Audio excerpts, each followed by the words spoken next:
Hello, everyone. I'm going to be joining you as your host now. I'm Witch's Hex, and we are going to start our Super Metroid Link to the Past Randomizer, which is going to be an amazing and fun time. Remember to donate. The donation incentives for Save or Kill the Animals and the Validation Chest, which we have both of, are still going to be open for a little longer, so make sure to get that in. We also have tons of other incentives coming out. Final Fantasy VI is up after that, so we have all those character names. And then you can donate for solitaire incentives. And let me tell you, you're going to want to donate for solitaire incentives. Nothing is better than picking the card back in solitaire. All right, I'll let you get to your race then, or race by yourself. Solo race. Okay, well, hello. I'm the commentator for this evening, Miss Metroid. I will be speaking to you guys about the game and how it plays out for cassidymoen, who's going to be our runner this evening. Pretty excited to be helping out with us today, especially for such a great charity and event. Thank you so much to you guys for running an awesome group with this. What we have today is the Super Metroid Link to the Past combo randomizer, which takes both games, smooshes them together in a ROM together, which allows you to randomize items from both games within each game independently. So you may find something like the Varia suit inside of Tower of Hera in Link to the Past. You may also find something like the Kano Samaria behind Ridley in Lower Norfair.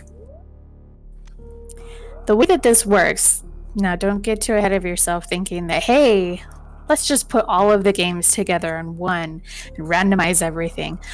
This game is very tricky in a specific way that the only way that it works is neither game uses the same type of SRAM that the other uses, so it doesn't save over each other's game. So it's very unique in the fact that it allows the information from both games to be saved and you can continue while playing both.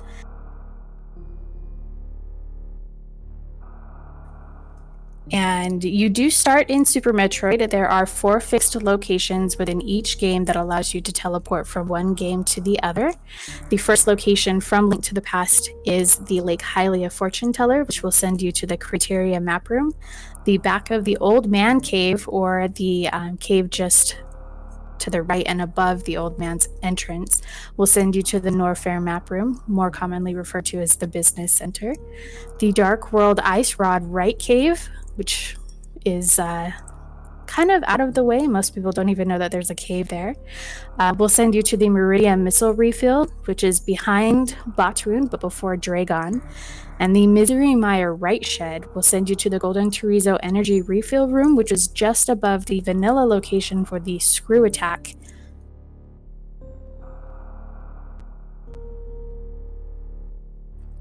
So we will actually see a little bit of logic changing between both games, something that you could see potentially different that you wouldn't normally see in the regular randomizer for Link to the Past is that you may end up needing to go through Lower Norfair to actually get to Misery Mire, where the flute could possibly be inside of Misery Mire.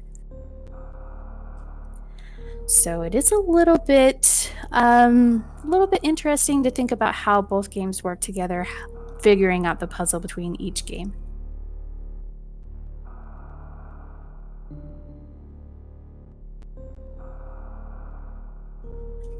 So I think at any moment now, Cassidy will be kicking us off, and we'll be starting out through the beginning of Super Metroid. You'll start as Samus on the ship in Criteria, and then we will get started from there.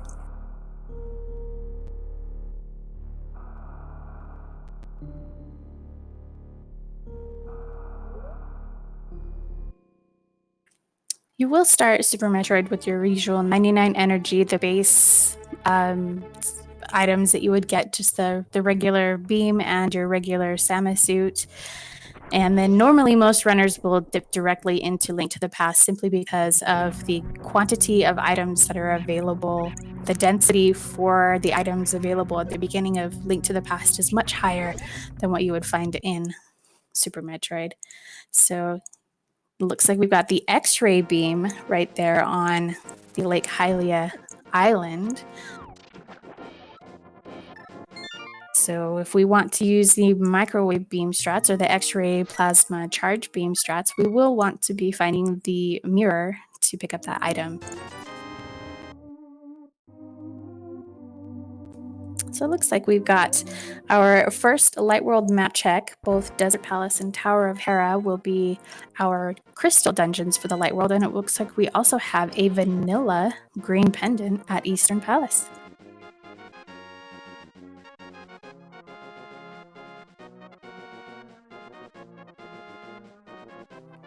And there's a good question in chat from Swimmy Leone that's asking about the different logic changes. Link to the Past will always run through the same normal logic that is available through the randomizer tournaments. You can actually adjust the Super Metroid logic to allow for some additional things like Hell Runs, Suitless Meridia, and a couple other cool tricks that some runners are able to go through. And it looks like we got full magic decanter from our bush crab drop today and our first energy tank in the mushroom spot at Lost Woods.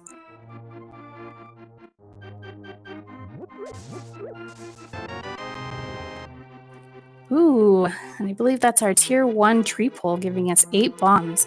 So we won't have to worry about buying bombs from the vendor in Kakariko Village. And our first missile pack. We want to make sure that we're picking up as much of ammo as possible, because if we're not able to find the charge beam throughout either game, we may actually end up being soft lock at Mother Brain if we don't have enough super missiles and missiles to get through.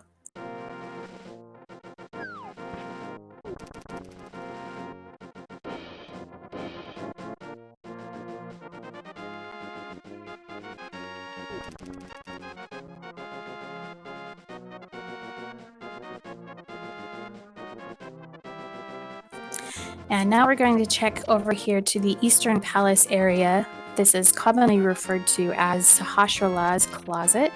There are 3 items that are hidden in the back here, and we'll see what he's holding on for us today.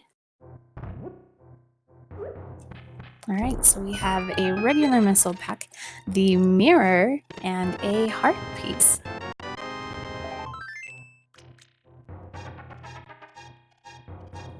So grabbing that mirror early will make a lot of really easy routing for us once we get into the dark world, as well as some of our dungeon traversal. You're able to use the mirror inside of a dungeon to teleport you back to the beginning of the dungeon. So if you go as far as you can within one dungeon and use the mirror, that will send you back to the beginning, and you can just leave and head to a new location. Sometimes that's one way to check a kind of out-of-the-way spot in a dungeon, then use the mirror to send you back to the beginning, which will allow you to then head down another path or check another side of the dungeon.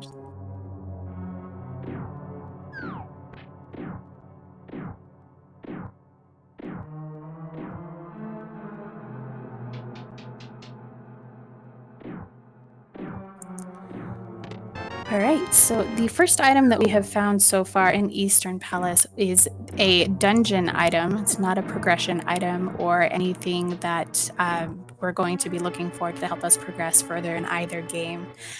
There will always be a dungeon map, a dungeon compass, and a big key. Sometimes within the logic of this game, you may find that the big key could sometimes be locked inside of its own big key chest. Normally, you would only see that in Swamp Palace and Skull Woods, because the big key is not actually required to reach the final boss in those dungeons. So now you may also see sometimes a small key locked behind something like a door. In Tower of Hera, for instance, the small key that is needed to get into the basement may actually be locked in the basement. So sometimes it's kind of important to count how many items you found and whether or not one of those items, like the big key or small key, could potentially be in a location that you won't have to check. So far in Eastern Palace, we have found the map, the compass, and the big key. So we know that there is at least one item remaining on the boss here, which is called Armos Knights. And that means that until we find the bow, one item will remain here in Eastern Palace that we are not going to be able to access. Now, Cassidy's doing something really cool here. Normally, in order to complete this dungeon, most players would want to have the lantern or the lamp to help them get through some of these dark rooms. But if you play this game enough and you know the randomizer, then you're able to kind of work your way through these rooms to progress through the dungeon without having to have something like the lantern. It's a little more difficult when you don't have any weapon, no sword, no boomerang, no hookshot, because you can kind of use those to track where you are in the room so that you can see how far you are from a wall or try to help you locate the door inside of the room to get you back in and out. Oh, and an early Cane of Samaria. Really nice pickup. There are a couple dungeons that may require the Cane of Samaria, so we may see that being something that we're happy to find early on in the game, depending on what is needed for Misery Mire, Ice Palace, as well as Turtle Rock and Ganon's Tower, wherever that Ganon's Tower big key may be.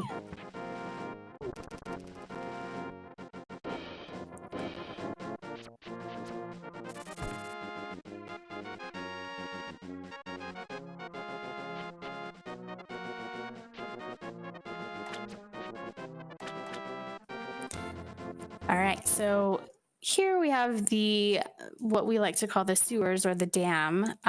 This is one location that you will kind of go back and forth in between during the light world and the dark world.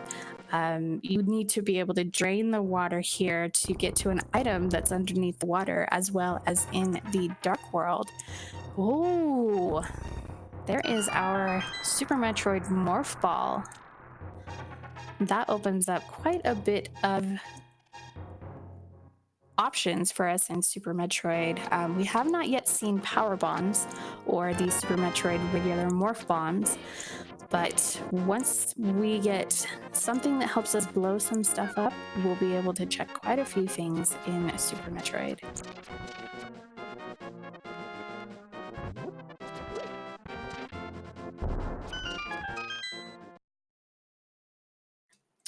All right, and this we like to call the mini Moldorm cave. It is 5 items available in this cave. It can be a little bit of a bother getting here as well without a weapon. Using bombs is one easy way because you're able to kind of hold the bomb and throw it at the little mini Moldorms. That way you can try to get as close to hitting them as possible. And ooh.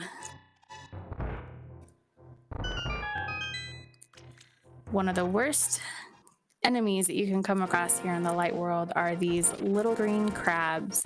They do 2 hearts of damage in the light world, the hardest hitting enemy in the light world that's available. And so it's pretty scary once you get snagged by one of those. But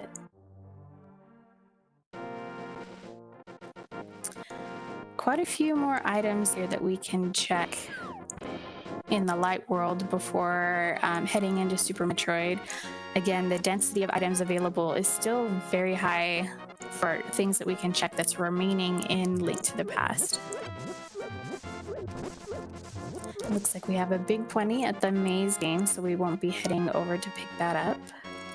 And checking our library bookshelf to see if our Pegasus boots will be required.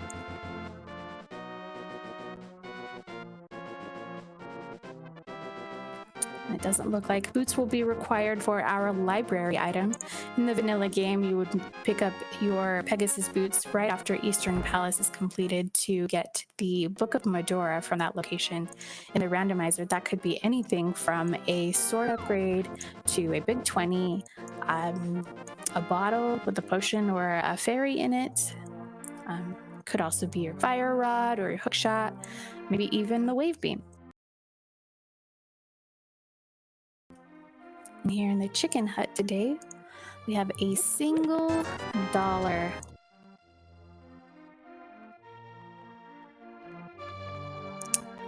Let's see if we'll be using that dollar to purchase a item from the bottle vendor when we get 38 more rupees.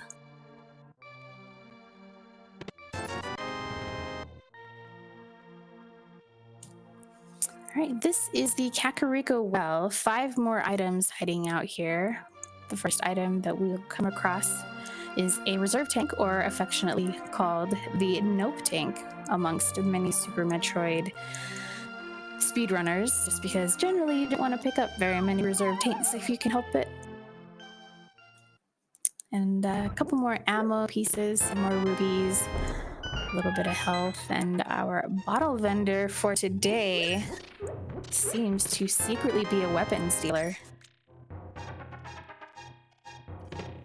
Selling us our first little sword.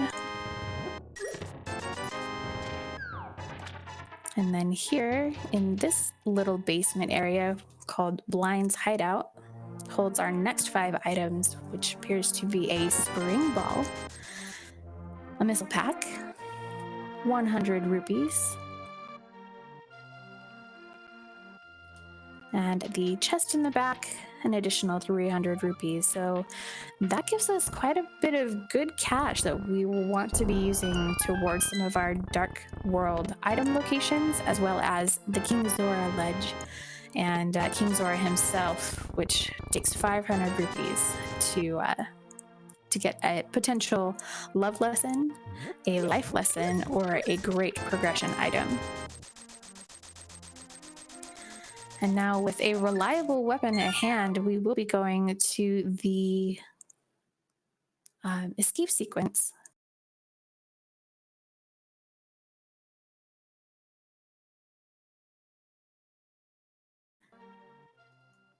In the original game, you would come this way through the right side of the castle and fall down into this little secret passageway, and you'll bump into your uncle and he'll say, "Hey, you gotta go save the princess."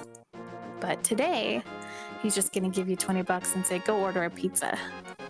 As well as also finding the moon pearl, which is one of our 3 items that is going to be needed to get our Dark World access going.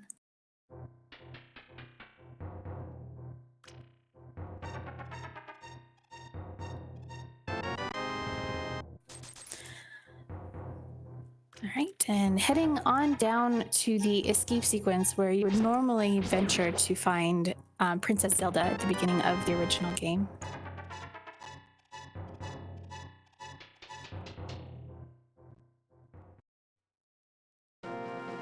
The first item we come across is an E-Tank, and Cassidy uses the mirror to teleport back to the beginning of the Castle Tower sequence, looking to head towards the back of escape. Having picked up that 1 key will give access through these dark rooms and the dark cross that will also allow us access to the 3 chests in the back of the escape sequence here.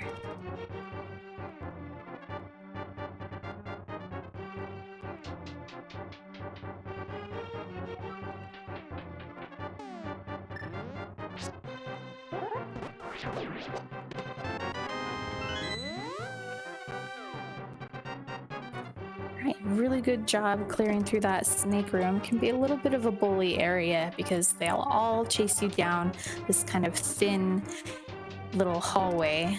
It's kind of hard to tell exactly what's going on in some of these dark rooms, but you can see here using the sword charge kind of gives you that little shimmer, little sparkle that shows you where you're at, helps you navigate through some of the rooms.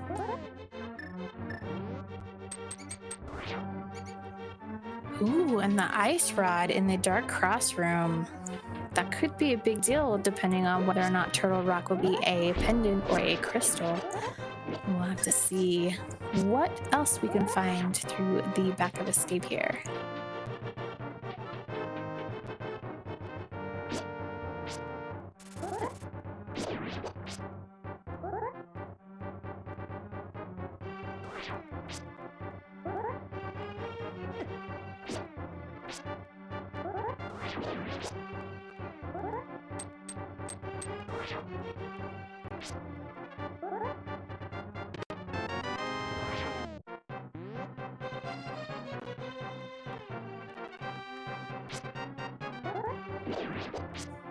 All right.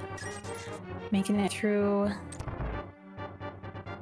Getting that small key from a rat that can kind of run around the room. If you're not quick enough to kill it before it runs to the right side of the room, then you may spend quite a bit of time hunting around in that room to kill any and all rats that you can find.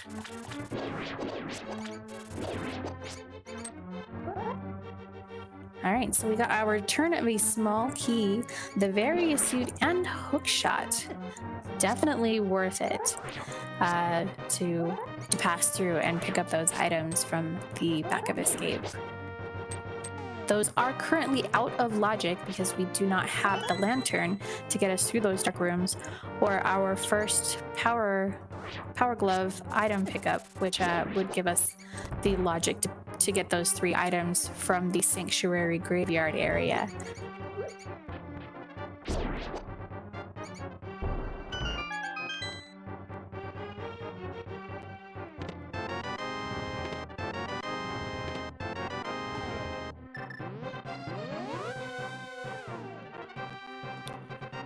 All right, a couple more chests available. One of them, I believe, will be the map, unless that was a sanctuary and I missed it.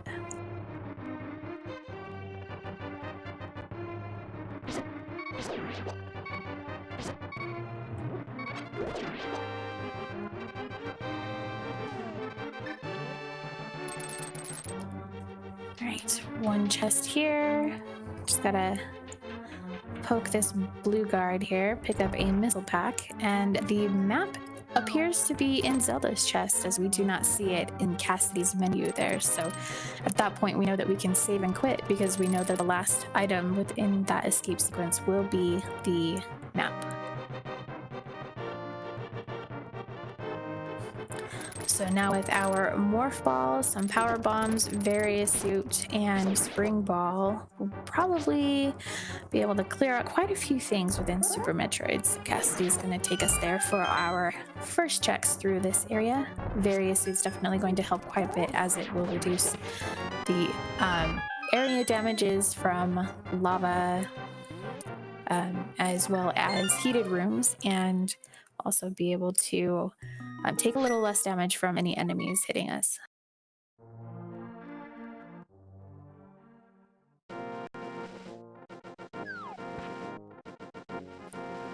So one of the first items that you would normally check once you come back to Criteria after getting the morph ball from the Blueprint Star area is that little Chozo room there. I believe it normally would just have a missile pack.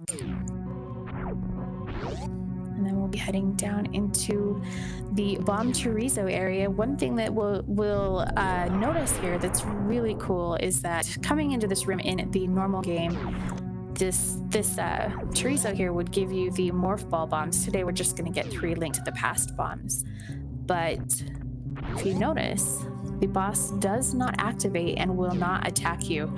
The only thing that this game actually checks for when you go into that room is if you have the morph bombs already in your inventory, or once you pick them up from that boss in the original game, that's when the door will shut and the boss activates. So if you come into this room in the combo randomizer or in the regular Super Metroid randomizer without having picked up morph bombs, you're able to grab the item and leave without having to fight the boss. On the flip side of that, though, if you've already picked up the morph bomb and have gone through and enter into the chorizo room, the boss will automatically activate even if you haven't picked up the item that it provides to you. So it's kind of a cool little thing that you can watch for. All right, and the back of the Super Metroid Gauntlet only holding some health for both games, an E-Tank and a piece of heart.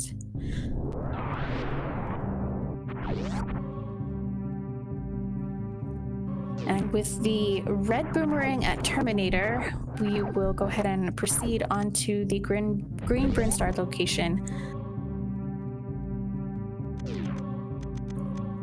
We may see Cassidy decide to route through Blue Brinstar once they're in the Green Hill zone. Well, may not. I don't know how Cassidy feels about that today.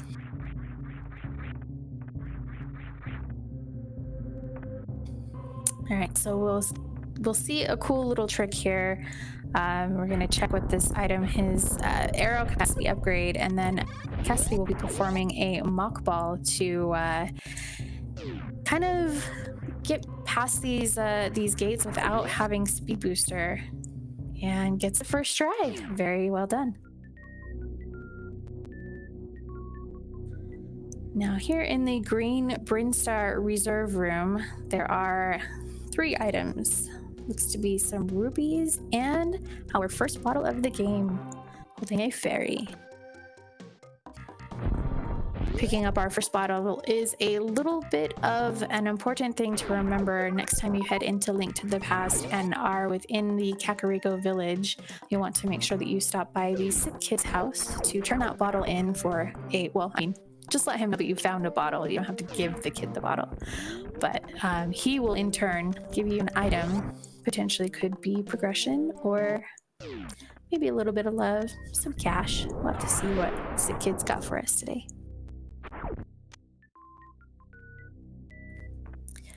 All right, and now in our green Brinstar progression, we are in the Edicoons area. First item found here is a missile. There is a small gap of blocks that you can fall through here. You want to make sure that you jump over that. Otherwise, you'll have to loop back around and come pick up that item and check what's in the room behind it in case you miss that jump and fall through. Cassidy getting some really good D-boosts off the spike to propel him backwards and get a little faster through these rooms. Really good continuous wall jumps up here to get some super missiles.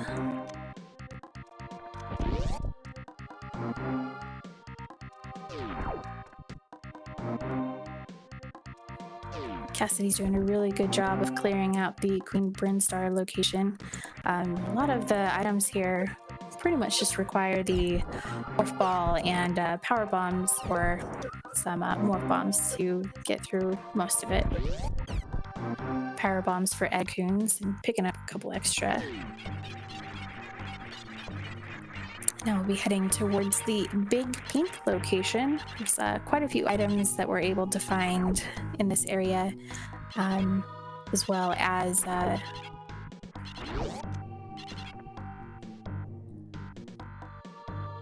possibly heading into the blue Brinstar location as well.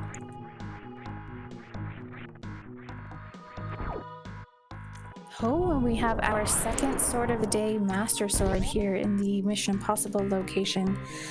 Super interesting find that it's definitely one of our required items for Link to the Past.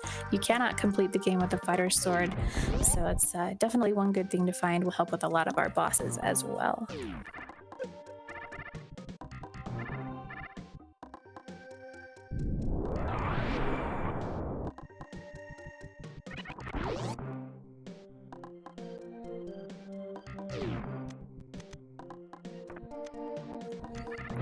And I think we just have the vanilla charge beam location and the item above it, as well as the early spore spawn super missile location to check. We may be going, yeah, we'll be also seeing the wave gate room, just a cool little glitch that you can do. I don't know how to do it, but it has something to do with shooting a missile or a super missile towards the gate while in the correct pixel alignment that allows the missile or the super missile to pass through the gate and trigger the gate to open, allowing you to get around it. It's one of those cool things that I haven't learned how to do yet.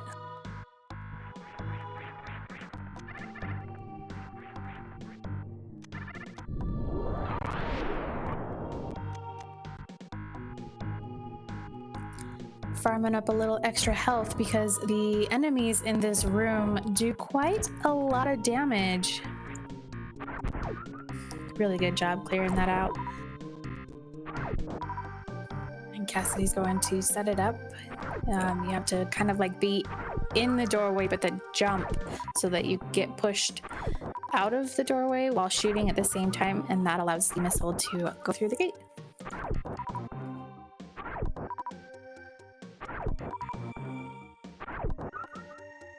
All right, and just some missiles there in that room. Still good to know so that we don't have to worry about orphaning that location, possibly putting it in the back of our heads, thinking we'll come back and check it later. Got that out of the way.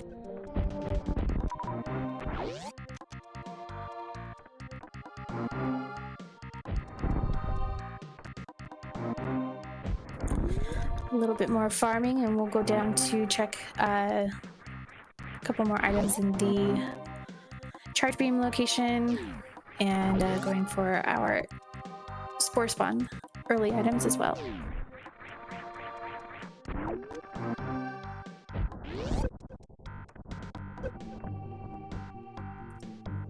And charge beam for us today is an E-tank. Definitely a good thing to find. Still gonna want a few of those throughout the game. Oh, still need one more super to carry on through Big Pink into the Green Hill Zone.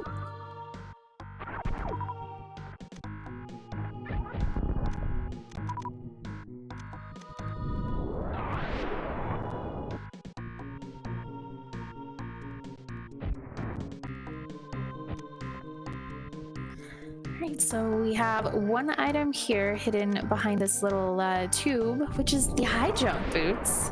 That's pretty hype jump boots. And Cassidy heading back to go towards the Blue Brinzar location. There's quite a few items that are available here.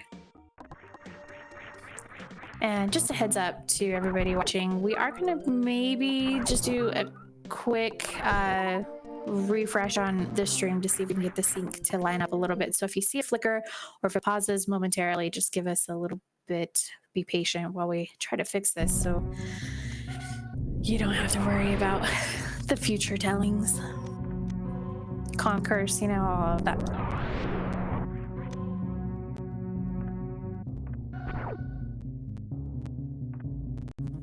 All right, here in the construction zone, our Teresa holding a piece of heart.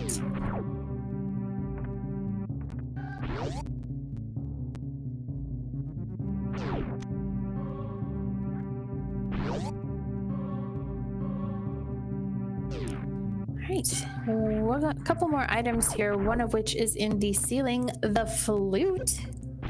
Hello. Yeah, we definitely will be picking that up. That is one of the really great items about Link to the Past that allows a lot faster transition through getting you your Death Mountain access, easier route over to the Ice Rod Cave, as well as Desert and Misery Mire.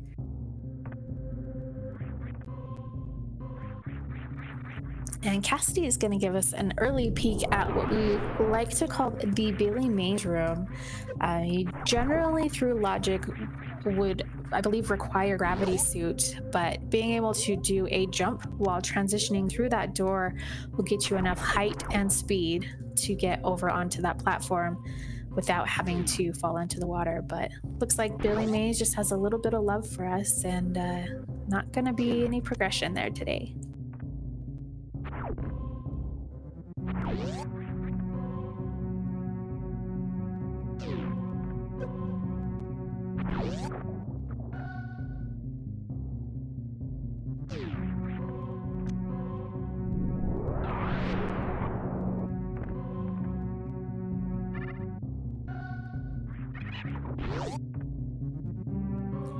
Alright, so I'm going to be heading back up to the criteria area in this elevator that will take us over the old Mother Brain room.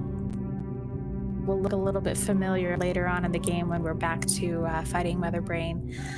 Killing some space pirates here, jumping through some broken Zebatites, and we'll be able to check what item is below Mother Brain's. Well, I guess we'll come back for that maybe. Alright, we're gonna check the escape shaft item here and see if speed booster is going to be required to come back. Or Cassie's not gonna do that now. Cassidy, I can't read your mind.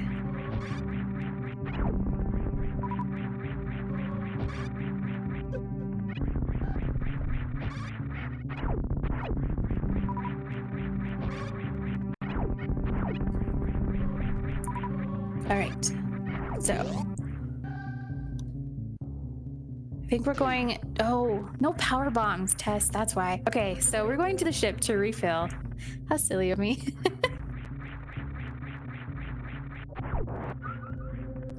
We may also possibly head into the Super Metroid front side of the gauntlet, maybe? What do you think, Cassidy? Should we do the gauntlet?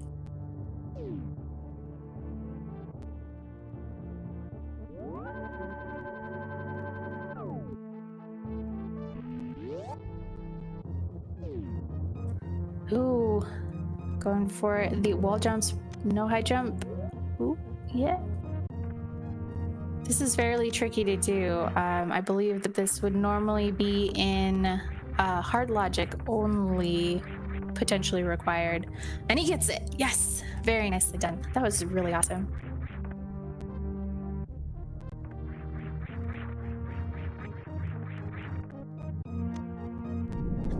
All right, so this is the Super Metroid Gauntlet. Normally you can use power bombs to get through like this. Morph bombs are also a really great way. They'll just break the blocks without having to use a power bomb. The acid really hurts, so it's not super fun to get grabbed. You can also, if you have it, use the screw attack to break through the blocks, as well as speed booster if you can line up the short charge and boost through the door after you shoot it open. Will allow you to just simply boost straight across this room, straight through all of those breakable blocks. All for a blue boomerang. Since it already picked up the red boomerang, I don't fault Cassidy at all for restarting. But we will reload back onto the ship and see where we're going to be heading next.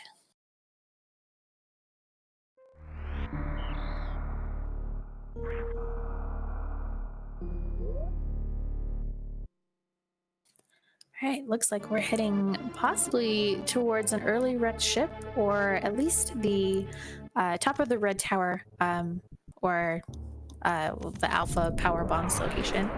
Probably just a wrecked ship, and then we'll go down Red Tower on our way back.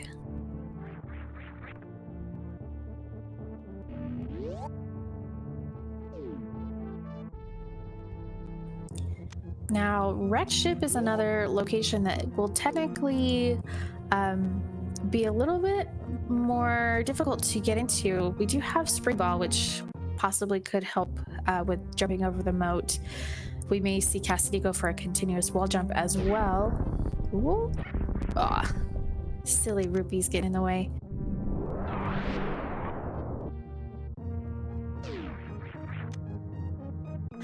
All right. We got this.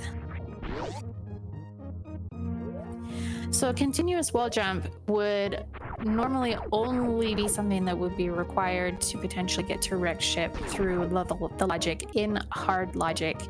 It is not required in normal logic, which is the race that we're doing, or not the race, but the run that we're doing now. So somewhere else in some location, there should either be the grapple beam, space jump, morph bombs, or speed booster that would, or gravity suit that would put this through a through the logic to put wreck ship in logic. You want to get enough run speed. Nice! Spring ball jump. There you go. That was really well done, Cassie. Good job. I wasn't thinking about the spring ball jump over.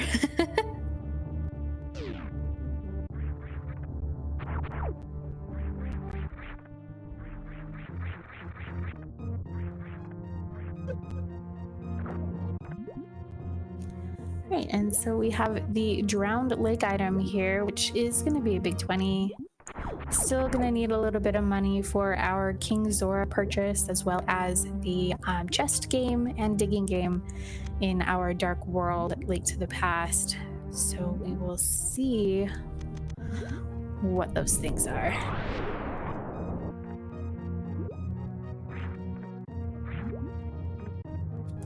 Some of these jumps over these little scaffoldings here in the wreckship lake can be a little tricky. Really nicely done though. Cassidy's a pro.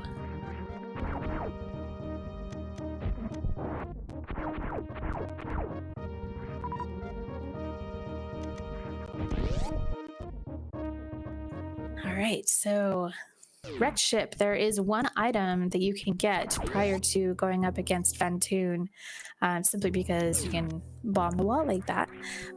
Doesn't require power to the ship, and we get our ether coin, potentially going to be required for Misery Mire, Turtle Rock, both, neither. We'll have to see how that plays out.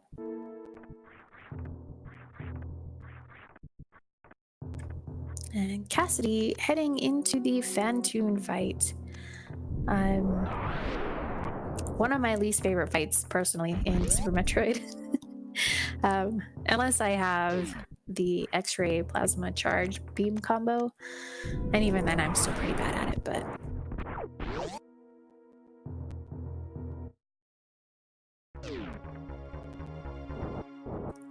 Alright, so... Definitely enough. Ooh, definitely a really good quick start here. Oh, and got a... Hit him with a power bomb. Power missile, I mean. Super missile. What am I... What?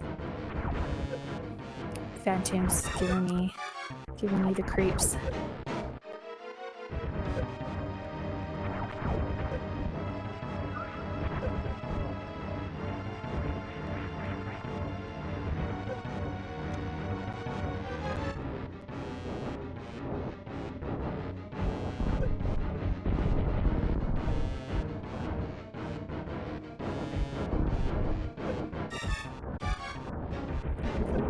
Right, and best way to go through the Fantoon fight, hit him with 2 missiles to get him out of his little fire-spitting eyeball phase, and that will allow him to kind of move around the room a little bit better so that you can then kind of drill him with, you know, 4 to 6 other missiles.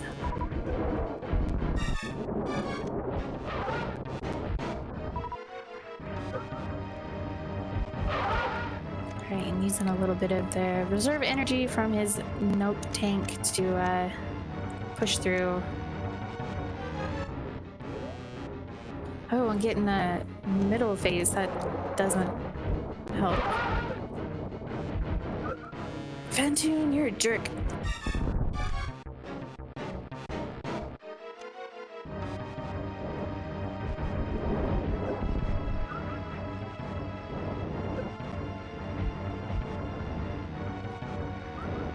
Couple more hits. Close.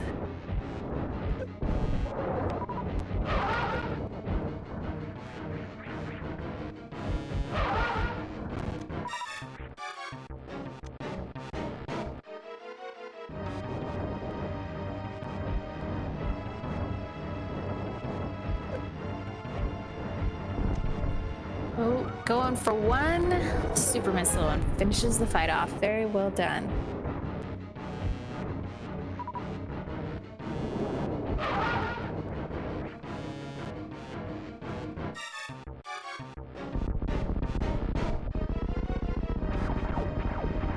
So, my own Mike in chat asking, is the reserve tank not automatic at 0? Yes, it is, but sometimes the damage that you take while your reserve tank is filling, it can take a longer to just let it automatically tick. Maybe you don't want to have to worry about taking damage while your reserve's being filled because of iframes or anything like that. Just a little different path or choice of how some runners will use the reserve tanks when they get them.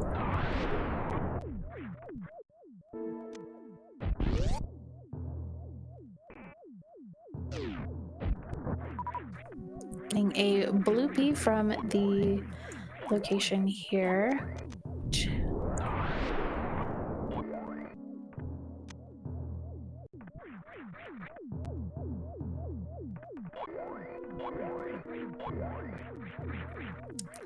All right, and this location, which normally would give you some super missiles holding 300 rupees, that should be the last of the rupees that we will need as far as required for purchases within Link to the Past.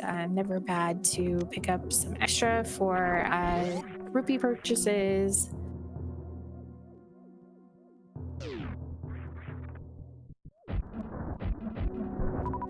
All right, and the right side of Wreck Ship over here normally has an E-tank. Could potentially hold a progression item. So most runners you will see after finishing Phantom will save at this item location before running down to head through this door, simply because you could take a lot of damage and die, which would not be fun. Also, if there isn't a progression item here that you want to keep, you can simply reset back to that save spot, and it doesn't make you walk all the way back, so it's kind of a nice save in time.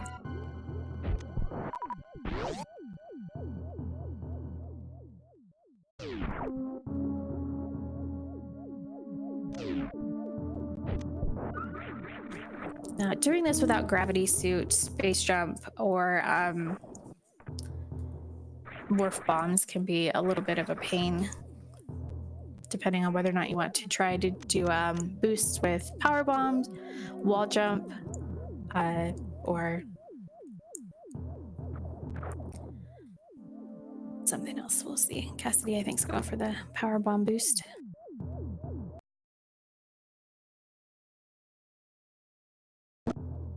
Oh, almost gets it that time. Super close.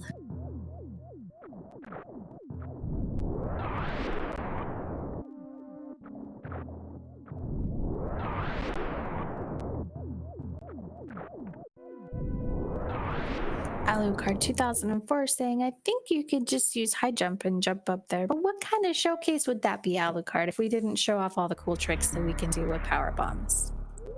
Hello.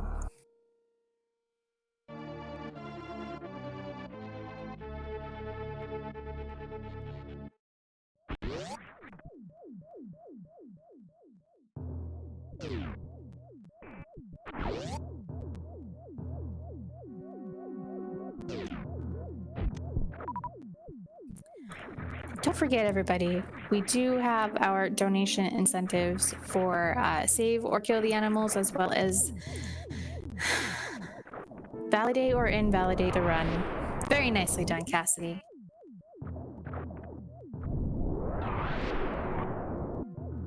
So if you're the kind of people who like to save the frames, then make sure that you donate, because I believe last time I checked that Save the Animals was in the lead. Just gonna put that out there.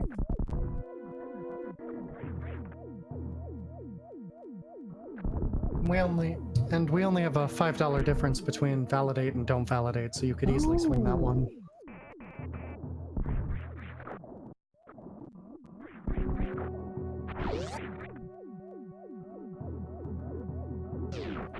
All right, so we'll have to see what item was here in this far off location.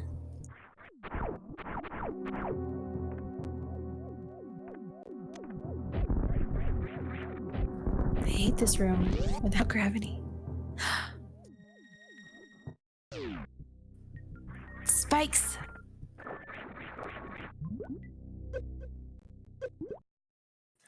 Okay, Justin MDP in chat asking, what constitutes a validated run from an invalidated run? There was a meme that went around through the the Link to the Past randomizer, where the last chest, which is behind Moldorm 2 in Ganon's tower, that if you didn't open that chest, your run was invalidated.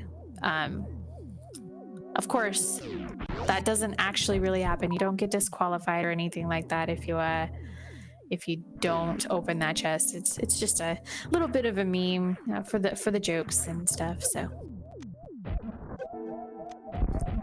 it's kind of like, yeah, do you open the chest or not open the chest? So that's what it means.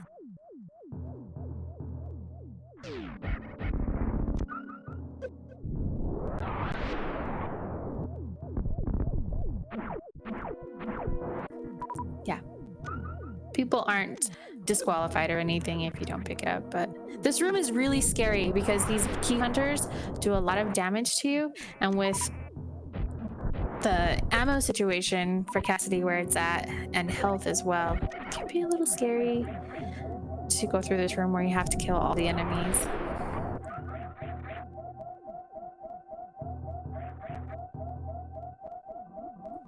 But we make it through. Okay, I'll have to check the right side attic item here, see what's hanging out.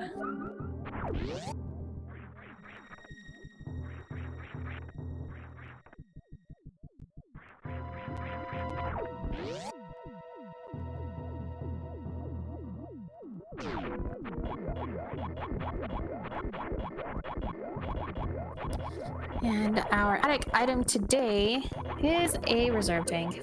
Womp womp.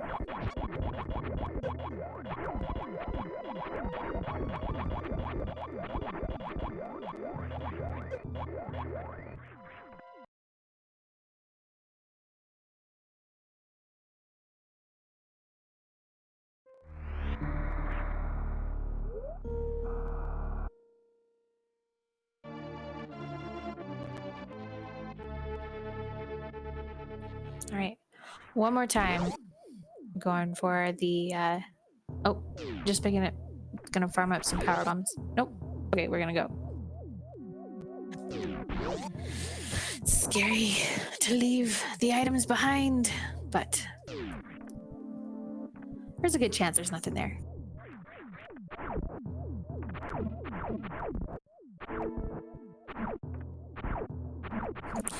Has that chest ever been required before? It potentially can hold something that helps with the Ganon fight. It could also hold like another sword, mail upgrade, silver arrows, things that definitely will boost you. There cannot be any Super Metroid progression items in the combo randomizer within Ganon's Tower. The requirements for logic state that all required bosses for Super Metroid have to be clearable before entering Ganon's Tower. So you wouldn't find something like Gravity Suit within Ganon's Tower.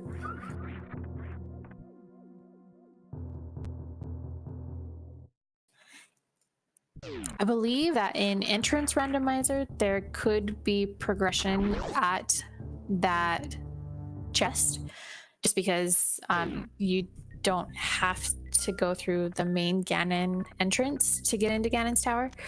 That could also be another instance where the that chest could potentially have something in it.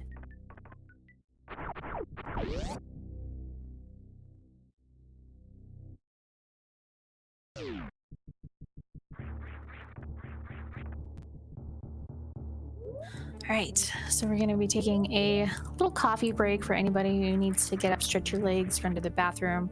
We're going to be riding around on these little robot dudes to check the missile in the sky location. Mind if I pop in with a few upcoming donation incentives? Yes, then? yes, please do. All right, so as we were just talking about, for this race right now, save or kill the animals and open the validation chest are still coming up. You still have time to get in on those. Well, the validation chest race is especially close. A small donation could just tip that. Coming up after that, we have the Final Fantasy VI character namings. So every single character in that game pretty much can be named, as well as save or kill Sid. Save Sid is currently winning, so if you want Sid to die, you're gonna have to get on that again. That's not winning terrible. by too much, so you can be the murderer you want to be. There's also a lot of names that still do not have anything, so if you want to just like throw $1 in and name like Cyan or Gao or Shadow or Setzer, guess what? You can do that for just like $1 right now. And then, most important to me, the next bit after that is for Solitaire on NES. We are going to get to pick the card color back and whether or not we have music. Oh my gosh, everyone should donate right now to have those dark red card backs. Like, it's going to make all the difference. Besides, who doesn't want to listen to some music while you're playing solitaire? That's my jam.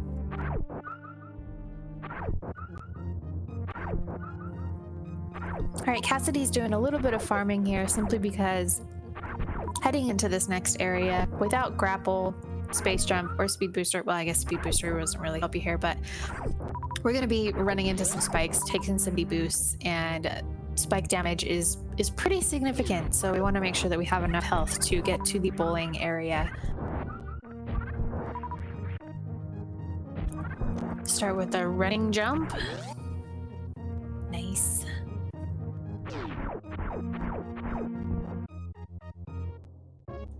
And we made it. All right, bowling time.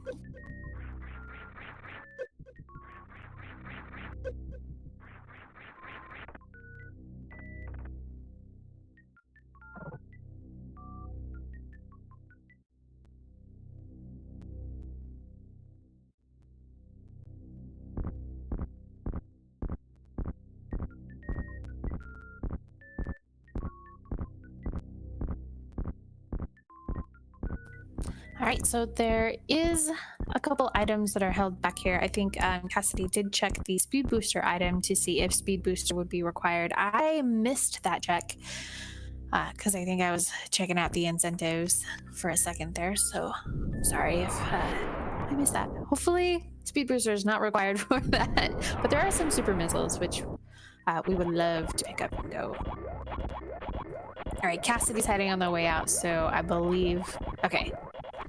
Swimmy Leone in chat letting me know it's just super missiles. Sorry that I missed that, everybody. Gravity is some blueberries.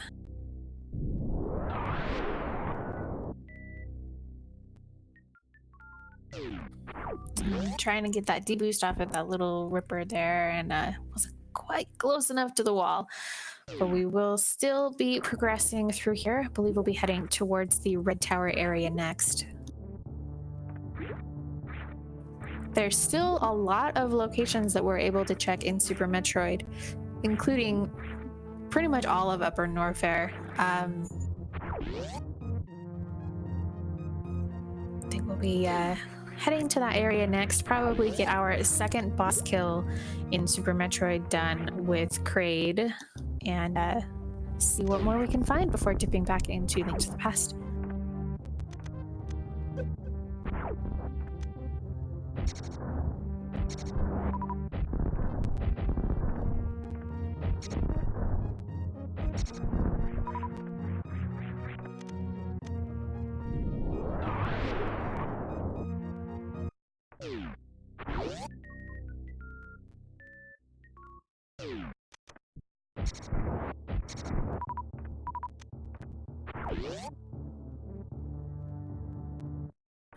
All right, so here we are at the top of the red, oh, sorry.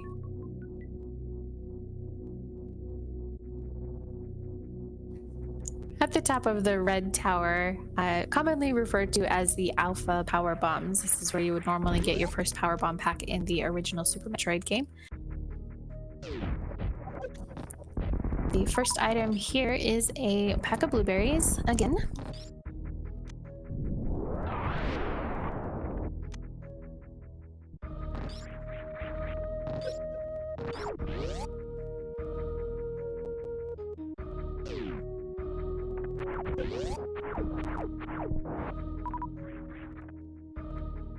Right, and we have two item locations coming up here in the bottom room.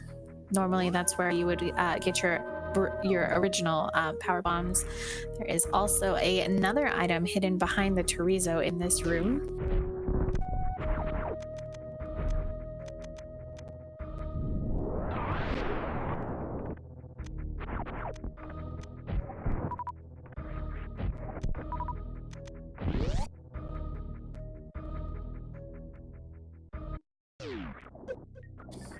All right, our first item, 10 arrows and some missiles.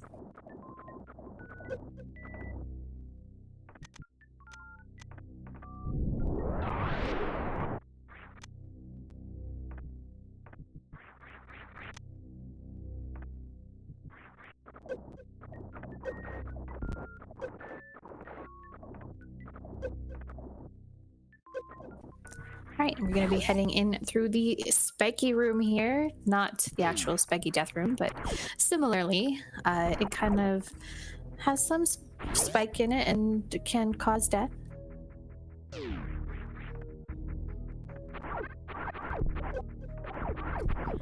Cassidy was doing really good short jumps over those little gaps to get through most of the room.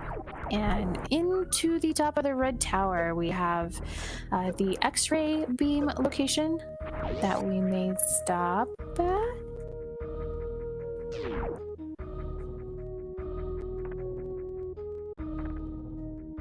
Not right now. We'll come back. Mind if I pop in with a quick donation? Sure, yeah, go ahead. $1 goes to or $15 donation from Keishura. $1 goes to name Gao, PPMA, which stands for probably not something too bad. I'm pretty sure it says please pick. It stands for please pick my affection, which is a very sweet thing. I promise.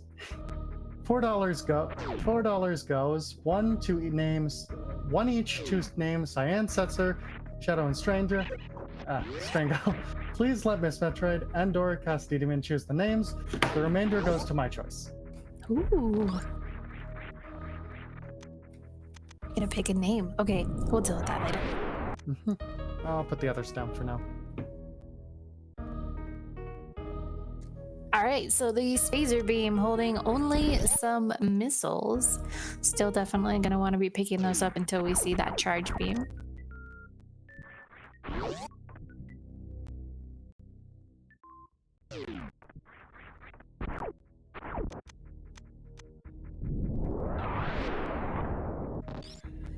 And heading through this small little hallway inside of the Meridia location on our way over to Upper Norfair. Meridia has the best music in the game, by the way.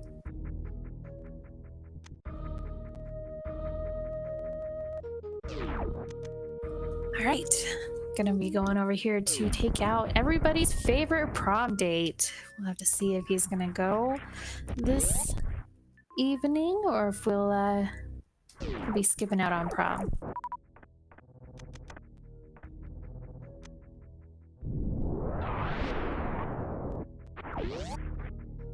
Ooh, got the power bomb. We could go check that out.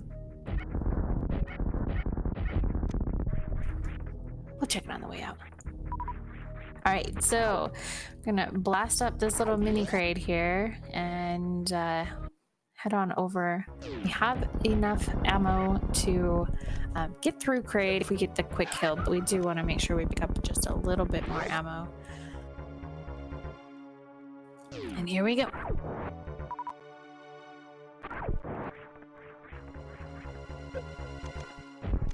There is a way to farm some ammo here in crate if we need it, but we'll have to get the quick kill and not have to worry about it.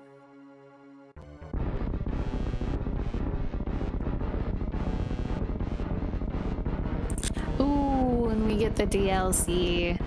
One silly little super missile clips his nose. It's alright, we're giving the people what they want.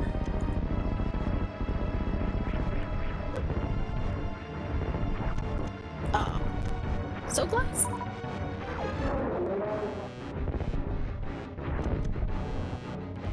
And crate's down.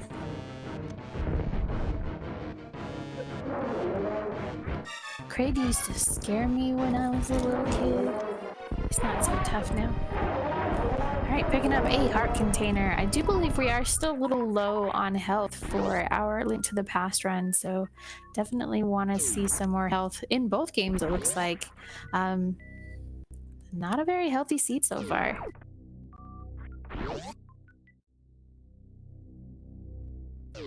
Alright, finishing off our second Super Metroid boss. I gotta We'll be heading down into Upper North. There are quite a few items that we can check, especially having the various suit helps protect us through some of those dark rooms. I'm sorry, the heated rooms.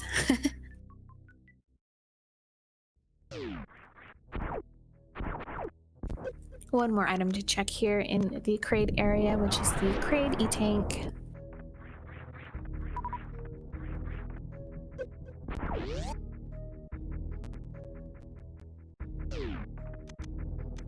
Plus fat bomb capacity upgrade.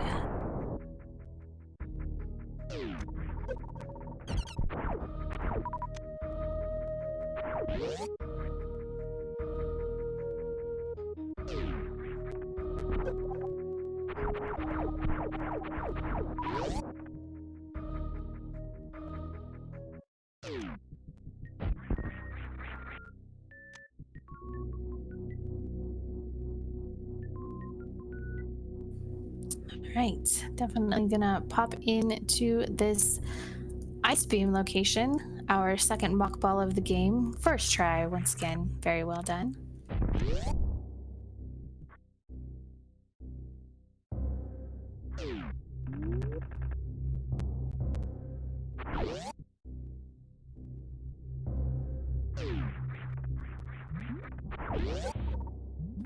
Really nice climb up that area. Let's see what ice beam has for us today. Oh, the color was almost right. Got the blue ruby.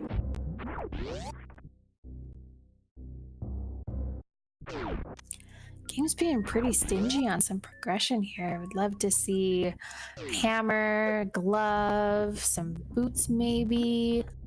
Let's get a charge beam, plasma.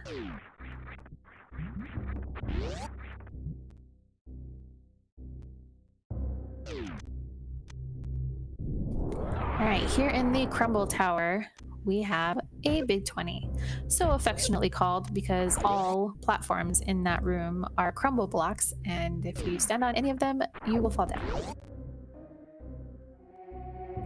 And it's a pretty long little drop, so...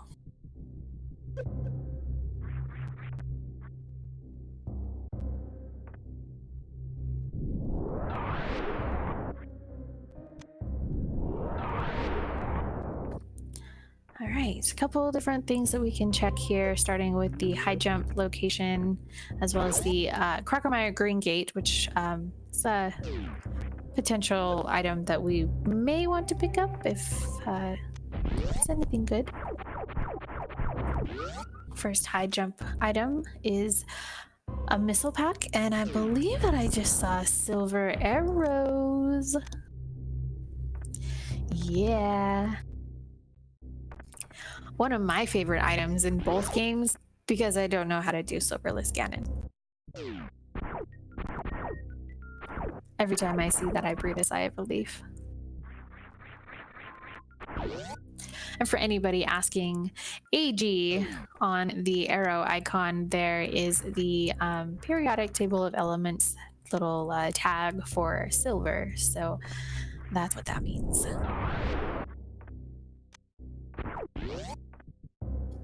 And our green gate, they're only holding 10 arrows. And our second dip back into the other game. We will end up here at the top of Death Mountain. One of our 4 portal points between both games.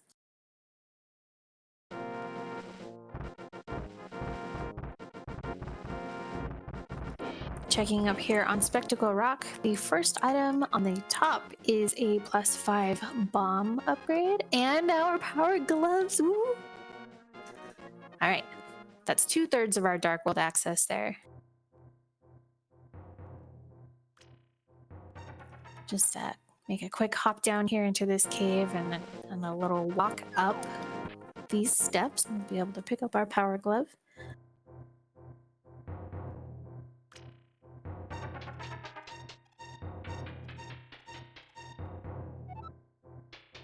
Cassidy with a bomb jump over this little gap here. If we don't have to fall down, then we can just go straight out the exit. Very well done.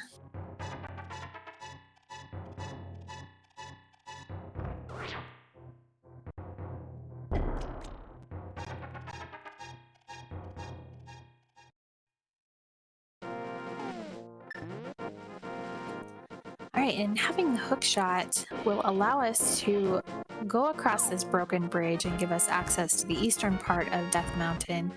We are going to be heading into a cave called Paradox Cave, so called because you go in the bottom but then fall down, and when you come out of this door here next to this block, you're actually above the cave that you went into originally. So it's really confusing because it seems backwards, but we get an energy tank and plus 10 bomb capacity upgrade.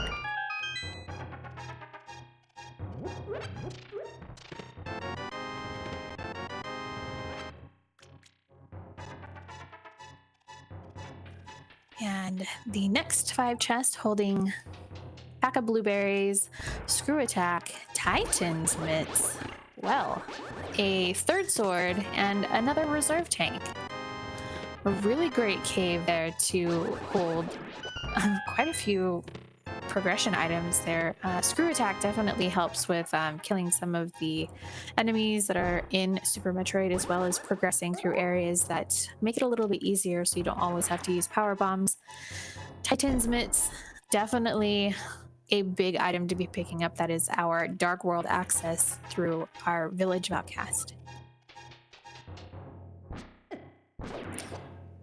So definitely a big pickup there. Without Hammer, we're not going to be able to head over to the Tower of Hera area, but we can use the mirror to check over in that area as well. But since we have our Titan's Mitts and Moon Pearl, we're going to go through Spike Cave, or Resident Sleeper Cave when you don't have the boots, and hop down to the bottom and probably check Dark Death Mountain as well.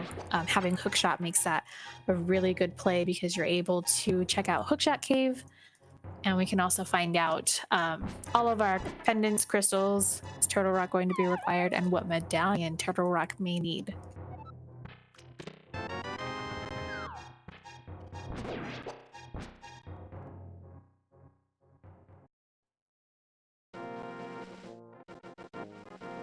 All right, our first check here into Dark World. Being on Death Mountain definitely helps. I'm gonna use that fairy real quick to fill up our health. Save us from a couple hits here in Dark Death Mountain, because pretty much anything in Dark World with green mail that could possibly bump into Link hurts a lot. Cassidy with a really good grapple clip through that block.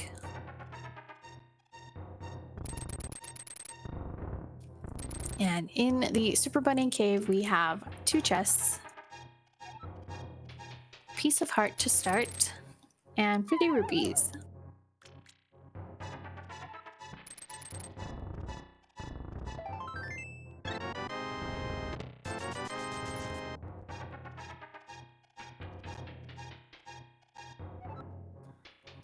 All right, so Turtle Rock, one of our crystals. Gonna see what medallion is required. 5-6 crystals also at Misery Mire and Ice Palace, with our final pendants in Skullwoods and Palace of Darkness. And Turtle Rock is going to require the Bombos medallion. So we will need to find that medallion before the access to our Turtle Rock will be available. Hookshot Cave, 4 easy chests, 1 heart container, 1 missile pack, 3 blueberries, and some power bombs.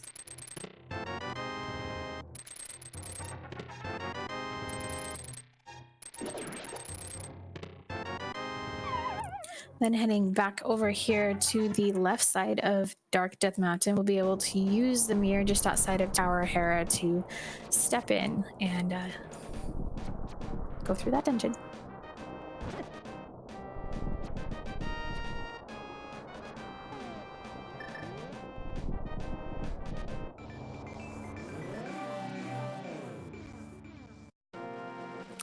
So the first item here down in the basement is a map. That means that this chest right up here, it needs to be either the big key, well, it have to be a big key, if we want to progress further, but it's a small key.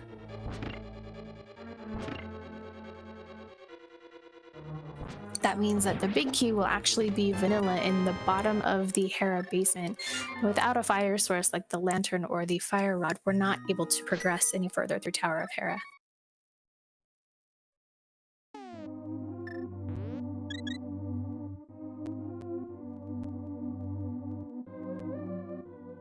So with Titan's mitts in hand, we are going to start heading over to Kakariko Village and enter into the Dark World, which would then be called the Village of Outcasts.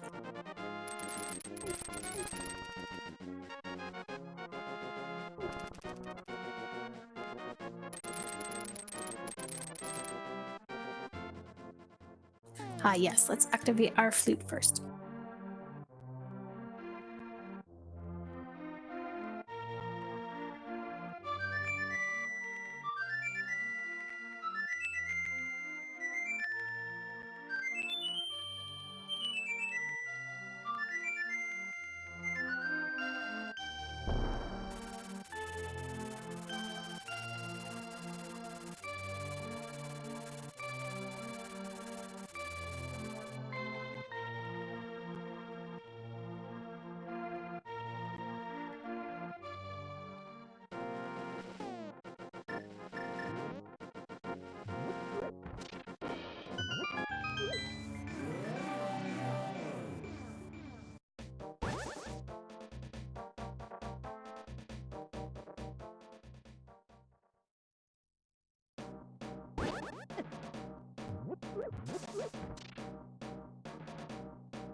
Skullwoods is a pretty quick check. There's only 2 actual items within this dungeon, and having Cane of Samaria makes this back check very quick. You don't have to worry about pushing the statue around to get around it. Half Magic is a great find.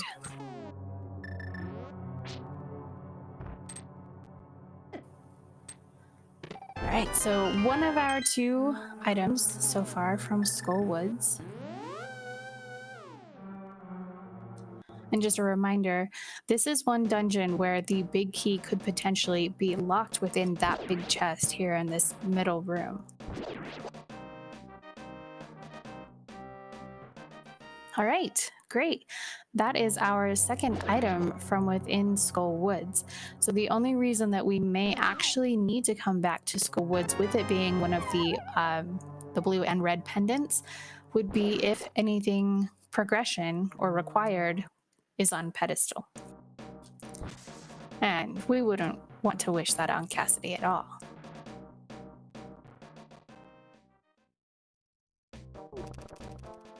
The bumper ledge is an E-tank. I don't imagine that we will be coming back for that.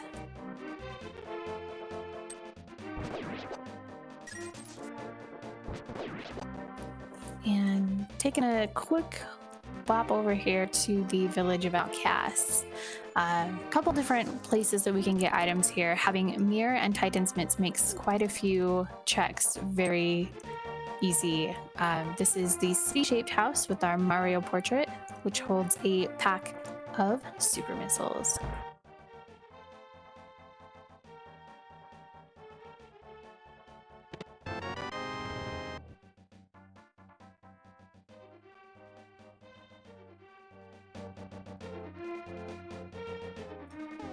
Right, and popping into this small little hut, often called the Bombable Hut or the Brewery, picking up 50 rupees.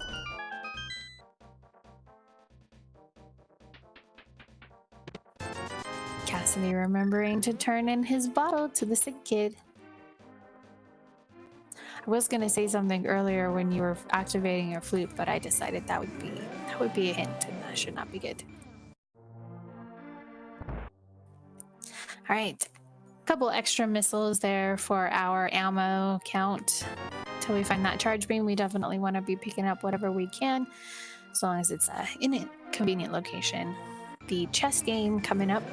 I think you pay like 20 rupees to open 2 chests. Getting a pretty good return on our investment there.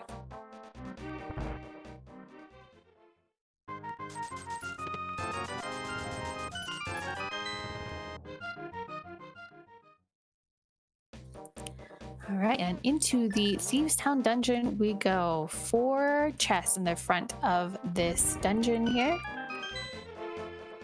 The first being a compass. One of them will always be the big key, because you need the big key to go any further in this dungeon. Sorry. Our second item is a missile.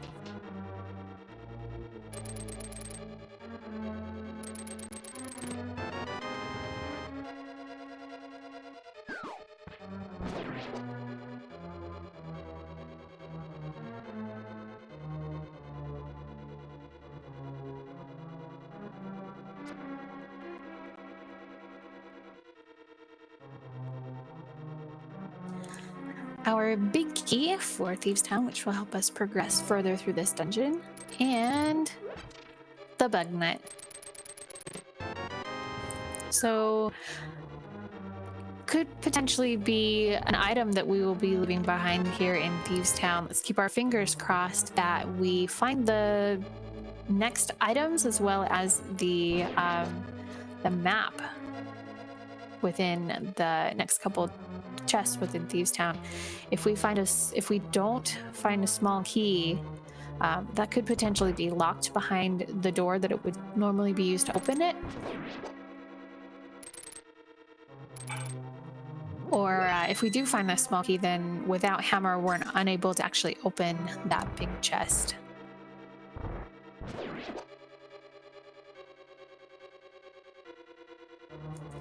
These silly little plasma things that hang out on this moving elevator are quite obnoxious. Fortunately, having a tempered sword, you can just kill them all with one item. Cyreno in chat joining us, I believe, for their first little minute here, asking, there are Metroid games in this Link game? This is a combo randomizer that puts both games together, so you are able to find Link to the Past items within Super Metroid, or, as we see here, Super Missiles within Hyrule. There are 4 fixed entrances in each game that teleport you from one game to another. The four teleport locations are the Lake Hylia fortune teller that sends you to the Crateria map room, the back of the Old Man Cave at Death Mountain, which will send you to the Norfair map room or the business center, Dark World Ice Rod Right Cave, which we like to call the shopping mall in Link to the Past, will send you to the Meridia Missile Refill, which is behind Botwoon and just before Dragon. And the Misery Mire Right Shed will send you to the Golden Chorizo Energy Refill just above the Vanilla Screw Attack location.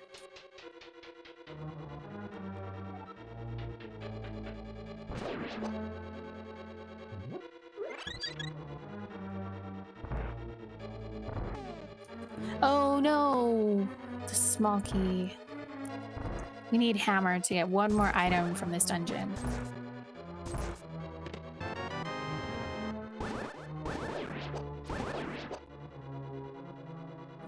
So this coming up fight, some people would say it is a scripted fight, which isn't entirely true. It's just very predictable, and there is a pattern that you can learn to make the fight really easy.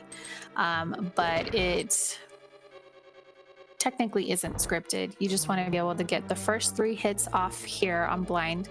The fireballs that the head shoots, the first one always goes to wherever you are, and then the next 3 are random.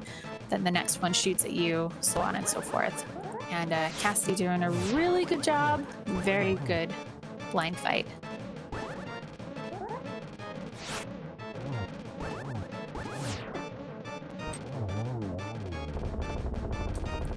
All right, and getting our first crystal here in Thieves Town.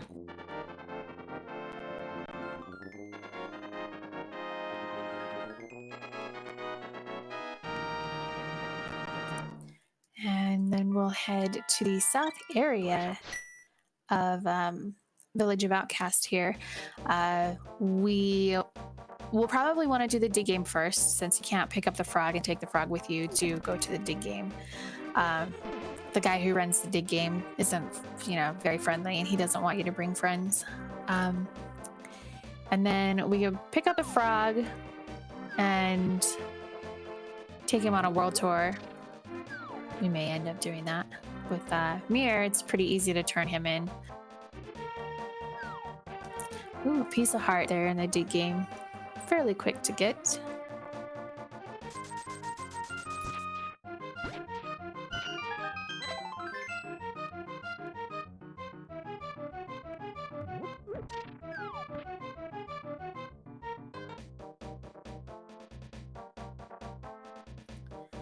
Some people like to call this guy Jeremiah because Jeremiah was a bullfrog, but Kermit is another name that a lot of people use. I kind of like the name Steve.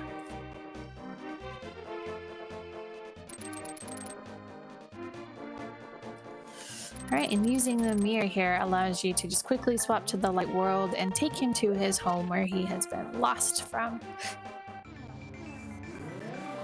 For some reason, you have to leave and come back, and then they want to give you a present for returning them.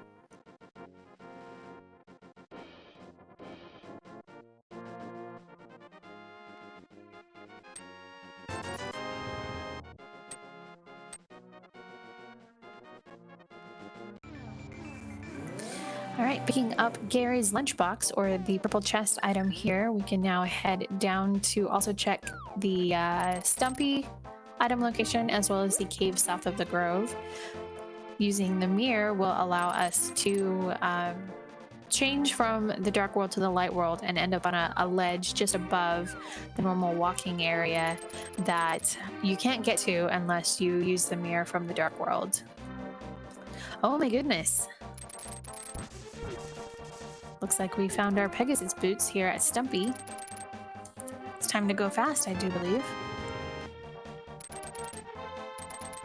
All right, and Cassidy with a quick grapple to escape those guards. And the mirror, gonna have to drop the chest off before entering the cave. And we got flippers. Yeah, we got both pair of shoes.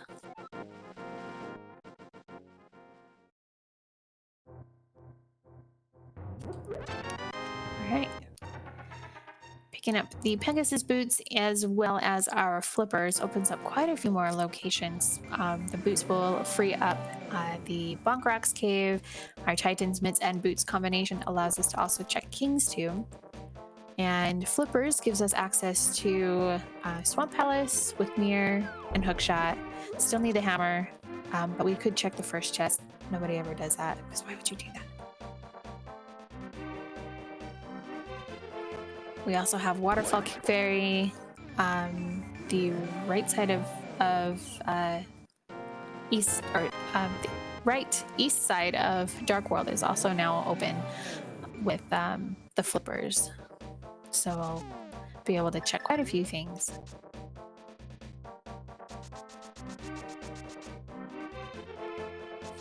Cassidy now heading over to the Hype Cave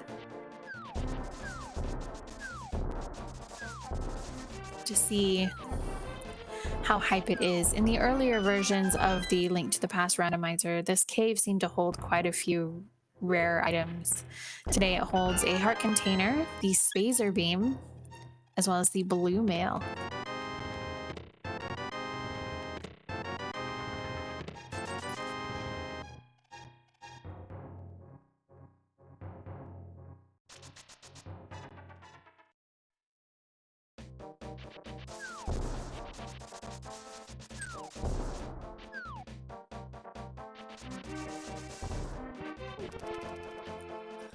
All right, and we'll be popping here into Swamp Palace.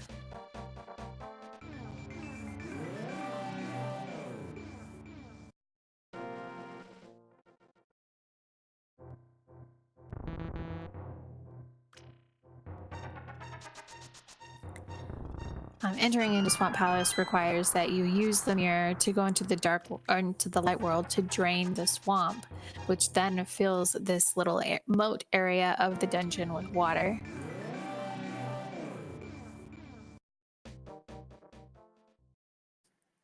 and that allows you to kind of head further through the dungeon.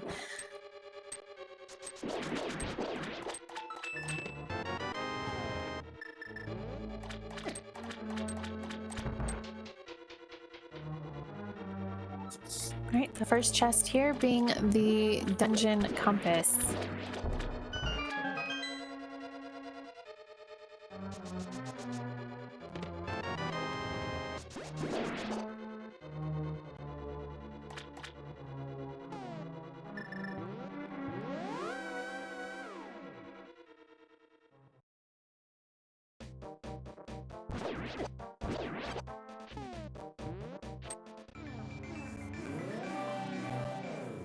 Right, Cassidy choosing teleport number 6.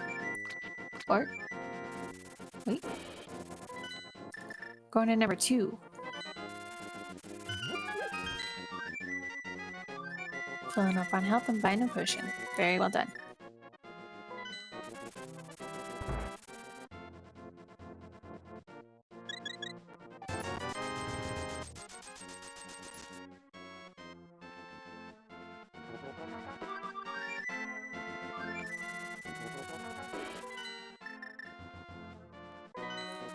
Alright, so let's see what the Misery Mire medallion is going to be today. Or we'll check in a second.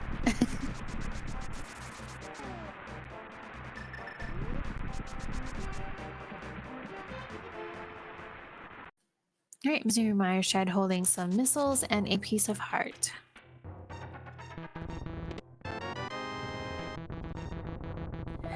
Alright, so we need bombos for both our Misery Mire and Turtle Rock entrance medallions.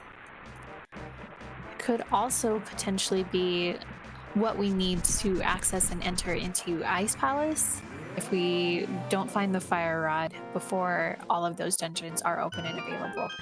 In the randomizer, you are able to use bombos to kill off the Freezor at the beginning of the Ice Palace entrance. That allows you to proceed further into the dungeon, as well as using it later on to kill additional Freezors to open a chest, as well as break the ice shell that is around the Ice Palace dungeon named Cold Star.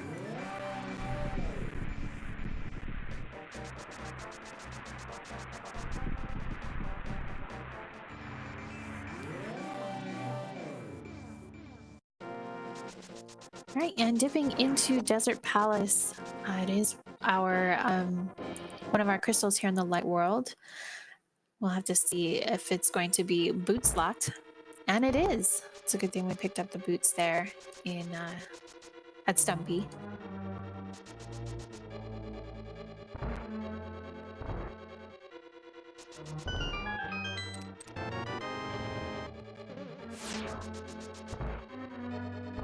So picking up the big key here on the map in this chest, that means that the small key to access the right side of Desert Palace is going to be locked inside of the big chest here in Palace of Dark, or I'm sorry, Desert Palace.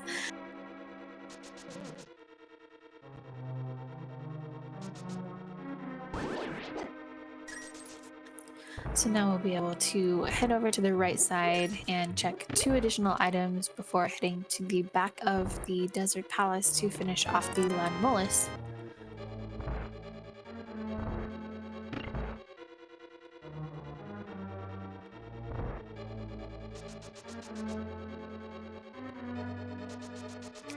So boots were definitely required for this seed by logic, because there isn't any way to get that big key off of that torch or the fire pedestal that's there without the boots. So we may not have needed boots for the library item, but definitely needed boots to be able to clear out and finish this dungeon.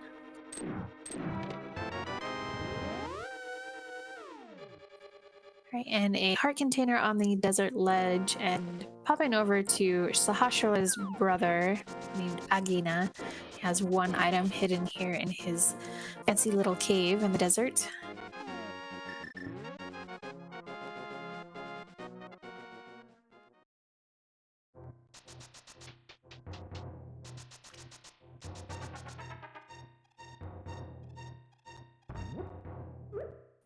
All right, and it's our 10 bomb pack that is normally placed in the escape sequence during Swordless.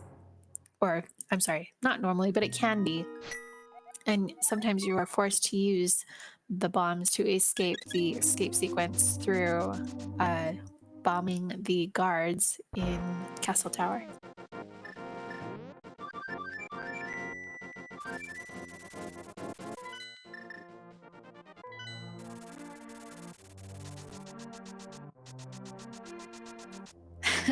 Austin Spafford in chat, welcome. This is a Super Metroid Link to the Past combo randomizer. So items for both games are randomized between both games. There are 4 fixed locations that allow you to move from one game to the other. Yep, that's what's happening here.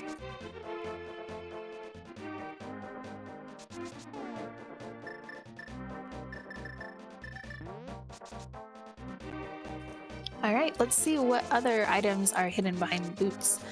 This is the Bunk Rocks location. You must have boots in order to break those blocks apart and check this item. All for a big 20, but that could have been a big deal.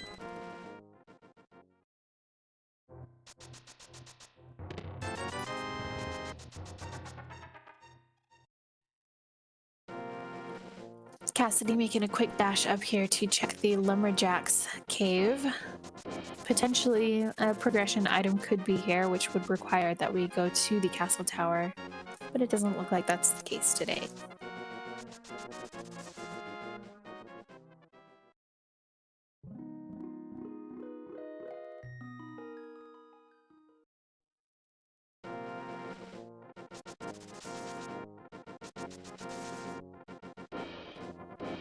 All right, a couple more locations that we can check here in the north part of the valley.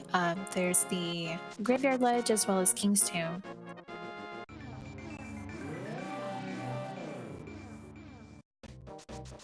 This Graveyard Ledge requires that you have access to this ledge either through walking through the little graveyard, which is kind of a hassle, and then using the mirror to trade to the light world here and be able to enter into the cave that doesn't have any stairs or steps up to it. Picking up an E-Tank, still pretty low on health in both games, so definitely a good find. And then the King's Tomb item here, which requires the Pegasus boots and either a mirror or Titan's mix, which we have both, so pretty easy to check this for some missiles.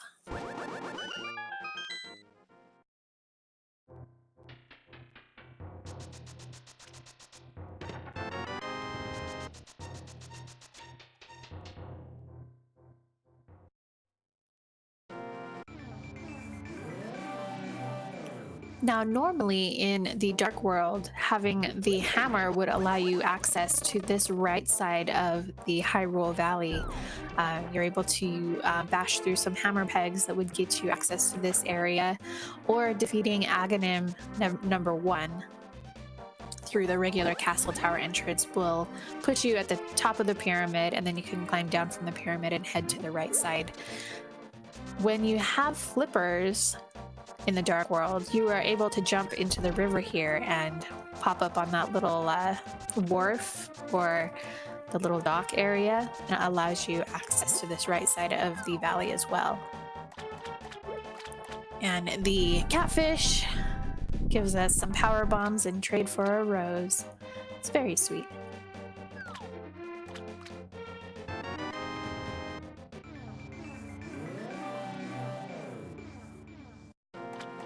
All right, the waterfall fairy giving us a little bit of ammo. Gonna have to check what King Zora has for us today, as well as the Zora Ledge.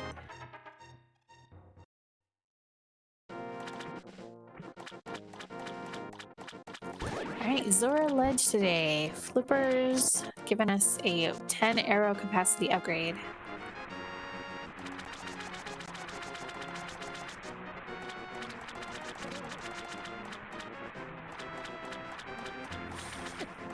All right, and life lesson, love lesson. What do we got from King Zora today?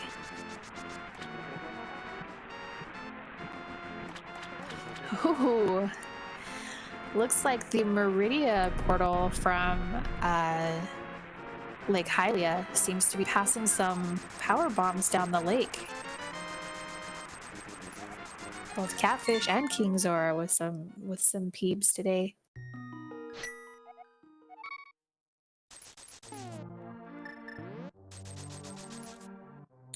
I mean, you know, it's just like a message in a bottle. You know, the little floating bottle that comes from the lake and somehow ends up at the top of the river. It's gotta be how it works, right? Just some floating power bombs in the lake. It's no big deal. All right, Ice Rod Cave for us today. Just a big 20. Ooh. Cassidy, you saving up a water walk? Did it die? I think it still works if you don't take damage, right? Very nicely done. So what Cassidy did here is a trick called the water walk. It allows you to dash across the water. How you do it is you have to dash over what would normally be a hole that you would fall into or a gap in the ground or something like that. And the way that he did that was out of the exit of the Ice Rod Cave, he kind of stepped to the side almost to where he would have fallen off into the hole and dashed through that area and then out the door, which the game at that point kind of glitches and thinks that you're on a different level. And so when you jump down onto the water, it doesn't think that you're landing on the water. It thinks, or in the water, it thinks you're landing on the water. So it allows you to kind of dash around, which is cool. All right, and the X-ray being the item there on the Lake Hylia Island.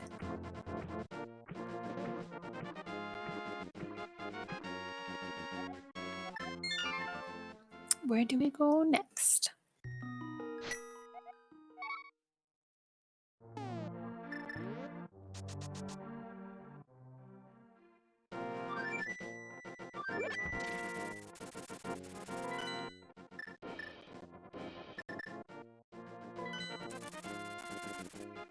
All right, so Cassidy, having gone to the Death Mountain flute location, popped into the cave and is now going through this little dark area without the lamp or the lantern.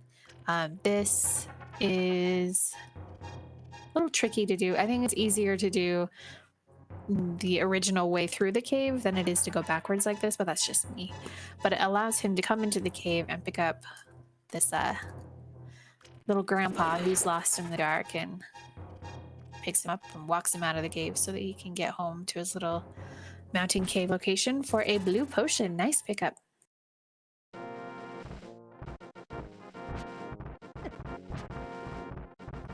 All right, so there's a couple items that are still kind of evading us here at this point. Definitely need lantern, fire rod, bow, and hammer for our... Oh, and the Bombos medallion, of course. Gravity suit, charge beam, plasma, speed booster could all be items that we'll want to pick up. So every time you transition from Link to the Past to Super Metroid and Super Metroid to Link to the Past, the items in both games are saved. However, if you are in Link to the Past, you save and quit, you're able to choose which location you want to restart the game at. If you do a hard reset, it will send you back to Super Metroid and put you back on the ship. Vice versa, not so much the same in Super Metroid. If you go into Super Metroid and do a hard reset like he did just now, then it will put you back on the ship. But if you save at a save spot within Super Metroid and then you do a reset, the game will force you to load back at wherever it is that you saved last.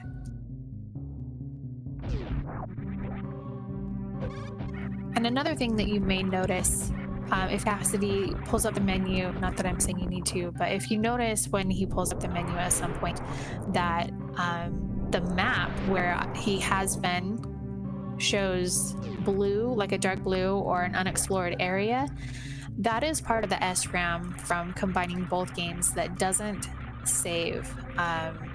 So the map progress of areas that have been explored or discovered within Super Metroid will not actually remain showing that you've been to that location.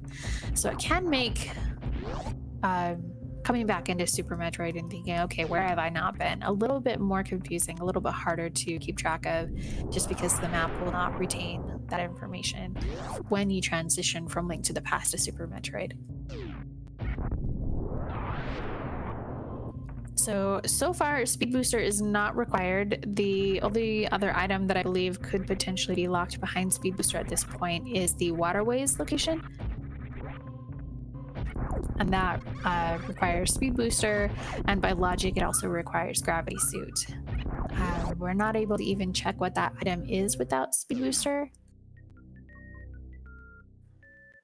So hopefully there isn't any major progression there that we may need to go back for, or have to hunt Speed Booster down at a later time.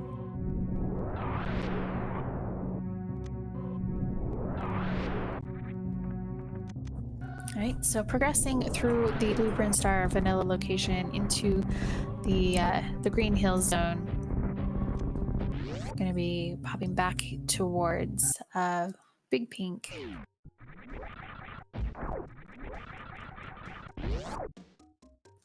Going one more time for the Spore Spawn early supers.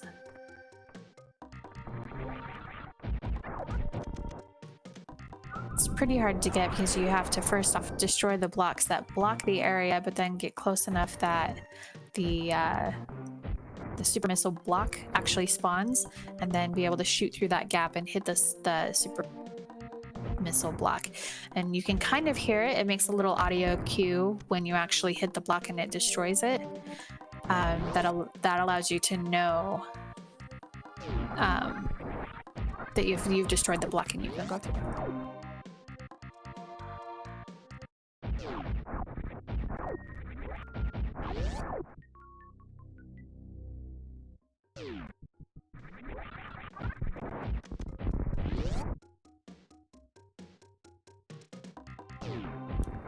I think that pretty much clears most of the Brinstar locations out, with the exception of Waterway.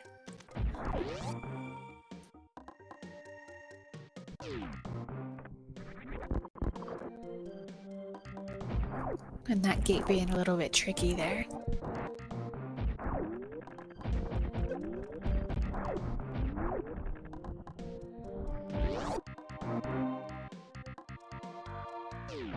All right, well, Cassidy is kind of going over areas that he's been through already. Are there any donations or anything that you want to pass along?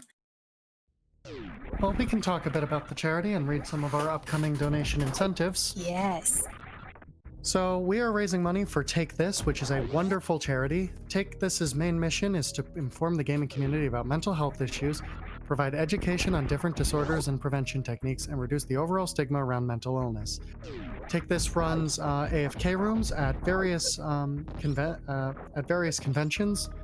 They are a safe space for people to kind of escape to. They are a very, very important resource. And I can't stress enough how good of a cause this is. We still, for this run, we still have not resolved the save or kill the animals bid for, or the validation chest. The validation test is especially close right now, with only a $5 lead for invalidate the run over validate the run. And I'm just gonna go out and say, and put this in all of your heads, if we do not validate this run, you will never know what was in that validation chest. So we will finish this game and you will be wondering for the rest of your life, what was in the validation chest. And I don't know if you want to do that, but I certainly would like to know.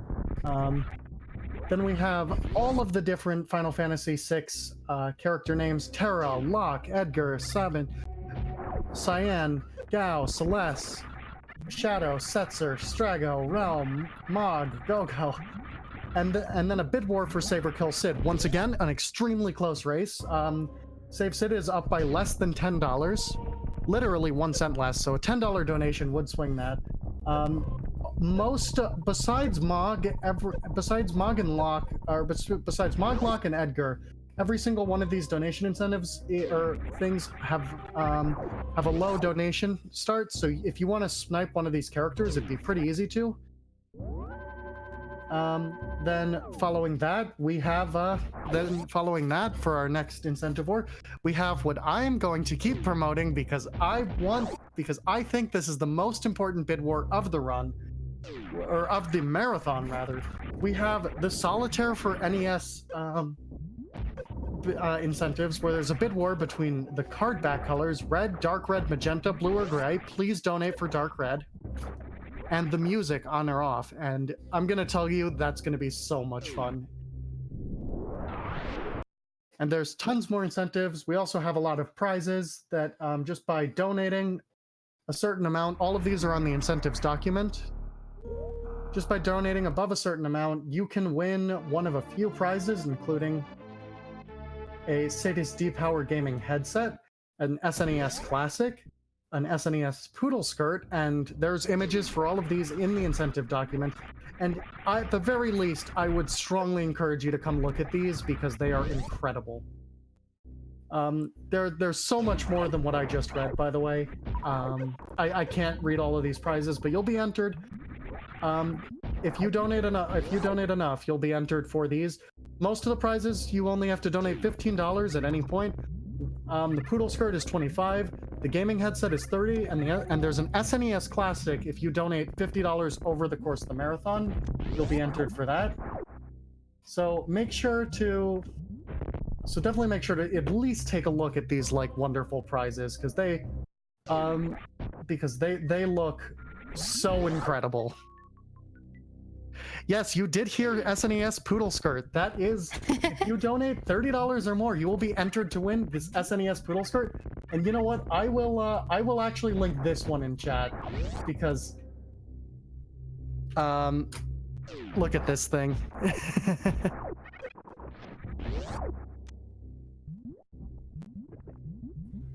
All right, well, thank you so much for that information, and I'm gonna have to check out the poodle skirt because that sounds awesome. Cassidy did find the gravity suit, space jump, and morph bombs while we were going over some of that information. So that's definitely some major progression in Super Metroid for the run.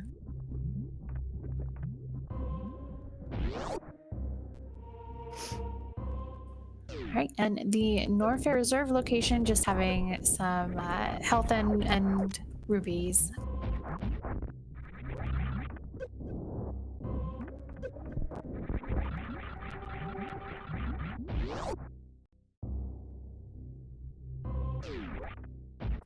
All right, just a couple more locations in Bubble Mountain area, including the wave beam location that Cassidy's going to be able to check. Could potentially think about heading down to Lower Norfair, get our Ridley on.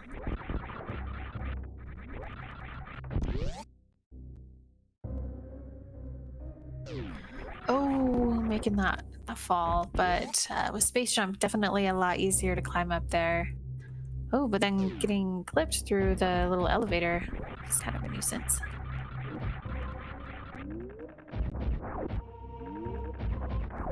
All right, so the first item here in the wave beam location, just a missile pack. And then in the actual wave chorizo room, we have Big 20.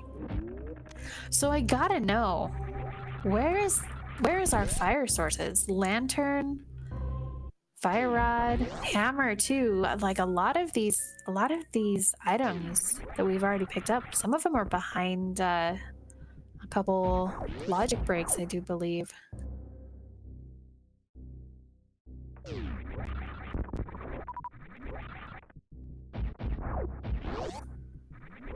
All right, Crocomire might have something.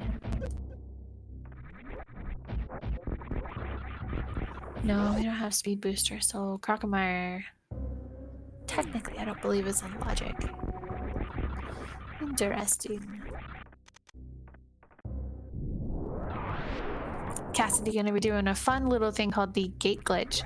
Allows you to stand within a certain pixel to the gate and jump forward while jumping up, and shooting through the gate should allow you to glitch your missile past the gate to hit the button and allow the gate to come up.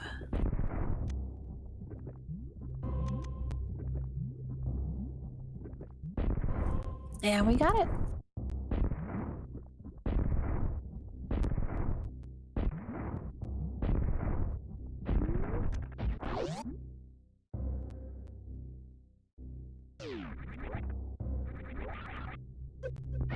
All right, so we are in the Crockermire area of Upper Norfair, everybody's favorite four-eyed lizard. Well, 8 eyes, because he's got 4 on each side, but...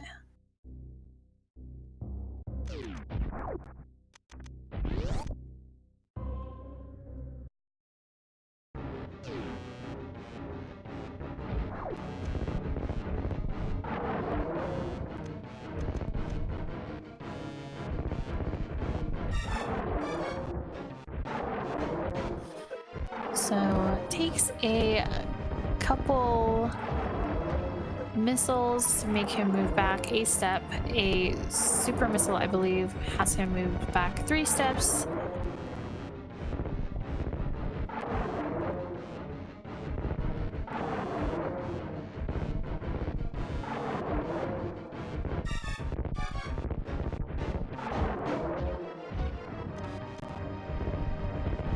Alright, and our first item behind Crocomire is the E-Tank. I do believe that's vanilla E-Tank as well. Definitely helps out with refilling some of that health. As soon as you pick up an E-Tank in Super Metroid, it's kind of like picking up the Sanctuary Heart. It will fill up your health entirely.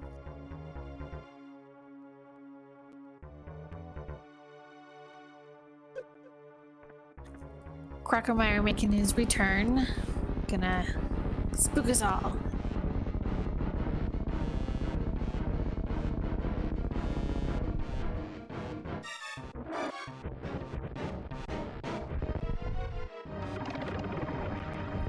Alright, and there are 4 items here behind Crocomire, and one of them being an E-Tank. Cassidy's gonna pass that out.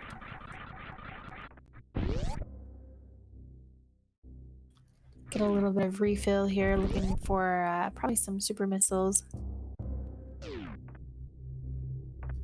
I'm gonna need to do another green gate glitch to check, or possibly some short. Well, I guess we can't do short charges without speed boost. Gonna need to do a green gate glitch to check a couple more item locations behind here.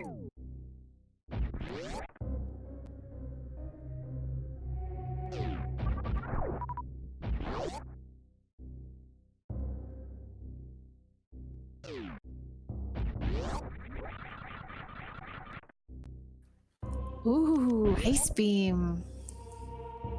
Definitely a keeper with Ice Beam.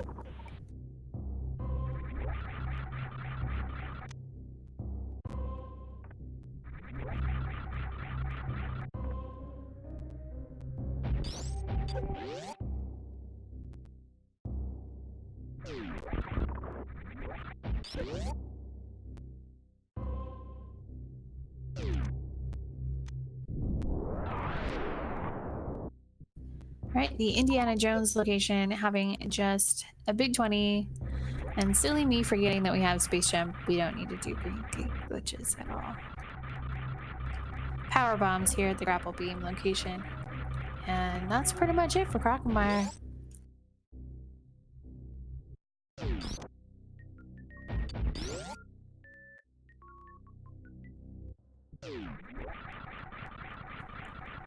Ooh, where in the world is our progression?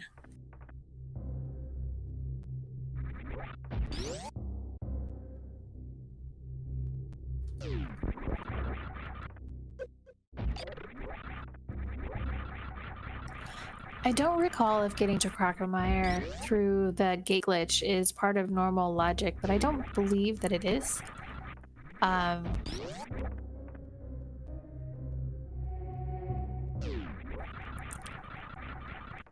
Trying to think of getting morph bombs and gravity at Bubble Mountain at the speed booster location could possibly be pointing to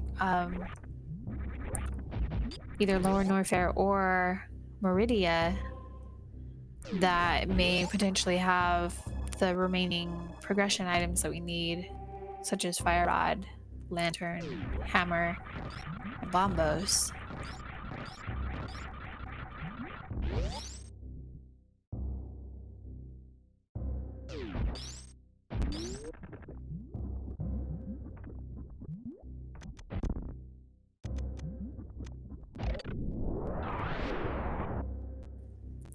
Finding space jump above the save in Bubble Mountain, I think you would need ice. I guess, maybe not.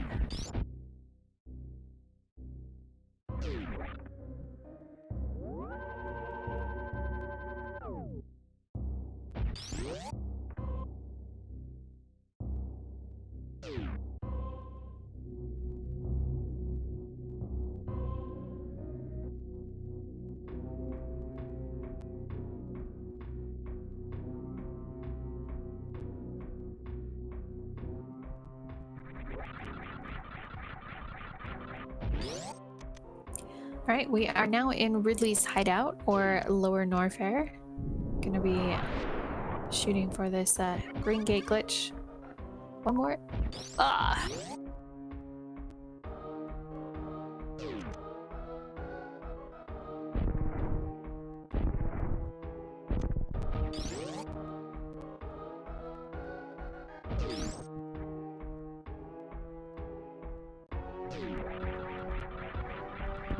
Screw attack definitely making this room quite easy. Don't have to worry about using power bombs to get through. Screw attack busting open the bricks there and the little bombable blocks to get through that room. And the worst room in the game, quite easy when you've got gravity suit, space jump, and screw attack.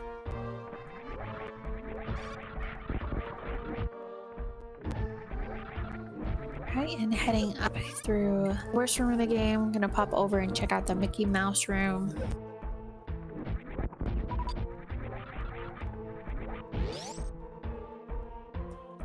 There's our hammer. All right, so early Varia, I suppose, could have sent us towards Lower Norfair to come and pick up the hammer.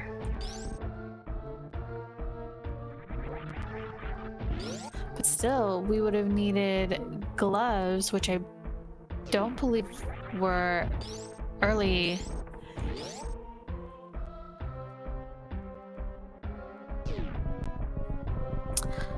I guess we got Mirror pretty early, and we could have gone up to Spectacle Rock once we got Flute in Blueprint Star. And then our first set of gloves was in Spectacle Rock, so Dark World access would have been fine with that and Dark Death Mountain. So logic probably would have pointed us to head towards Lower Norfair following the Titansmith pickup from the Misery Mire portal to then come and pick up Hammer. Okay, so that makes sense, but we still need Lantern for a couple things.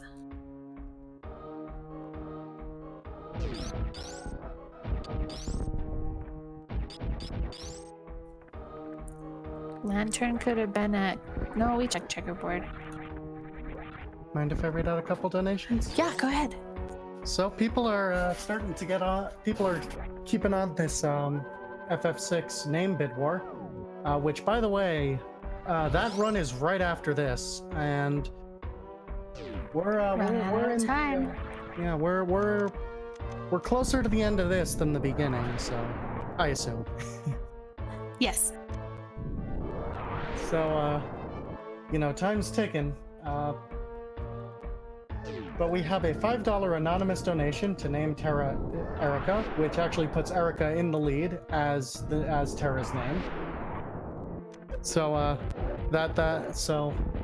if you want to bump that, you can. Then we have a $12.22 donation from Shala. $3.06 to name Cyan Stash, 306 cents to name Shadow Clyde, 305 cents to name Setzer Ace, and 305 cents to name Strego Bear, because that would make Sparko happy.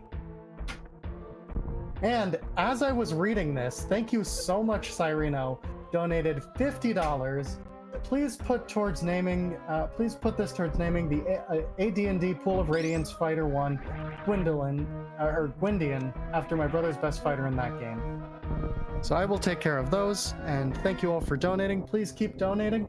None of these bid wars are locked in. All of them could be swayed with a, most of them with a pretty small donation. Most are still only up by a few dollars, and some are, even the ones that aren't, they're still only up by like $20 or $30. So I would get in on that as soon as possible. Which characters did we have the option to name? We had the option to name Terra, Locke, Edgar, Sabin, Cyan, Gal, Celeste, Shadow, Setzer, and Strago, Realm, Mog, and Go-Go. There are a lot of characters in that game. I'm also being told that we already did AD&D Pool of Radiance. So Cyreno, if you want to message me something else you want to put that $50 towards, feel free to. I meant earlier,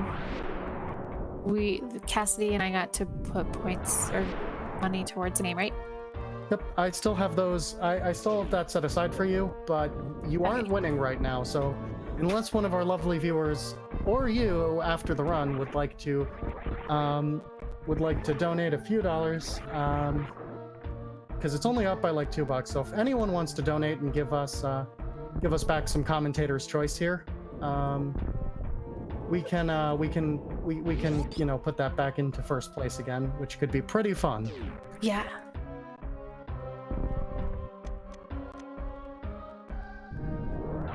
All right, Cassidy is working on getting some farming. Gonna have to think of how to get past these gold pirates. I think he may just be coming back, because we need supers for both Ridley as well as the 2 golden pirates before Ridley's room. Hopefully. Oh, I was hoping for speed booster right there. I mean, there's one more location here that could potentially have speed booster. It would make it easy to do the Shine Spark Echoes to kill the space pirates, but here's to hoping. That's not speed booster.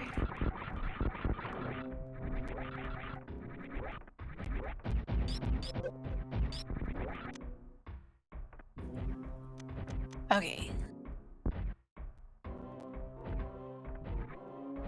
So he's gonna go over and pick up the Cane of Burna here, and probably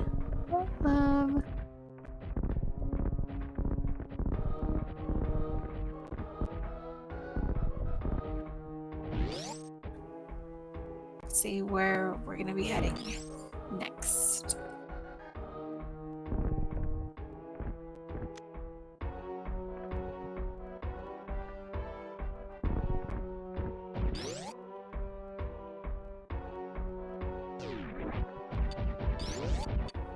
All right, we're gonna get out of this crazy place for a second and come back to finish up Ridley later. Well, what's here? Oh.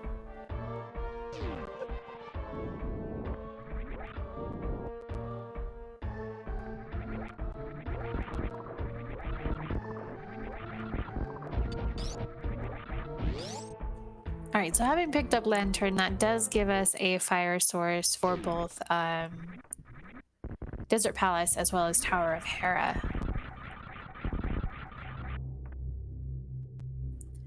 We are still looking for the bow, the fire rod, and our Bombos medallion.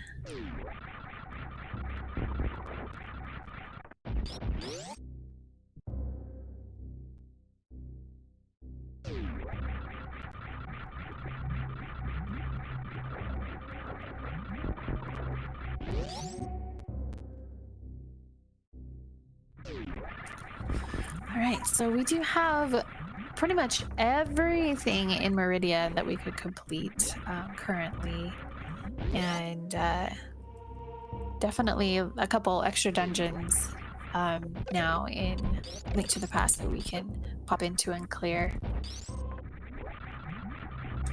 Probably save Desert Palace for closer to the time when we can finish up Misery Mire, since we've gotten all of the items that we need from Desert Palace.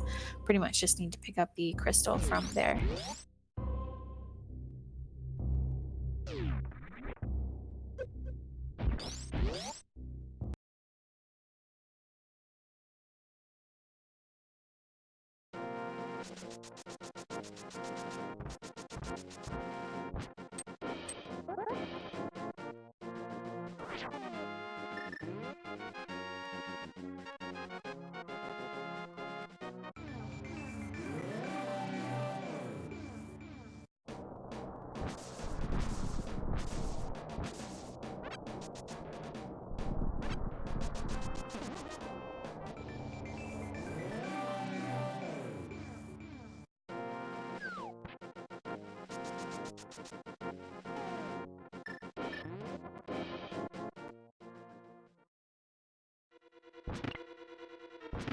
All right, so here in Tower of Hera, we came in earlier. There was a one of the map or compass items in the front basement room and the small key in the chest just here above. That made it so that we weren't able to progress further in this dungeon without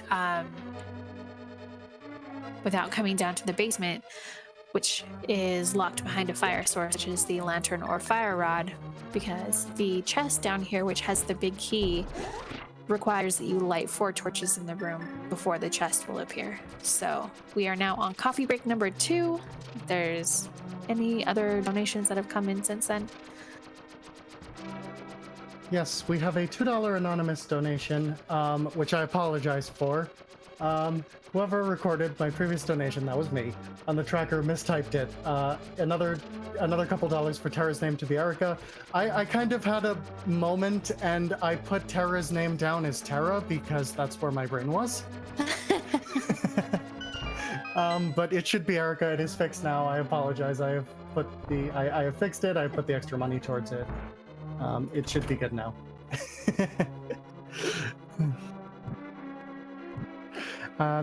And yeah, these bid wars are like, they're picking up now, like, but there's some of them that like, and there's some of them that are still pretty close. About half of them are still easily swayed by less than $10. And then in addition to that, we still have the save or kill Sid bid war, which save Sid is winning, but not by much. Plus, speaking of bid wars, this run, it's still not too late to get in on save or kill the animals and valid or not valid. For the validation chest at the end of this run. Both of these could be swung with 1 donation. All right, and I'm guessing that the Terra one will probably be the first to get closed off because she's like the first person that you get, right? That is correct. They are in order. I believe they are in order on the sheet of when they'll get closed off. Okay, I might have to get in on this. All right, Cyreno in chat asking, what is the validation chest? There was a kind of meme that started in the Link to the Past Randomizer community that the final chest in Ganon's Tower, which is after the second round of this boss that Cassidy is currently fighting, Moldorm, that spawns. People say that if you don't open that chest, your run is invalidated. That is not true. It's never been true. People just like to, make memes. Unfortunately, if that's what the people want, that's what we get to do. So if you get to the option to invalidate the run, then that means that the runner is not required to open the final chest in Ganon's Tower. And if it's chosen to validate the run, then we will open the chest at the end. But silly memes. It confuses a lot of people when somebody is watching a randomizer for the first time and they see chat start saying, you know, disqualified or invalid or something like that, because it doesn't do anything to invalidate or disqualify anybody from the run. It's just kind of bad, but it causes too much confusion to even be a little bit funny.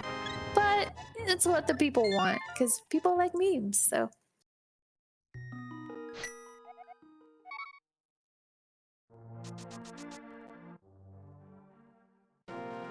All right, so Tower of Hera not carrying any progression for us. Definitely gonna have to be something potentially in pod. There are quite a few items within pod. Don't have to complete it, but Swamp Palace definitely a good play by Cassidy here. Now that we have Hammer, we will be able to go in and full clear the dungeon.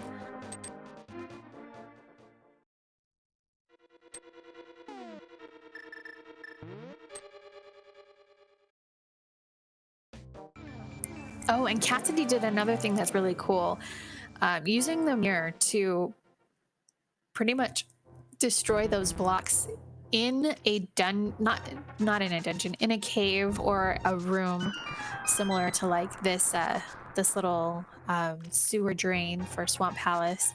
If you use the mirror and just press it repeatedly while you're pushing one of those movable blocks, it actually causes the block to just disappear because the game doesn't really know what to do with the mirror when you're using that and pushing the block. You can't use the mirror to leave a cave or a building like that. So the game just decides to despawn the block instead of trying to teleport you out of a cave or a building. So it's kind of a neat trick to use. It makes it so you don't have to push blocks around to get through little mazes or anything. It's pretty convenient time save.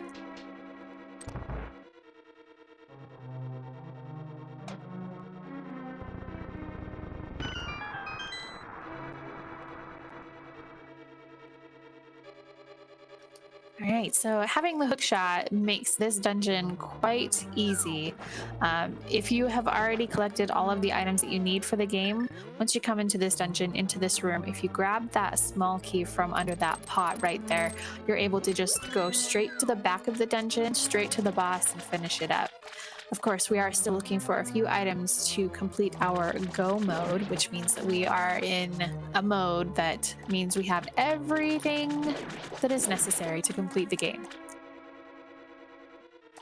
I think that as far as Super Metroid goes, unless there's something behind the speed booster in Waterway, we have everything that we need for go mode in Super Metroid. Charge beam would still be nice, but I think we've got enough ammo now to get us through Super Metroid, including Mother Brain. However, in Link to the Past, we still need Bow, Fire Rod, and our Bombos Medallion.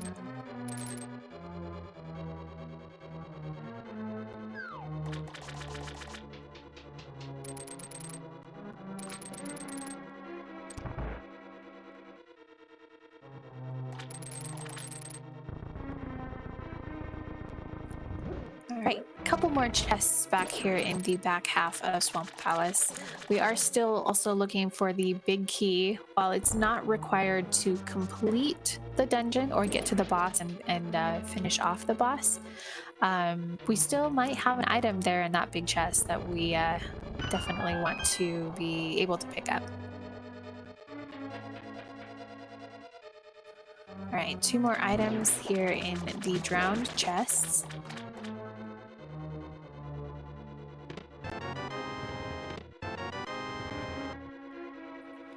And the waterfall chest holding the map. So we do have at least one item on the left side of Swamp. Probably going to see Cassidy dip back in after finishing up with Argus.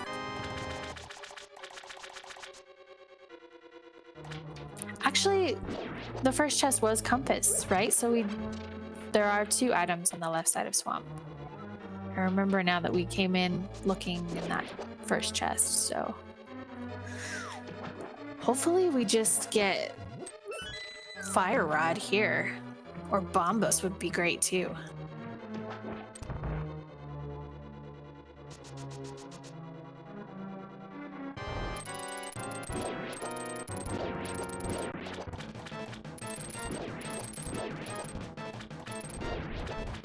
Really good Argus first session there.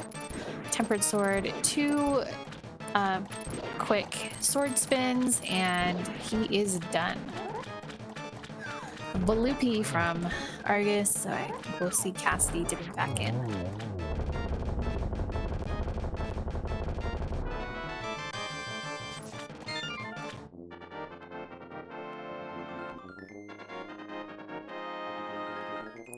He Who Is Pale in chat asks, does Key Sanity work with the crossover rando?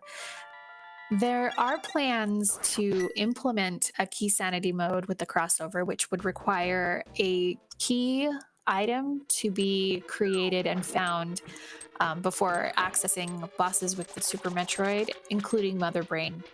So it's in the works. They plan to do something with it. It's just the logistics and the how-tos are something that they're working on. So yes, in the future, question mark.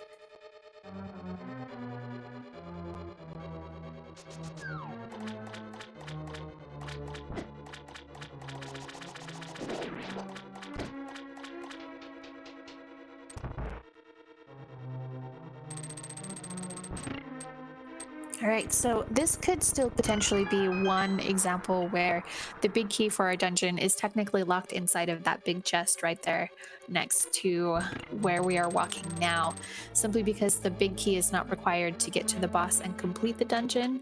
We may find the 2 final items within the dungeon here in the next couple rooms, which would put the big key in its own chest. I don't really know how that works, but you know, an automatic locking mechanism of some sort.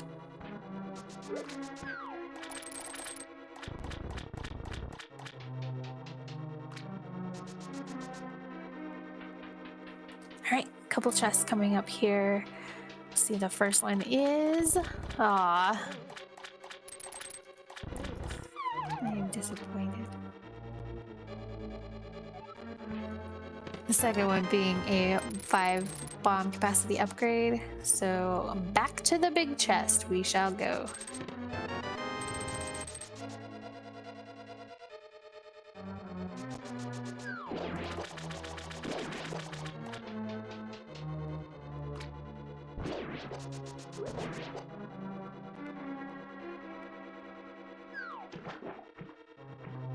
Right. Give us Fire Rod. That's not Fire Rod. Come on. +5 arrow, +5 bomb. Swamp. You make me sad.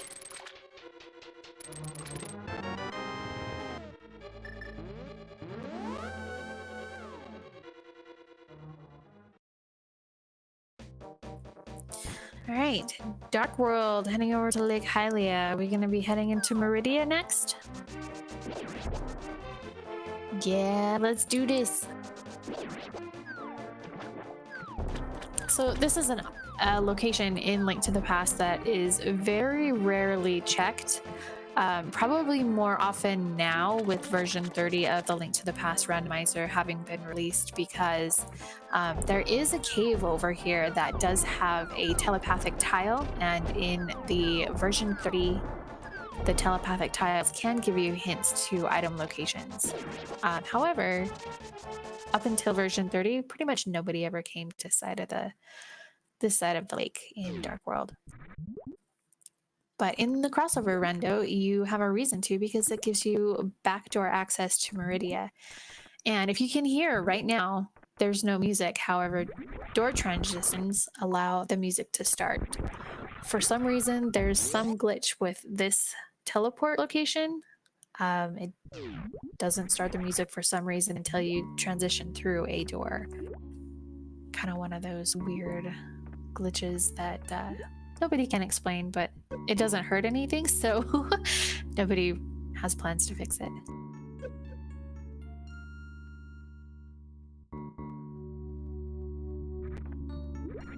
All right, so here in the aqueduct room, I guess I did forget that there were 2 items there.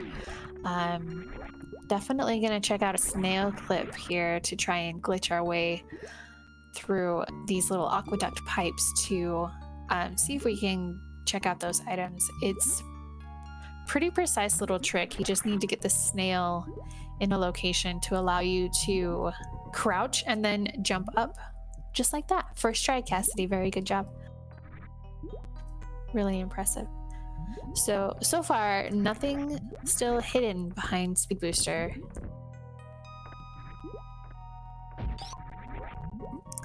And grabbing a quick save here before we start checking the sand pits. 2 different pits that are quicksand, each with 2 items behind it. Gonna have to check each sand pit, and then if there's nothing there, you will see Cassidy do a reset and then check the other sand pit, and we'll have to see what progression, if any, is down here.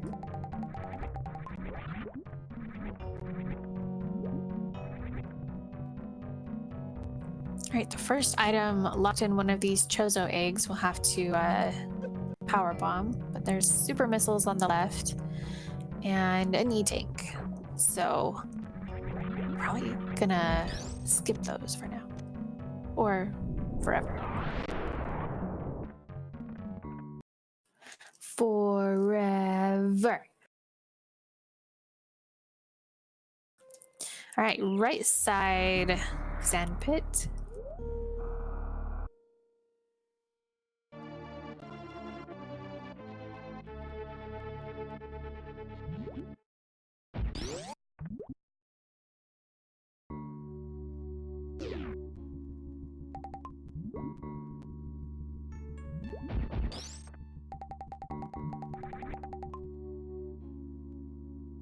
All right, second side sand pit holding super missiles as well and a piece of heart. So no progression there today. Gonna pick up the super missiles anyways because we're a little low currently on ammo, and a refill for super missiles is far, far away in our little ship.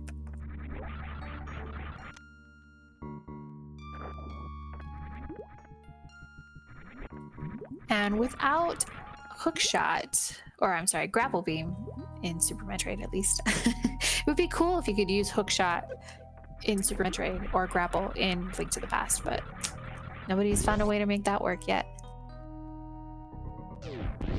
However, without grapple beam, Shack Tool is out of logic in our normal settings here.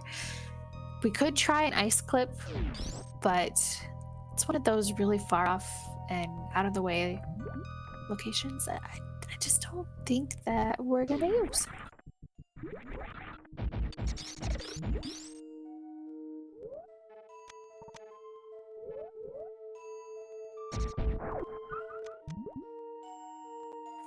Ooh, running out of supers there, trying to get that green gate. Fortunately, there's a pretty easy path here.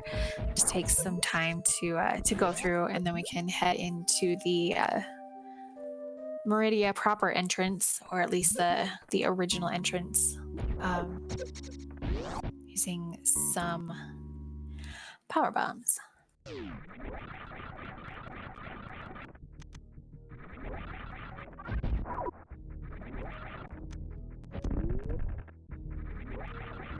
I can't remember how, when I was a child playing this game originally, we ever thought, let's blow up the big glass bottle with some bombs. I think it's simply because they show that in the opening clip that you can blow up the glass, one of the little cinematics at the beginning. Otherwise, who would actually know that?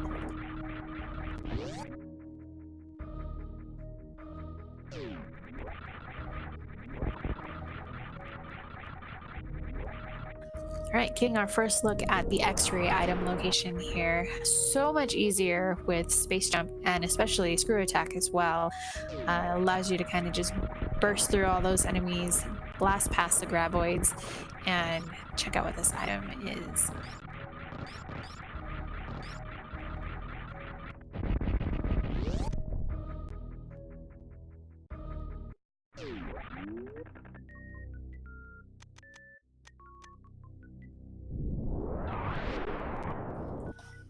All right, so nothing for progression there.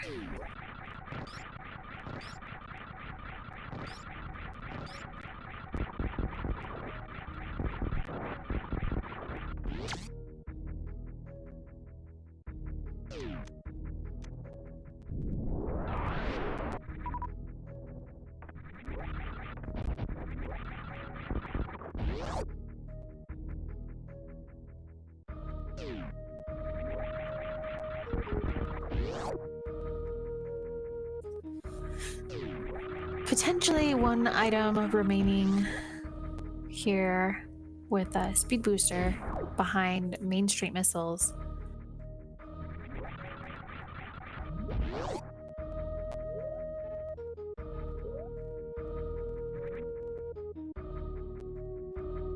All right, just a heart container, so we're still good with that. Charge beam, yeah.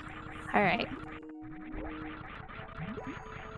Probably be picking that up because who doesn't love charge beam?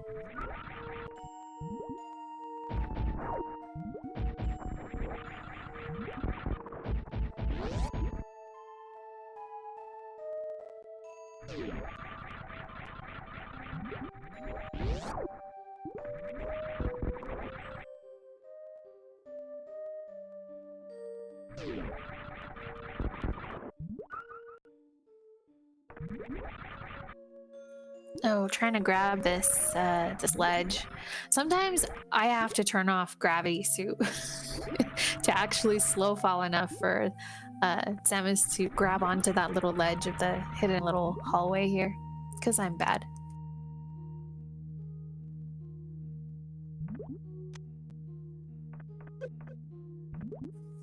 All right, now we're going to be popping down into Mama Turtle. 2 items in the Mama Turtle room.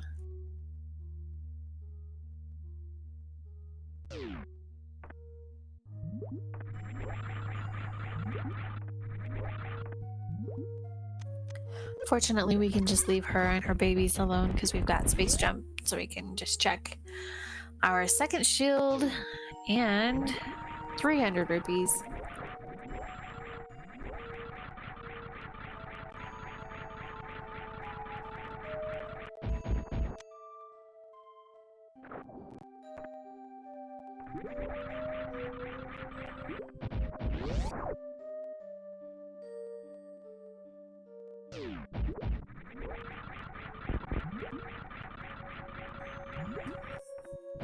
All right, we got the sandy beaches and wishing well locations, and Shack Tool, and then Dragon pretty much.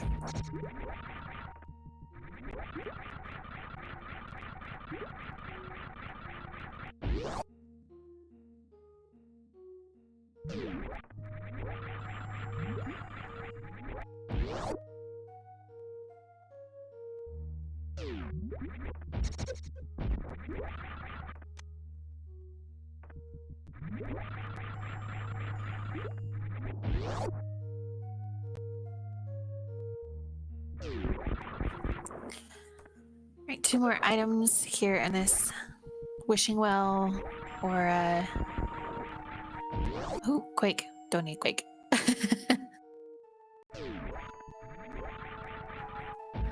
The Quack medallion.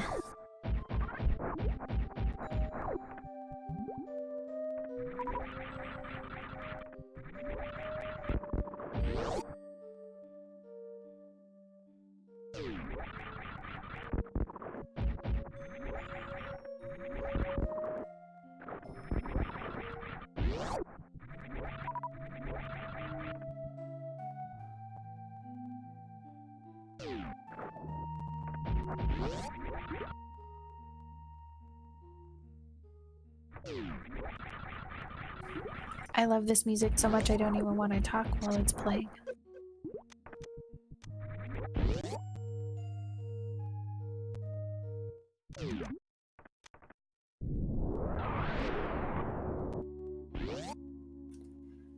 Alright, so gonna be heading up against Batoon. Batoon's kind of fun.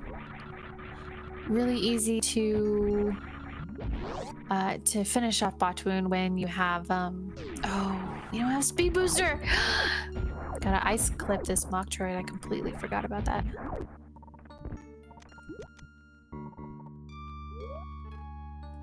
Very nicely done, Cassidy, with the pro strats. Talk like I'm underwater. So Batoon takes super lots of damage from Plasma Beam because you normally can't have Plasma Beam before fighting against Batoon. We have not yet found Plasma Beam, so we're just gonna go with charge strats. Super missiles also do a significant amount of damage to Batoon. Still running a little bit low on supers,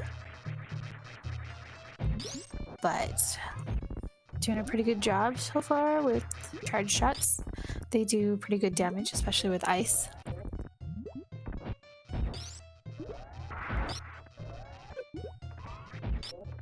And once he starts taking extra damage and he goes a little bit faster, it's harder to hit him with missiles and super missiles. But charge beam with phaser is good because of the spread of the beam.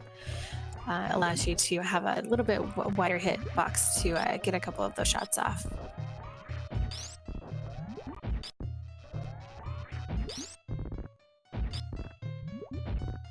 Very well done.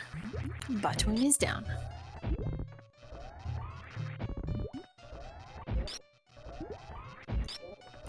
Alright, so we already saw that this item here at the Batoon tank was some rupees.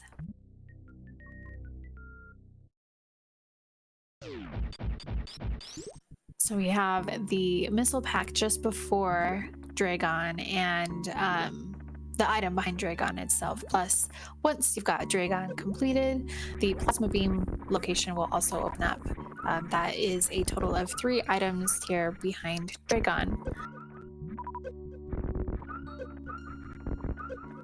Doing a little bit of farming here. The quicksand slows you down a bit, but with screw attack and space jump, you're able to pretty much kind of just hover over the quicksand here, farm up some super missiles quite quickly, missiles, health, and power bombs.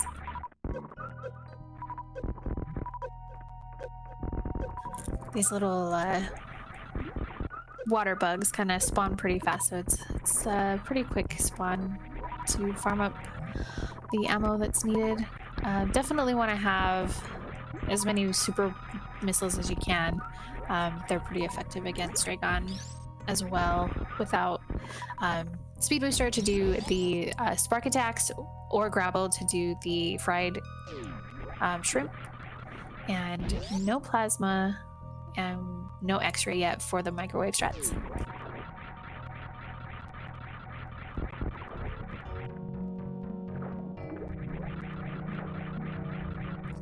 No need for a safety save, should be pretty easy to get through Dragon. The missile item is vanilla missiles.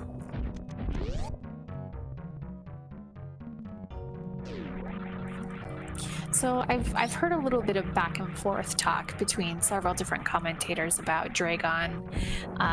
Some people think it's a girl, some people think it's a boy, but I kind of feel like it's a girl because there's all these little baby Dragons that come and hang out. It's a mama.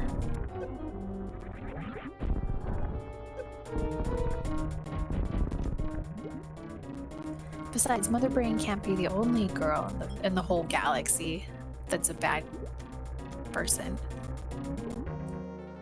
Samus is pretty awesome, but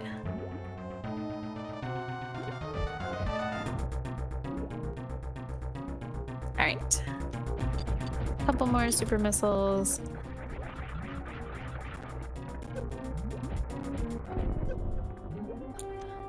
dodging those tail hits. Got the gloopy gloops coming out again. Just want to kind of get around her and then shoot from below to do a little bit of damage.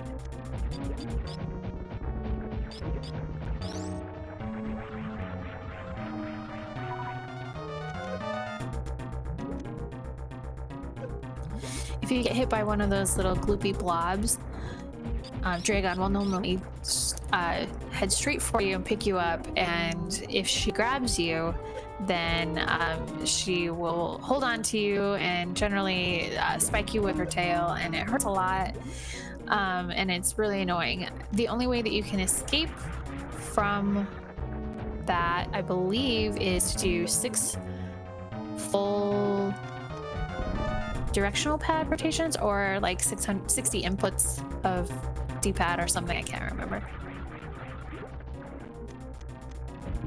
It's pretty ridiculous and annoying, and I hate it. So unless you're trying to do like the fried shrimp strats, you pretty much want to avoid getting snagged by her as much as possible.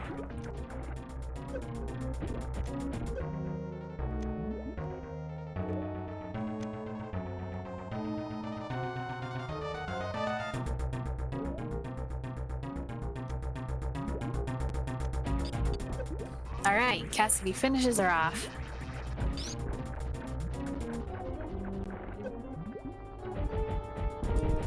Got one more item here. The vanilla E-tank, or I guess it's the vanilla space jump location. +5 arrow capacity. Get out of here.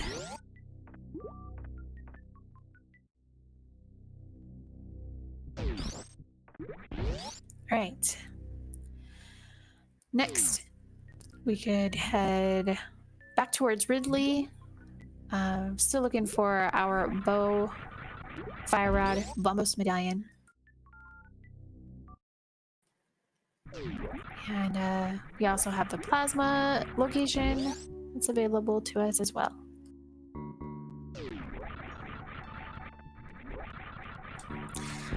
What could be on pedestal? Oh, pretty much nothing. I guess technically bombos could be on pedestal.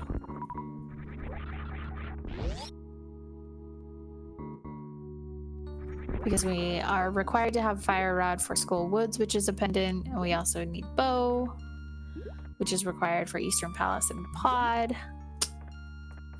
Our pedestal index is looking pretty sad.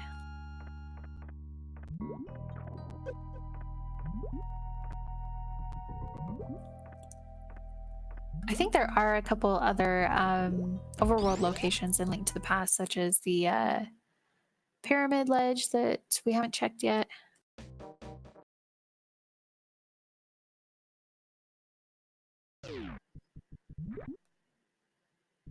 Guess we, yeah, still need fire access for Pyramid Ferry. There are quite a few items available in pod, which we have full access to, except an item that may be on Helmasaur. If we want a dependent dungeon.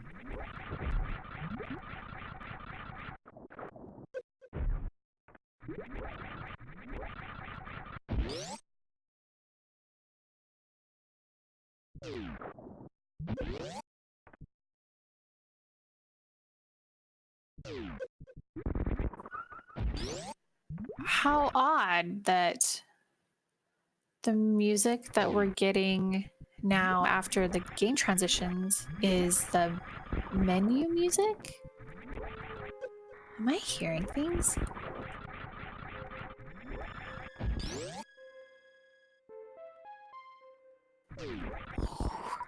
What is happening?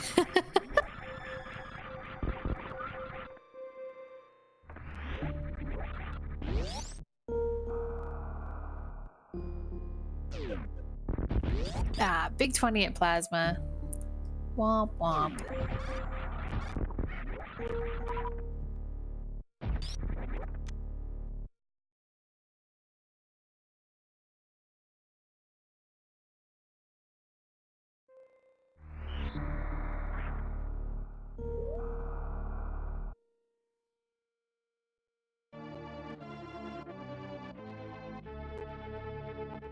All right, 65 super missiles, 135 missiles, plus charge beam. Definitely more than enough ammo to make it through the end of Super Metroid. We can full clear Super Metroid currently. So we may see Cassidy heading towards Ridley soon. I guess we do have this criteria power bomb's location.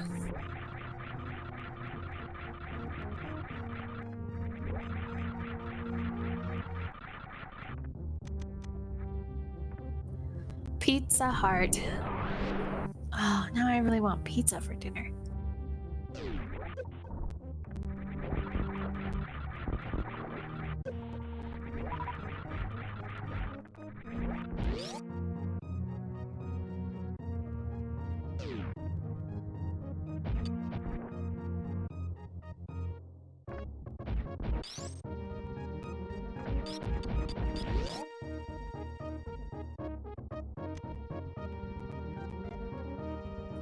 All right, we still have the one item on the far right side of Rex ship that we didn't check. At the time, after completing Fantoon and having to go through the spiky death room, Cassidy opted to not check that item. It's fairly quick to come back here once you've gotten gravity as well as space jump. Makes it quite quick to check this item.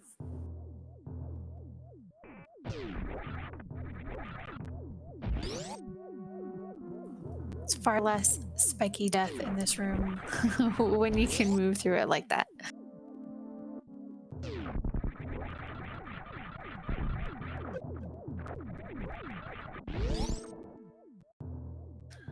So my other thought in regards to kind of what we may be looking at for logic in this, with gravity suit and morph bombs, as well as space jump in Upper Norfair Bubble Mountain, and then lantern and hammer in Lower Norfair, could there potentially be something at Golden Chorizo that we may want to pick up?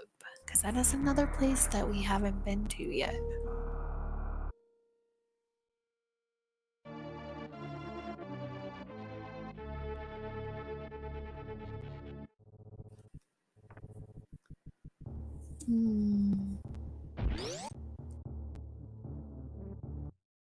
So I kind of feel like it's split in value between finishing up with Ridley and Lower Norfair, as well as Palace of Darkness. There are quite a few items that should be available in both locations that we haven't checked quite yet.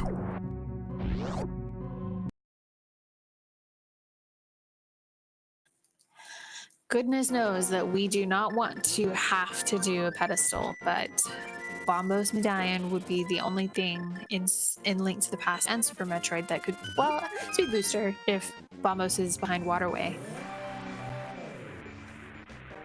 Those are the only two items that could potentially be holding us back as far as pedestal progression. And we don't really want to see that.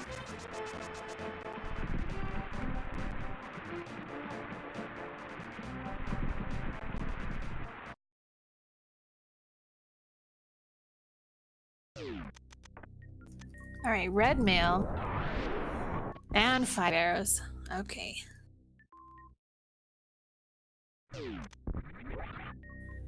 There could still be something at Power Bombs of Shame as well as behind Ridley, so Lower Norfair may be the ticket here.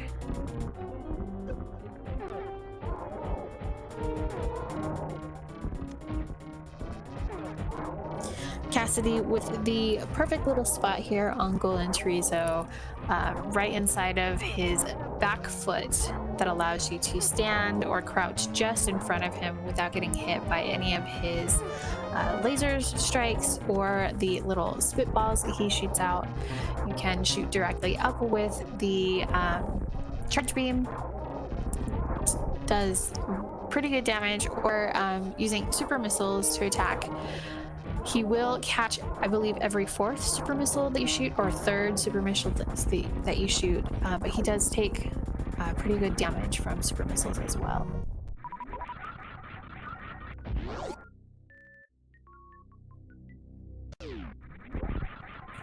All right. Be able to pick up quite a few more super missiles in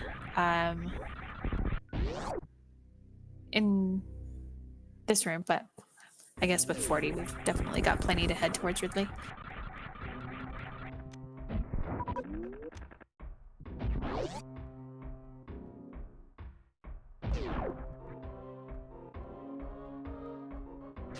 All right, this will be a quick run down to the very bottom of Lower Norfair.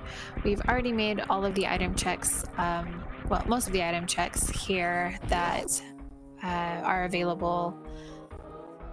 And we'll get our final Super Metroid boss before access to Torian and Mother Brain is available.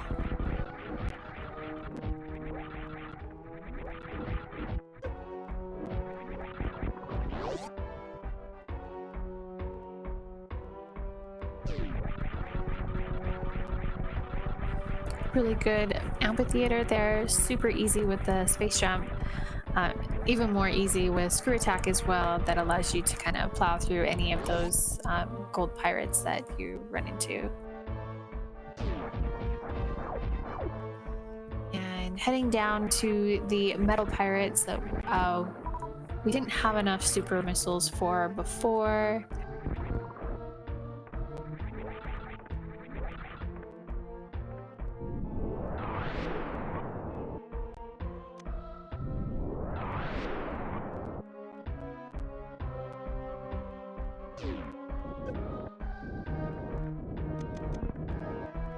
Alright, power bombs of shame. Oh, we already got that item. That's right, because Cassidy was hanging out on the Kagos down here earlier before we realized we had no super missiles. Alright, here we go. Quick fight against 2 metal pirates. 3 super missiles per pirate. And they will go down quite quickly.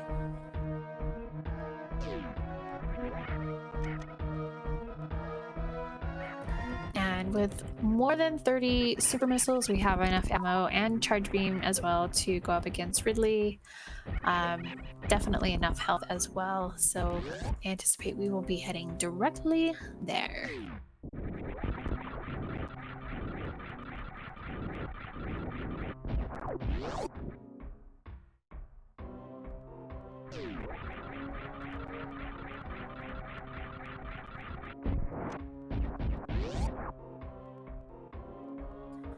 Really fun strat to also use power bombs on Ridley. Don't often see that, but if you plan it at the right time, he actually takes 2 different hits from the explosions.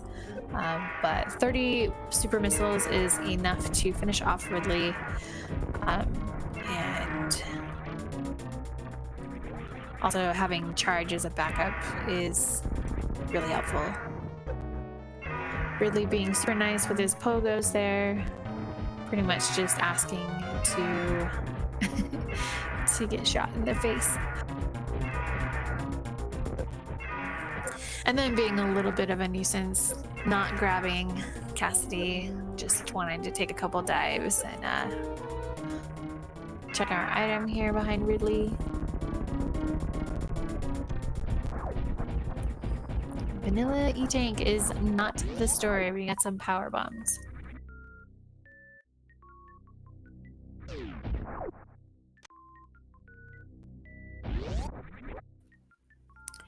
I didn't think that you'd passed up on too many E-Tanks, Cassidy, but it still seems like you... I mean, you have enough for stand-up glitch, I guess, if you don't take any damage, but...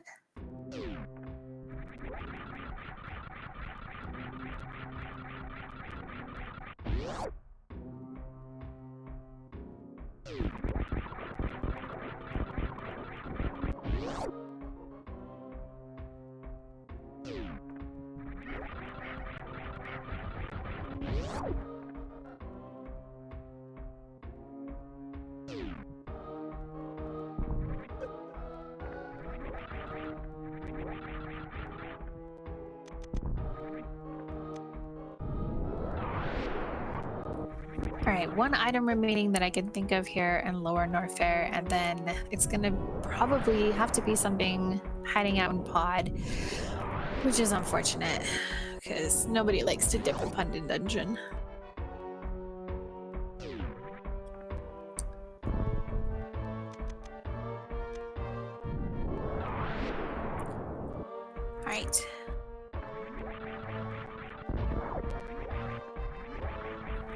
Now, I'm pretty sure that Cassidy likes to save Mother Brain for last as far as the final boss of both games, since the goal of the combo randomizer is to defeat both Mother Brain and Ganon. You can do that in whatever order you wish. So, for instance, now with Cassidy having beaten all 4 of the Super Metroid bosses, Mother Brain is completely accessible and you're able to go and kill Mother Brain.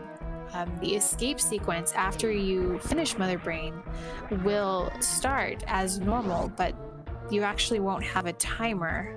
And once you go through the... Oh, Cassie, you're forgetting an item down there.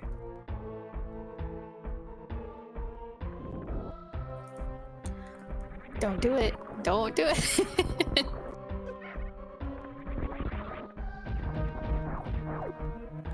Oh, okay. You would have been fine. Anyways, you're able to go through and finish off Mother Brain. The escape sequence will start. You'll have to go through the whole exploding planet thing, up the criteria escape shaft. But as soon as you get out of that escape shaft back onto pretty much the criteria surface, the escape sequence stops. The explosions stop. You kind of might need to find additional items on Zebes within Super Metroid that could potentially help you or progress you through finishing up Link to the Past. So, depending on which game you finish first, if you finish Link to the Past first and kill Ganon, then as soon as you're done with Ganon, you walk forward across the bridge into the Triforce room, you're teleported directly back onto the top of the pyramid.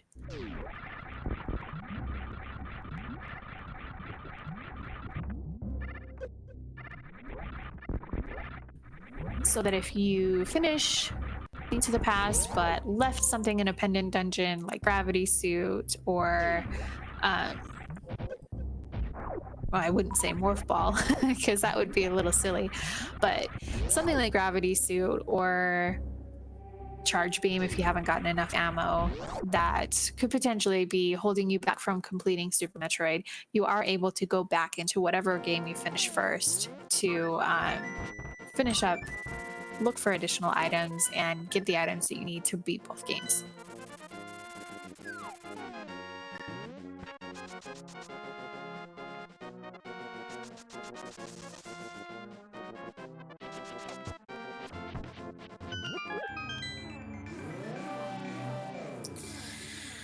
All right, so you're gonna have to head into Palace of Darkness as a pendant dungeon. I do believe that is one of the last locations that we can check.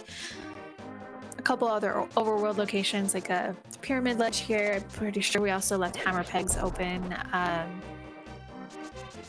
But I really think that as far as item density goes and the most value for our time, Pod is probably gonna be the play. But Cassidy's the one driving the ship, so he gets to decide where we're going.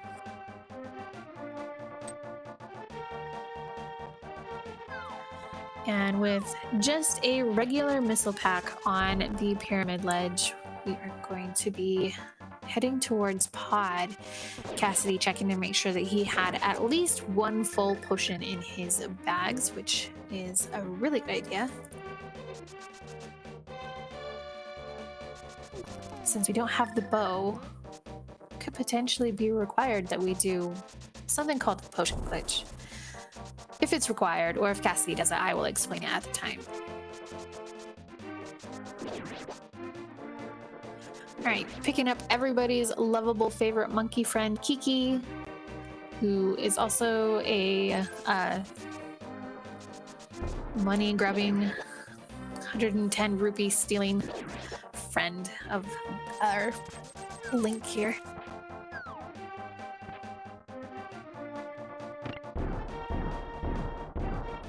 All right, Palace of Darkness. The first chest here on the left could potentially be a small key, which will allow us to progress through the back of the dungeon, which is what we got. Or it could actually be the big key, or a progression item, or a dungeon item like the map or a compass. If it is anything but a small key, that means that the dungeon overall is bow locked, because to head down the right side of the dungeon, you end up coming across enemies that you can only kill with the bow. There is a way to use a camera manipulation trick to bypass those enemies if you don't have the bow. It does require a potion, and it's pretty cool. But looks like Cassidy's gonna give us a show of it here. The way to do the potion glitch is to clear out this hallway, or at least make enough room for you to be able to move to the left.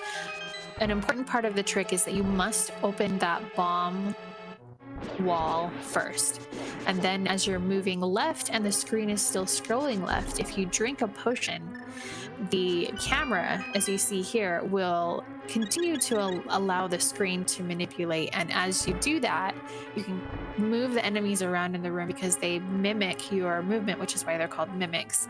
And you can trick the game into thinking that if all of the enemies, or most of the enemies, are off of the screen, then the game thinks that the enemies are dead and the door will pop open. So it doesn't look like there was any progression on the right side of pod there, but that is a small key that we may need, depending on where the other keys to progress or other progression items in the dungeon may be. We did get the compass, so if the map is on Helmasaur, then we can fully clear out this dungeon without having to worry about coming back for one more item on Helmasaur.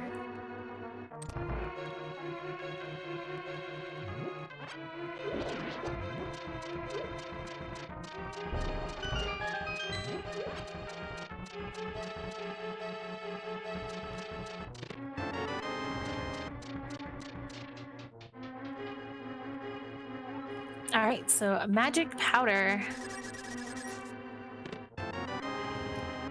and our Bombos medallion. So that opens up Turtle Rock and Misery Mire. We do have everything needed to complete Misery Mire. However, we still need that fire rod to complete Turtle Rock. Potentially the fire rod could be in Turtle Rock, which is a really unnecessary troll and very, very rude. But we'll have to see what else we can find. Hopefully we'll find Turtle Rock and Misery Mire, or even just right here. Okay, so it looks like there will be an item on Helmasaur because we found both the compass and the map. A grapple beam. Shack tool, anybody? Come on, Cassidy, you know you wanted to do all the tricks.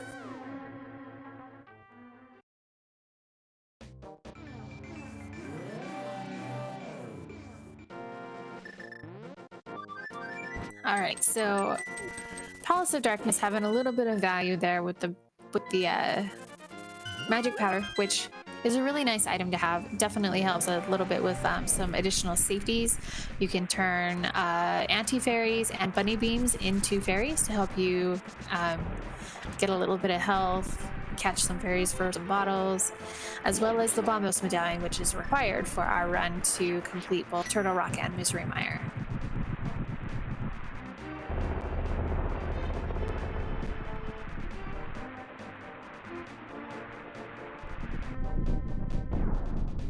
All right, so we are currently only 2 items away from our go mode. Just need that bow and the fire rod.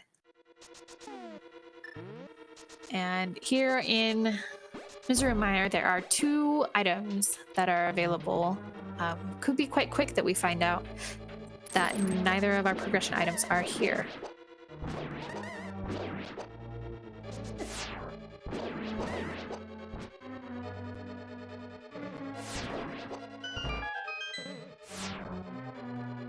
All right, coming up on the first chests here in our Misery Mire dungeon. Be checking out the bridge chest first. missiles. That's our first dungeon item. So 1 item remains in Misery Mire.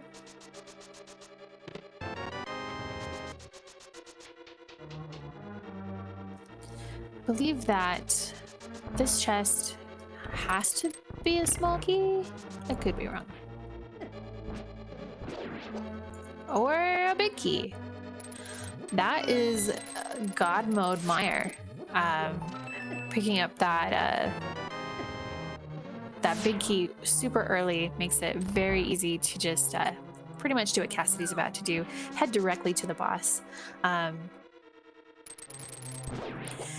With it only having 2 dungeon items, it could be entirely possible that all of the remaining chests have remaining small keys, as well as the compass and map. Vitreous may have our final dungeon item, and that would be a huge time save if that's the case. I hate these stupid fire-spitting Medusa heads to the core of my being.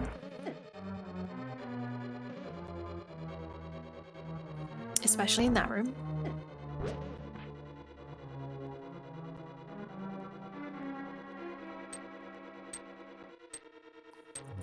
All right, and Cassidy keeping in mind that he has not pressed the orb switch, so he doesn't need to go and change it back to red.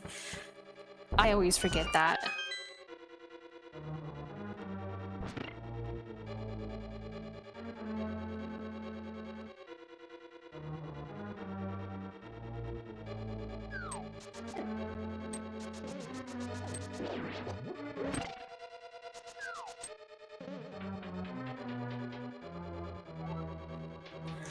And one of my favorite strats for the Vitreous fight, using the magic cape, doing some sword slashes, sword spins, or you could just head up to the middle area and just dash back and forth across the room with your sword out. Just take out the icons.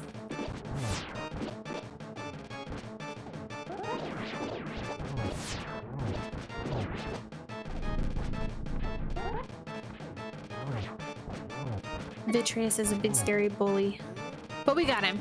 Very nicely done. And we get a small key. So 1 item remaining, but we have picked up our 3rd crystal. 1 of 2 special crystals that allows us access to the Pyramid Fairy potentially could have the fire rod or bow inside of that Pyramid Fairy location.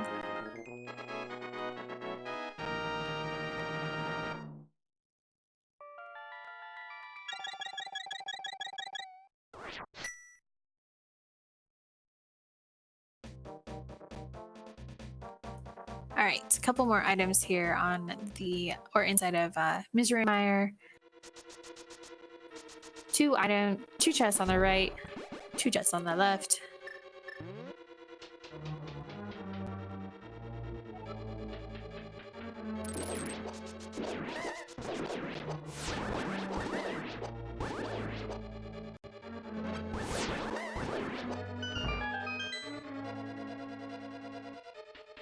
All right, Cassidy heading straight for the big chest.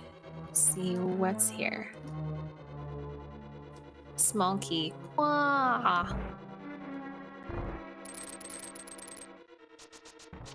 That also makes it so that you don't have to kill the berry. Or we could just, no. I guess there's 3 chests here on the left, huh?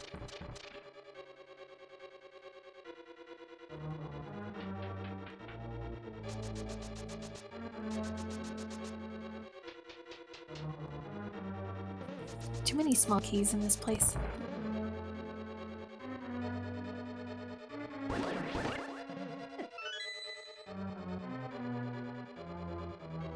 Compass.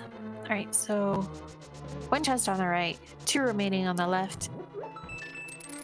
It's probably going to be something locked behind fire because fire was in Lower Norfair, and oh my goodness, game.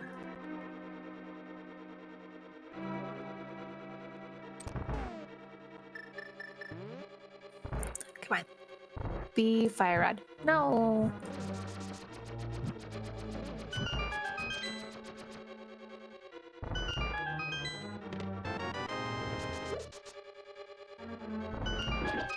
Alright, so we're coming up to the longest cutscene room. I gotta light these 4 torches in this little area. And then the world decides to have an earthquake for a little while.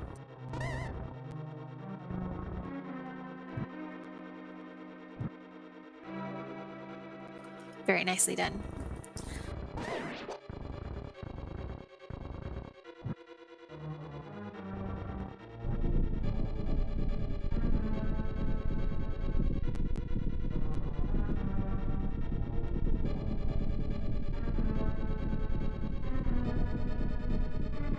Ah!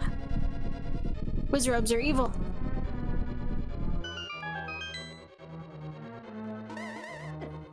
I suspect that Cassidy has likely hopped up real quick for a bathroom break or a drink, but he's back. 3 hours is a long time to play a game. Alright, there's our second item.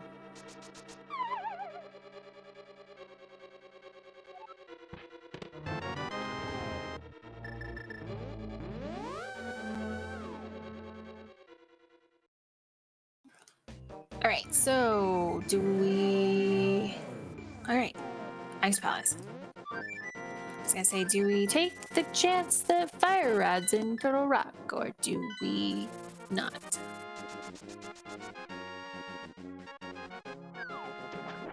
Whoops! Come back, bird.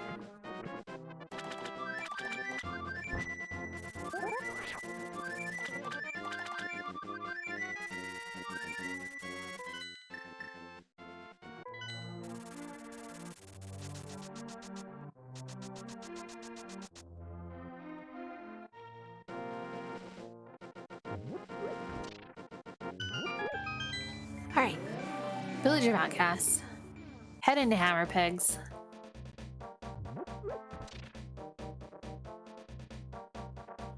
We can also do Magic Bat while we are here.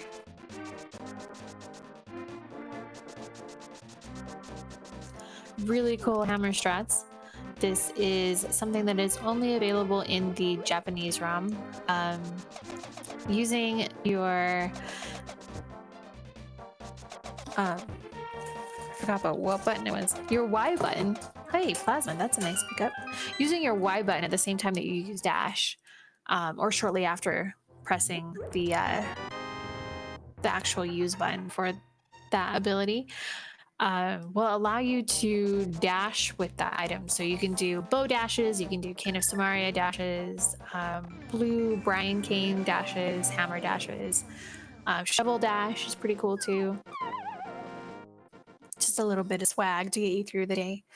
Definitely helps with hammer dash when you're going through those hammer pegs because it allows you to do it much quicker than... Hey! Bow and Turtle Rock. Rude. Alright, so Palace of Darkness having both our fire rod access behind magic powder as well as the Bombos medallion.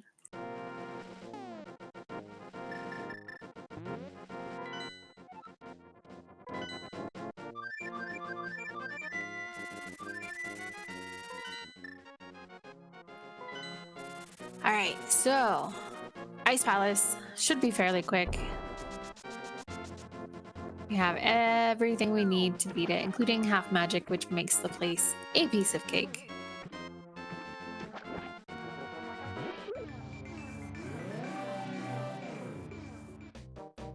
Really nice with the Freezor, single fire rod shot. Gonna grab that key. Now, the key logic in Ice Palace can be a little daunting, as well as if you don't know the Ice Palace bomb jump, the dungeon overall can be quite intimidating. I only recently learned the bomb jump, and I don't mind Ice Palace as much as I used to, but depending on... Alright, big key here. So that opens up quite a few things, including the big chest the first time you come around. I think that also means that there are required keys that would make it so you don't have to go right side.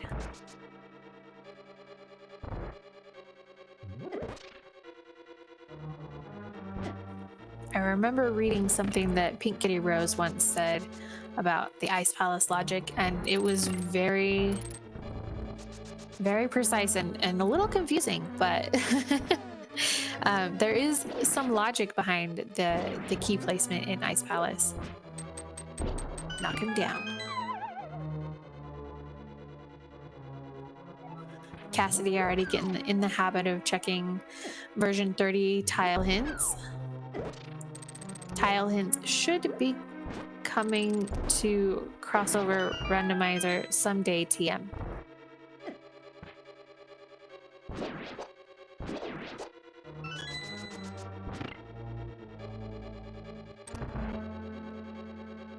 Very nicely done. One try, first try, every time.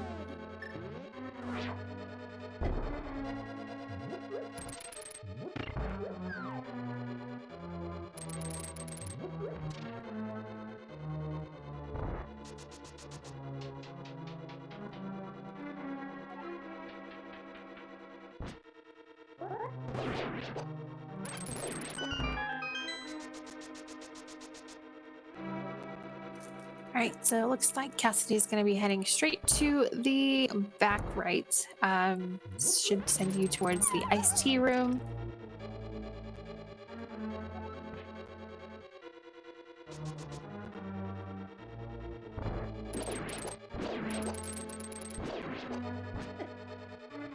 Oh, not the iced tea room.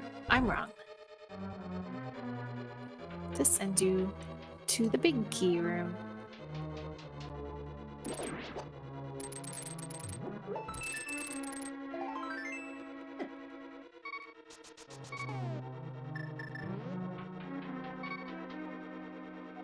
Really nice use and knowledge showing up there. Popping that magic powder on the big silver block before picking it up allows that magic powder to pop right onto that bunny beam and turns it into a fairy.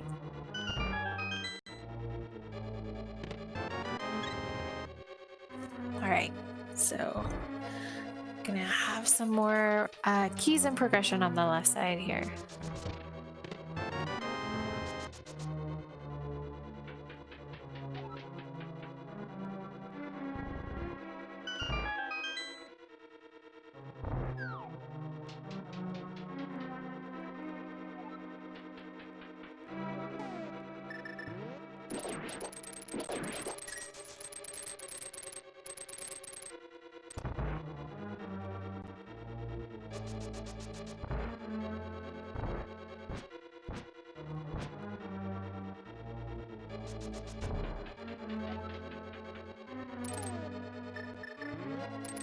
Alright, and bottom jump across this.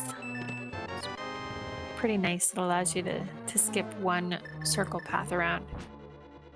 Very nicely done.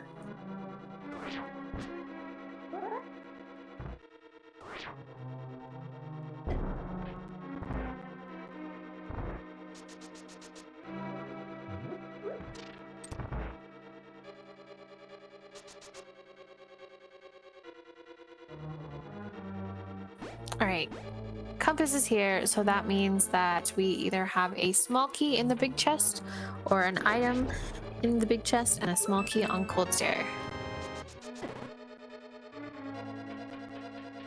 Oh no, wait. Are they both small keys now?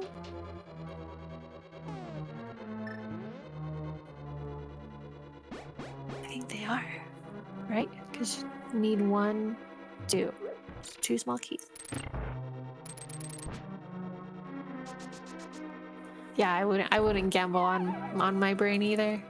Oh yeah, speed booster. Good job, Cassidy.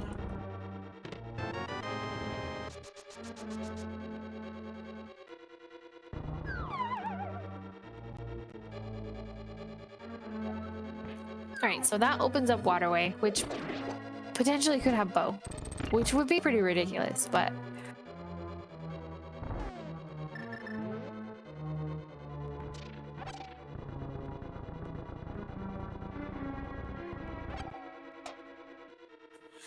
I love using Bombos on Cold Stare because it doesn't take very much magic, leaves you with plenty to use for Fire Rod, and I personally think it takes less time.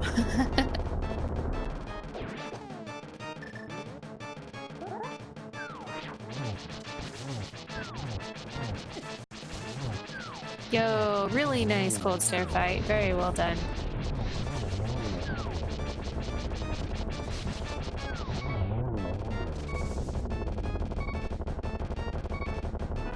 All right, 2 crystal dungeons remaining. Sorry.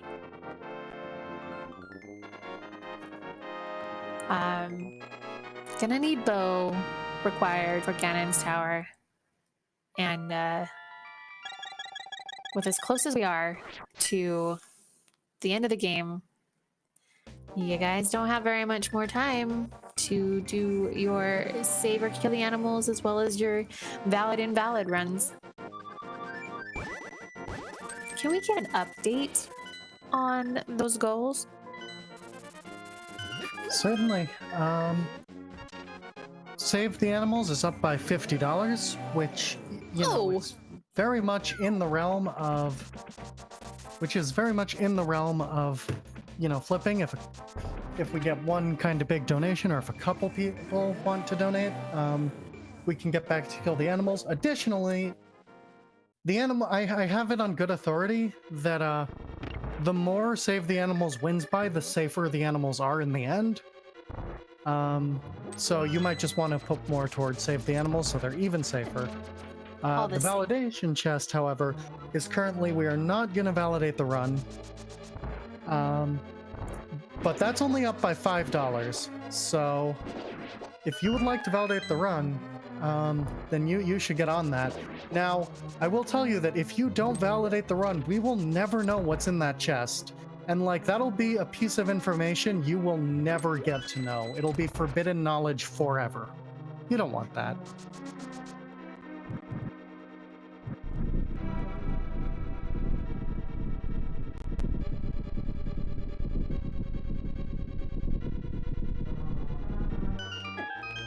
All right, Land Mollis. Fire Rod strats.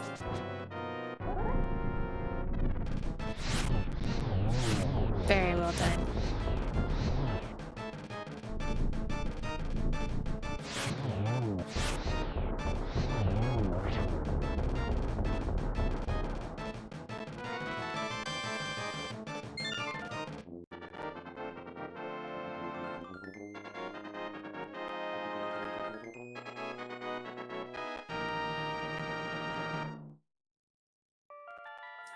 All right, so Turtle Rock remains. Quite a few items available in Turtle Rock. Bow could definitely be somewhere in Turtle Rock. Laser Bridge, maybe.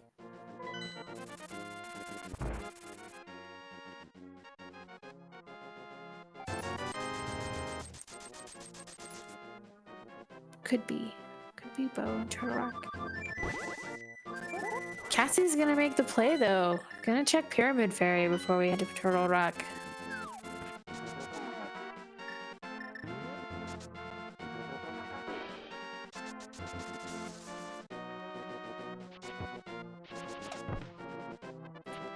Bow could be at Waterway.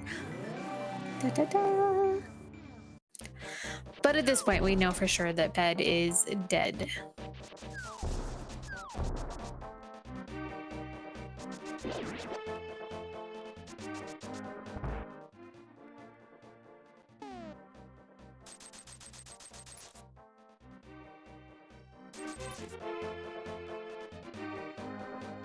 All right, couple items here at the Pyramid Fairy, and then likely on our way up to Turtle Rock.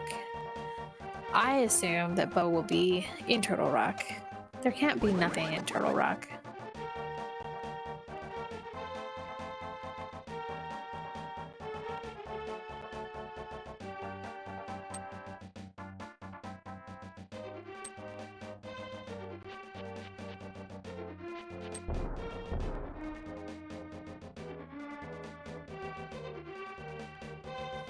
Single arrow and a mushroom. Do you chase the green fairy, Cassidy, or do you just go? I guess since you have flute, it's pretty easy to check mushroom.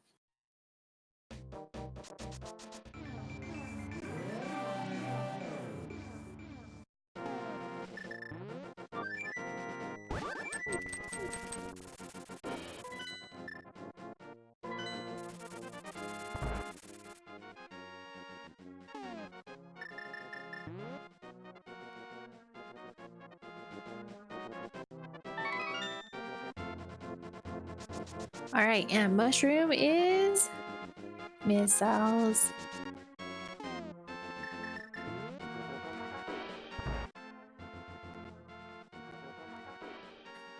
All right, Turtle Rock it is. I'm gonna say it's Turtle Rock. Hopefully it's commentator's blessing for you.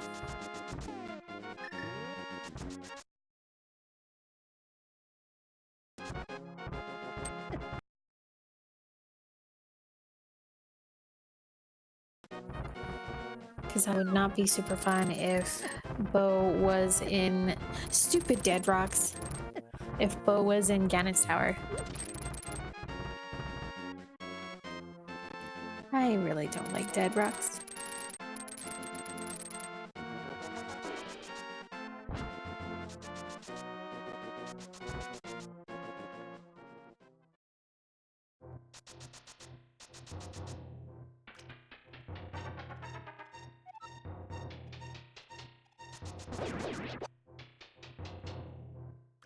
Well, there's our third shield. I guess I missed that if we checked that before.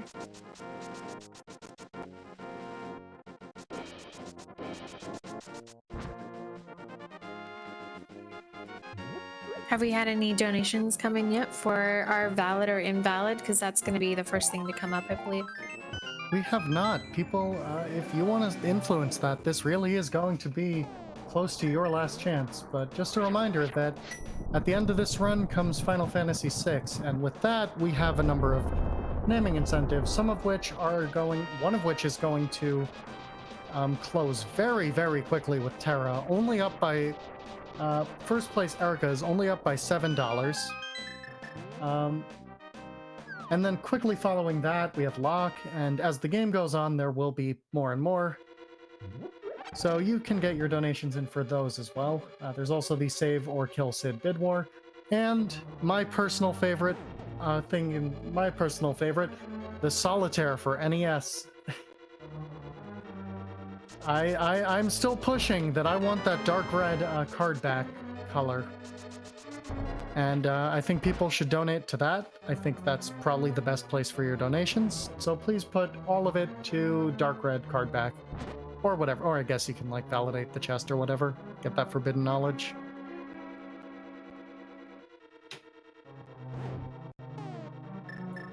All right, great. So we picked up one small key for Turtle Rock here. Gonna check these two items on the right past this roller room.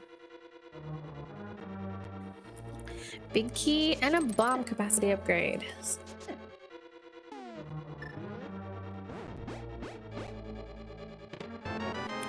So I do believe that we will be seeing the lava room chest.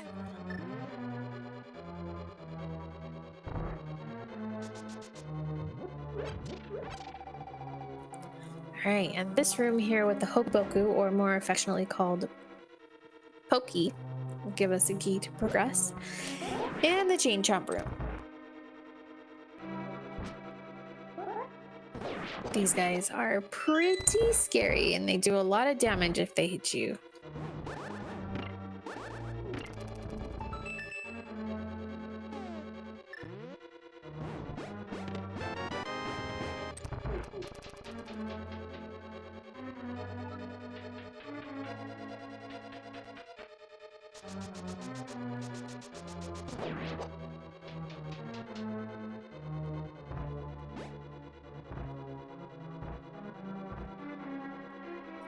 All right, one more chest coming up here.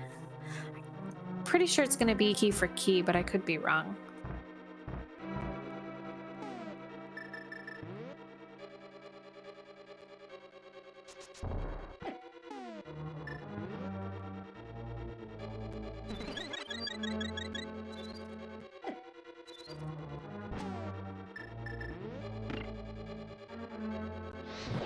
And if I read a quick donation? Yep, go ahead. We have a $9.90 donation from Shellikid. Give me the forbidden knowledge of the validation chest, which means that validation is in the lead, and we are going to, and as things stand, we are going to get that forbidden knowledge. But who knows? Maybe some knowledge is forbidden for a reason. Yeah, like pedestal.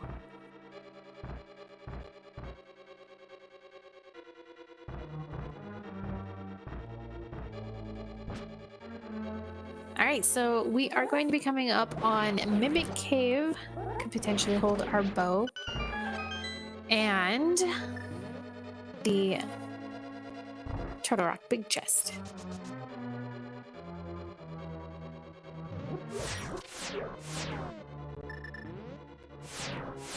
And while this mimic room does not technically require the bow, because the green mimics you can kill with pretty much a lot of assortments of weapons. Hammer, your sword, quite a few things that you can kill them with, but the red mimics are the ones that you are unable to get past without the bow. Picking up some extra bonus supers for checking out that cave.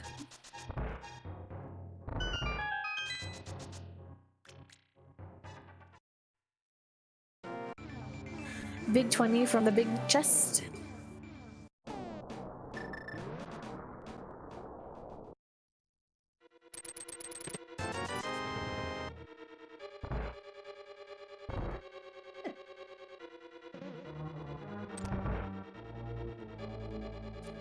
All right, one last roller.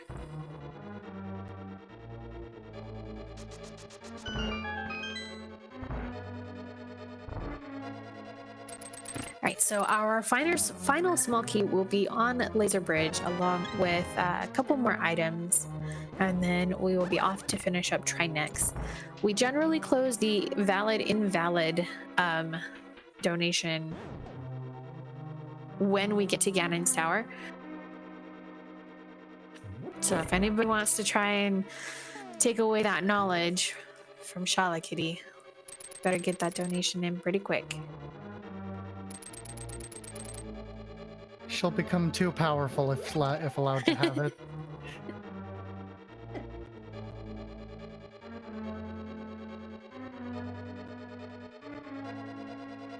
Oh, nice laser skip. All right, so first one is an E-Tank. Second is the compass. Ooh, ooh, ooh. All right, the map. That means that Trinex will have an item, as this will be our small key.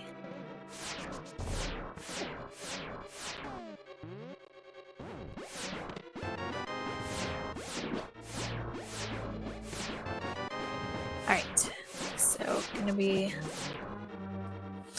blocking this little mini Helmosaur, but also getting an unfortunate bonk there.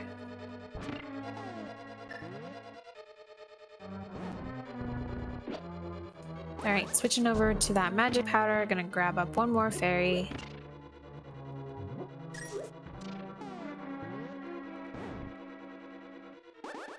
Also kill that Hoku Boku on the way in.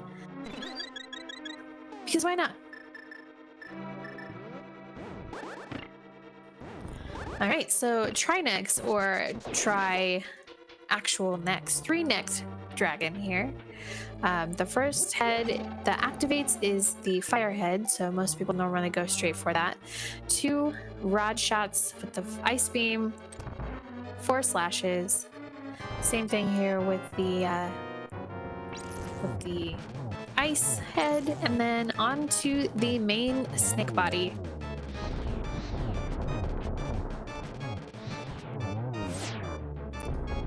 All right, and Trinex is done. That is our 7th and final crystal. Wave beam. bonus. All right, so still looking for that bow. Maybe on Ganon's top. We'll see where we can find that. And also, if any of you are familiar with the Link to the Past randomizer, we do also play a game at this point where you can guess a number between 1 and 22 for where you think the Cannon Tower Big Key could be. So if you want to make a guess, then go ahead and put a number in chat where you think that big key is going to be. Or you can say a room if that's easier for you, like Bob's chest or tile room or something like that. And just as we get started in here, any other donations for the valid, not valid? Nope, nope. I think the final say then is that we are opening the validation chest. Okay. But there's still time to kill the animals. No, save the animals. There's still time to make the animals safer as well. All right, first two chests, small key and some rupees.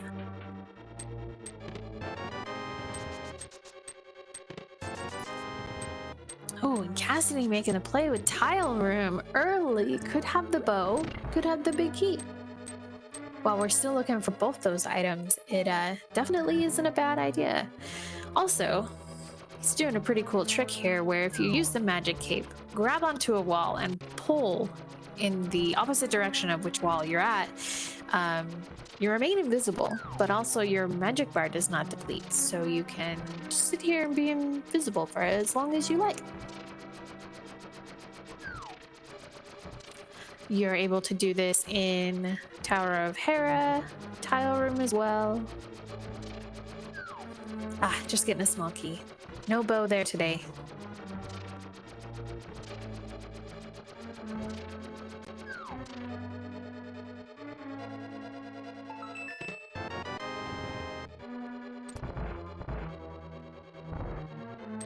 All right, coming up on chests 4, 5, 6, and 7. Oh no! It's a good thing there's a full magic decanter fill right there.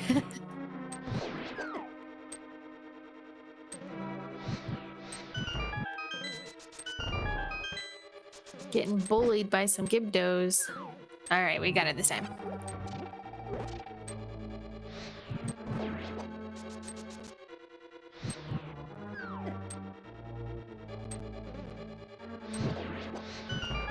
All right, chest number 4, arrow capacity upgrade. Chest number 5, 20 bucks.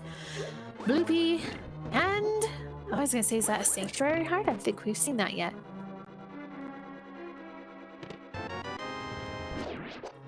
All right, chest number 8 coming up on the torch.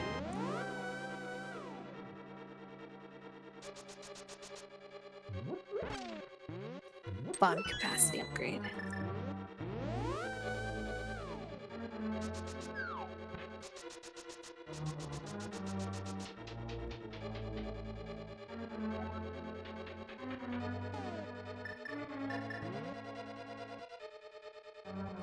All right, chest number 9, 10, 11, and 12 coming up. 9 is a book. Ooh. Bow could bow could be on medallions or tablets. Man, that was not an item we wanted to see. Ruby Lancer in chat. Eastern Palace has been cleared out. I believe there is an item on Armos, but we can't get to Armos without the bow, so cannot be in Eastern. And Palace of Darkness, pretty sure we got everything out of there as well. Chest number 13. Not the chest we are looking for.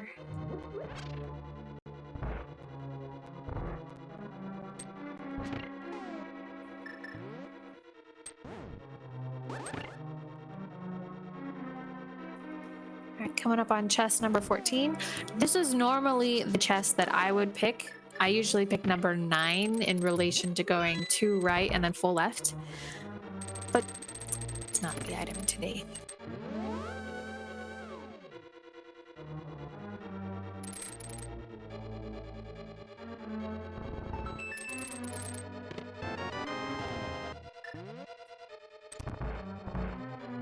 All right, coming up on chests 15, 16, 17, and 18.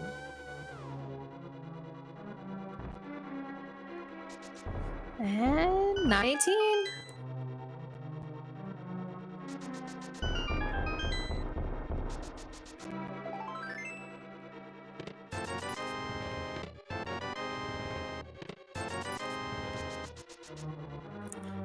Chest number 19 coming up here at Bob's chest, which in the combo randomizer, Bob technically doesn't exist. They patched him out, so it is just a regular anti-fairy, even if you don't take the item off of the torch. So rip Bob.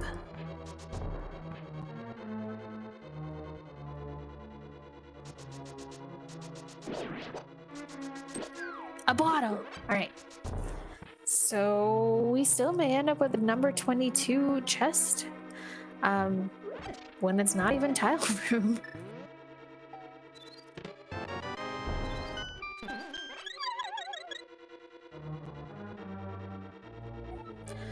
Oh, Bolus Armos is always such a pain.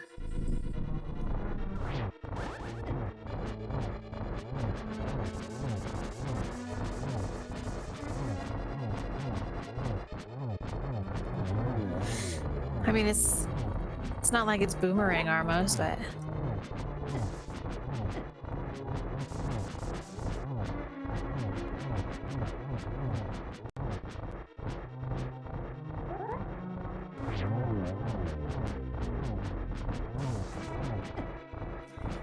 Oh, I hate the red Armos.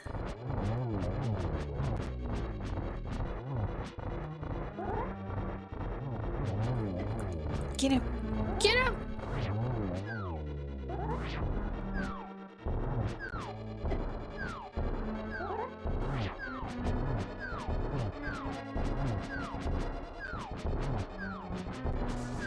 Bad Armos. Alright. Here we go. 20, 21, 22. 20. 21! Alright. So, probably still check the Ganon Tower big chest on the way up.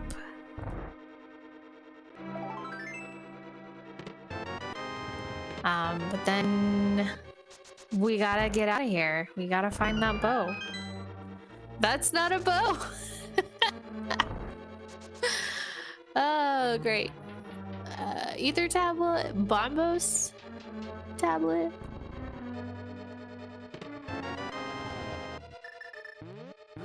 What is this world coming to?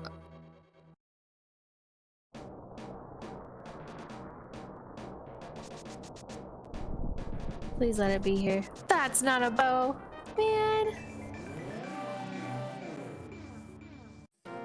Dr. Degenerator in chat. Bow cannot be in validation chest because you have to have bow to get through the mimics in the first 2 or 3 rooms.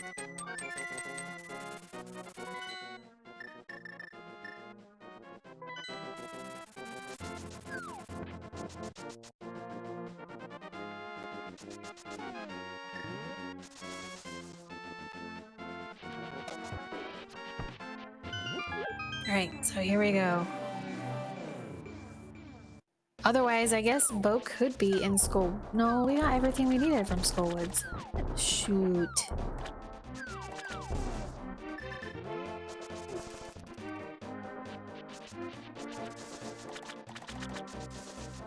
I mean, this has to be it, right? Unless it's literally a Shack Tool or in Waterway.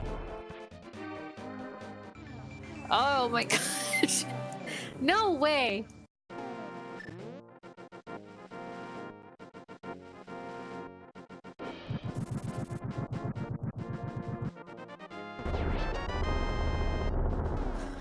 That is ridiculous.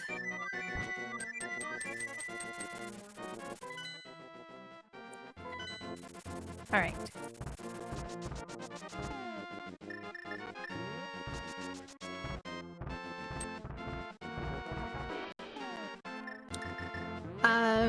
Also, Captain Duck in chat, Bo cannot be on pedestal because you need Bo to complete both Eastern Palace and Palace of Darkness. Sorry.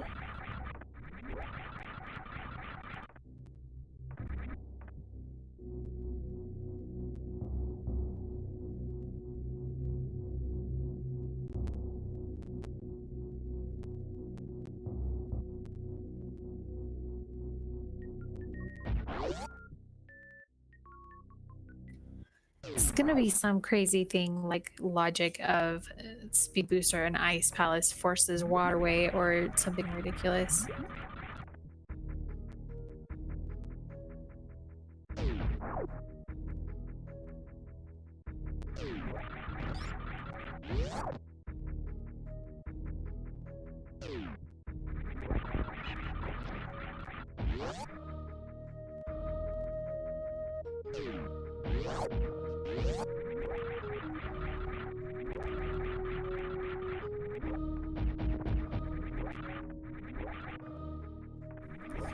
All right, coming up quick on our Waterway check, and then we pretty much have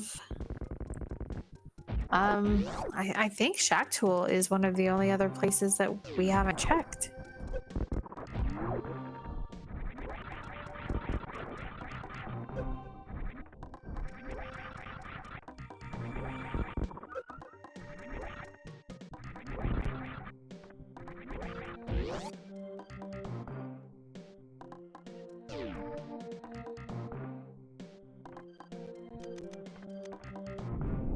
Please let it be Waterway.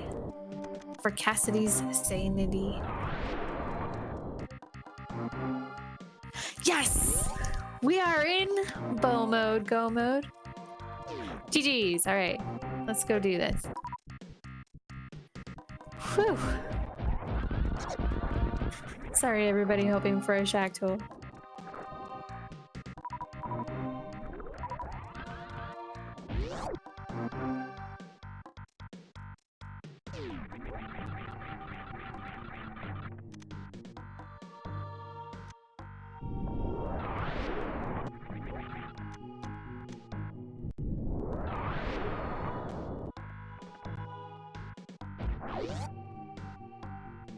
That's pretty ridiculous.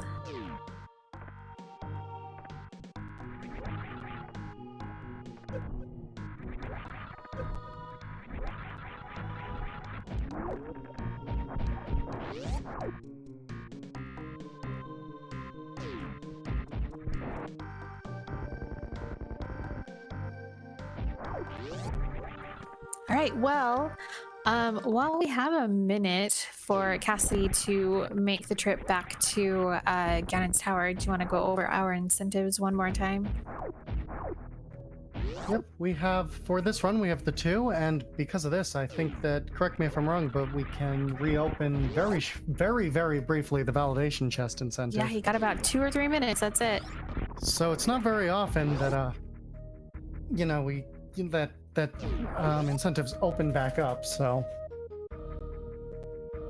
this is the last chance. And then of course we still have save or kill the animals, which we have a little more time on, but not too much.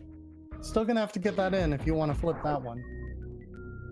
Then after that, of course, we have Final Fantasy VI coming up, and we have the names of all of the characters in that game. A lot of them are standing in with leads of only a couple dollars, so if you want to steal some of those names, you can. And we also have a save or kill Sid bid war. So make sure to get those donations in if you want to affect these things, because time is limited.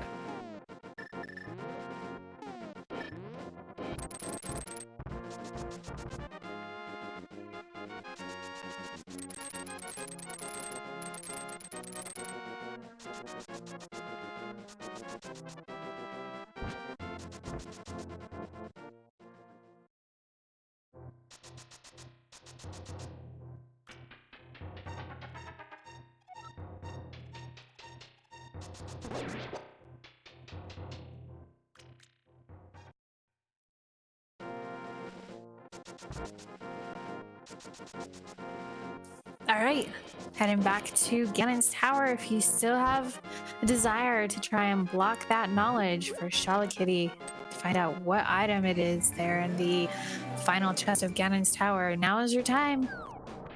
Scala will probably conquer the world, if we don't get a donation in there, just as a warning.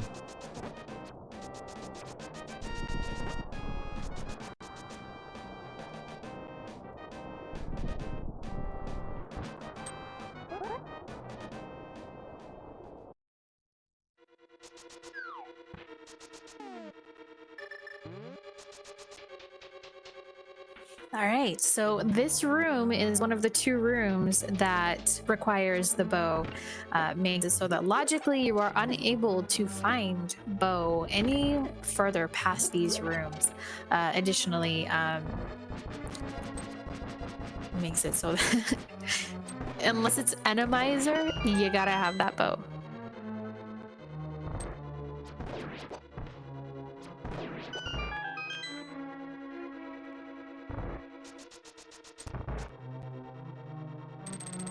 All right, and so here we are with our ascent up Ganon's Tower.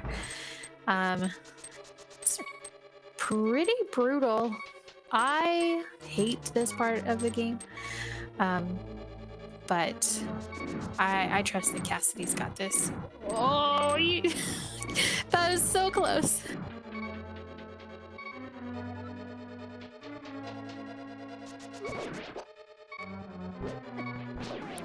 Oh, leaving the ferry behind. No love for the ferries today.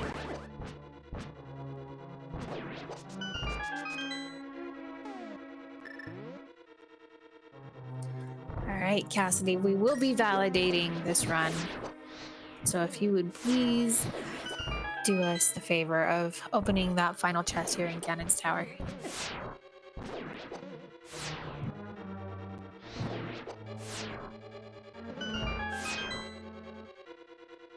All right, finishing up with this gauntlet area, heading into our Moldorm 2 fight.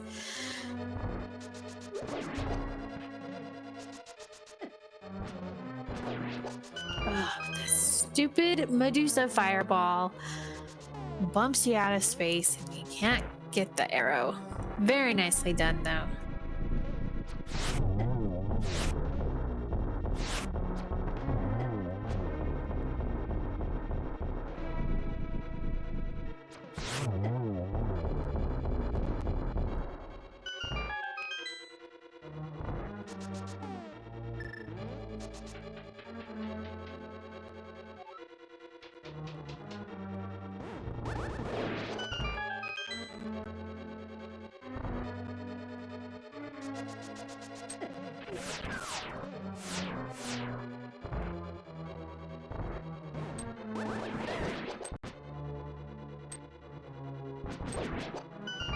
All right, so here we are in one of two torch rooms. Gotta light all 4 torches before the door will open.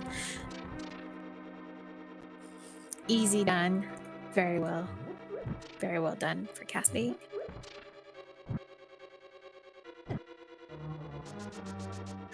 And our second torch room finishing up very quickly into this room here with the mini Helmosaurus. Sometimes if you don't have enough keys, you can kill those little mini Helmosaurs to get an extra key to help you progress through the rest of Ganon's Tower.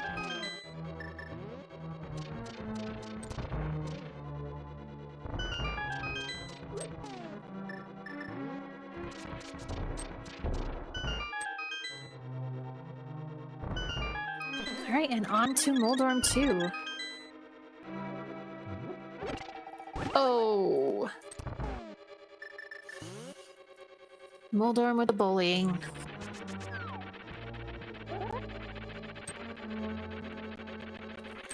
Round 2, fight.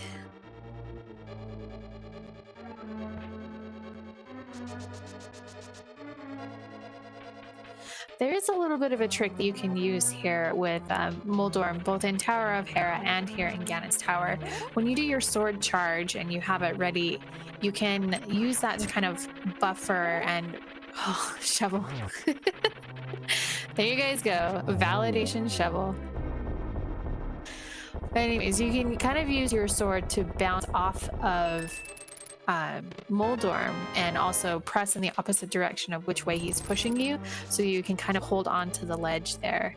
And it helps to not fall off. It doesn't work all the time, every time, but... Alright, now we are on to the Aghanim fight, our first for this run, since Aga 1 was not required.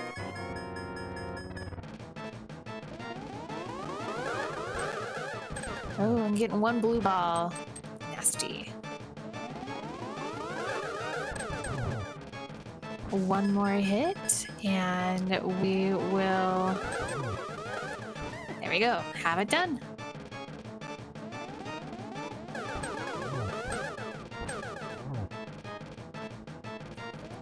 Alright, here we go with our Ganon fight.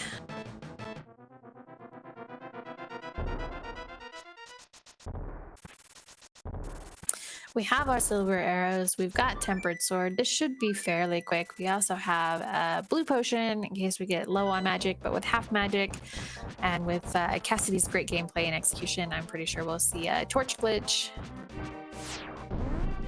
This should be a very well done Ganon fight.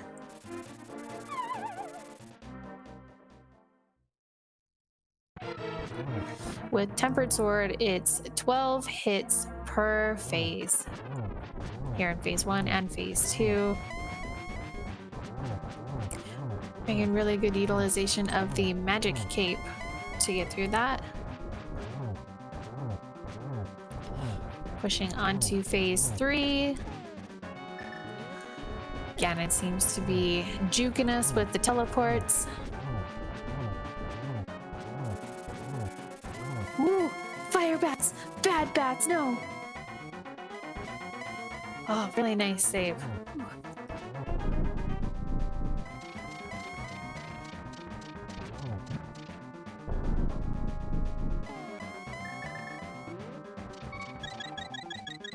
Very nice location for Ganon's final transfer or teleport there. Able to get one shot off. Misses the torch glitch, but still, we're one silver arrow in. Make it 2. Let's get a double. Oh yeah! Cassidy with the double silver arrow. Very nicely done. Alright. Very good job, Cassidy. Very good job. We can get 1 G in chat for Cassidy, having finished off Link to the Past. Be sent back to the pyramid here. Should do a save and quit, and then a hard reset back to Super Metroid.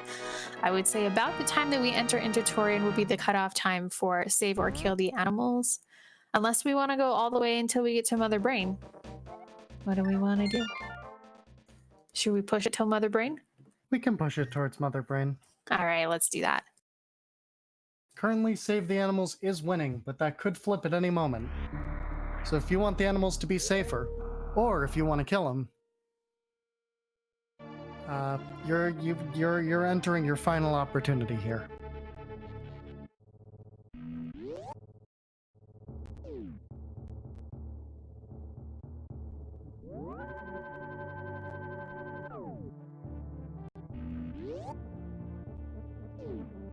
All right. So this will be a fairly quick run down to Torian, and then a quick pass through a couple rooms of Metroids, and then onto the Baby Metroid. Oh, and Cassidy remembering to turn on Plasma Beam and Ice Beam. I completely forgot. Having picked up Plasma Beam in the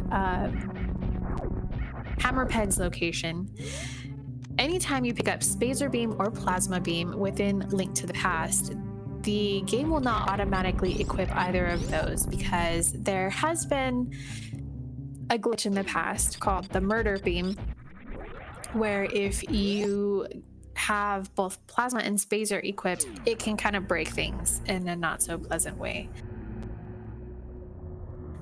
So to prevent breaking the game, the creators and developers for the combo randomizer opted to just make it so that anytime you get the plasma beam or the spacer beam in Link to the Past, you must manually go into your menu of Super Metroid to equip that.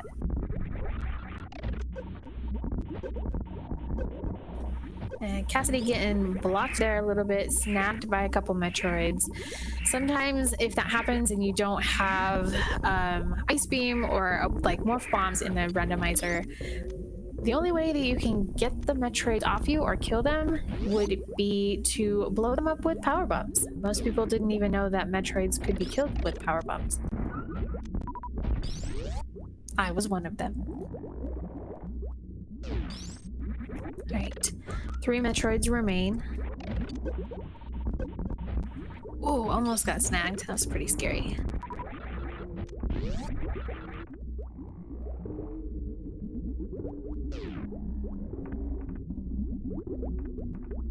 Alright, we're coming up on the baby Metroid here. Cassidy is turning off the Varia and Gravity suit. It's one way to, I believe, increase the amount of damage that you take.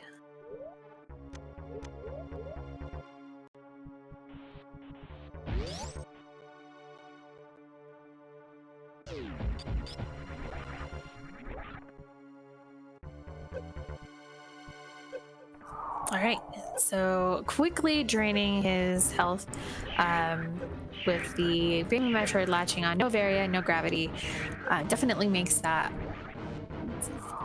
significantly faster.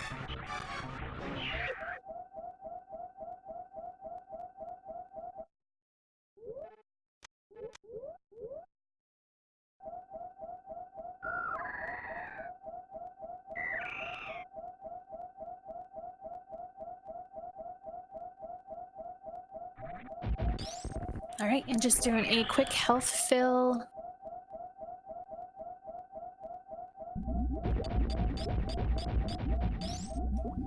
And on our way we go. We just have one single eye door remaining, and then we will be on to the Mother Brain room with the Zebatites and Mother Brain herself.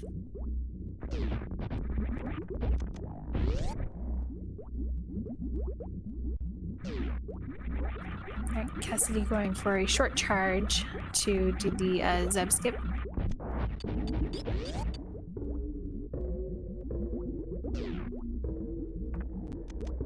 Oh, one more try. This is the final time to be getting in your kill or save donations for the animals. Alright, we're gonna switch to the ice Zebbatite skip.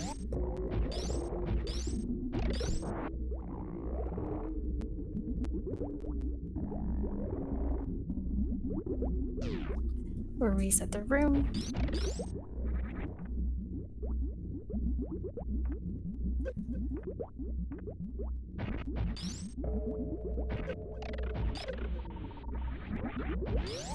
So the Zebbatite skip here that Cassidy is working on is a way to kind of glitch through this little red organic beam that you would normally shoot with a bunch of missiles or super missiles, doing a deboost to kind of jump through it just like that.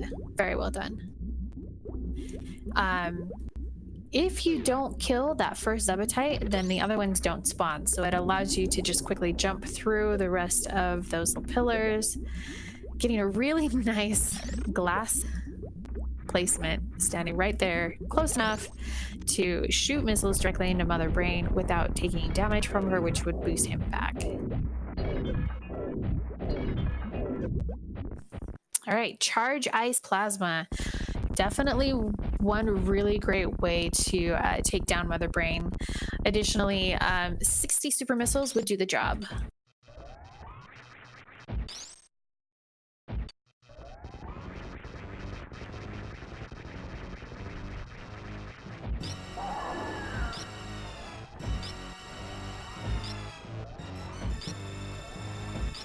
All Right, and a lot of people like to call some of these attacks that Mother Brain does some pretty silly names. That is the catch-up beam. The blue round circles that she shoots out of her eyes, people like to call onion rings. The little flame balls that she drops out of her mouth, they call chicken nuggets. And she occasionally does a little laser shoot out of her eye that's just a single little beam. Some people like to call that French fries. I don't really know why.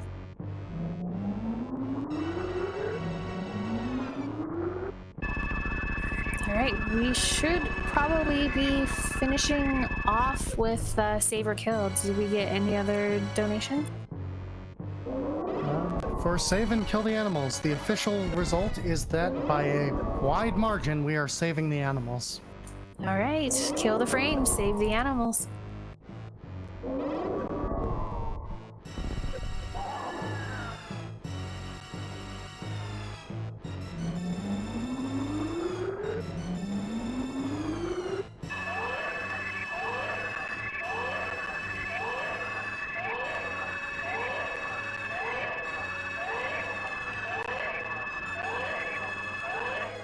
Right, and we will be heading into the final phase. Well, technically the third phase, I believe, of Mother Brain.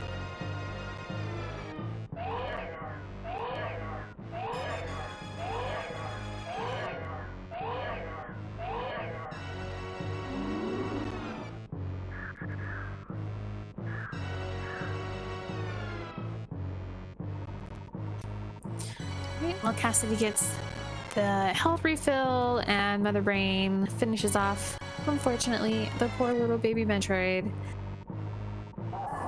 We will enter into the hyper beam mode.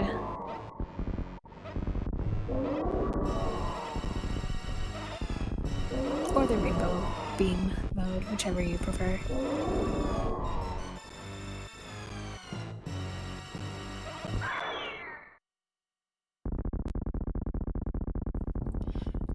Alright, and Mother Brain will slowly turn a really unfortunate and ugly color of red.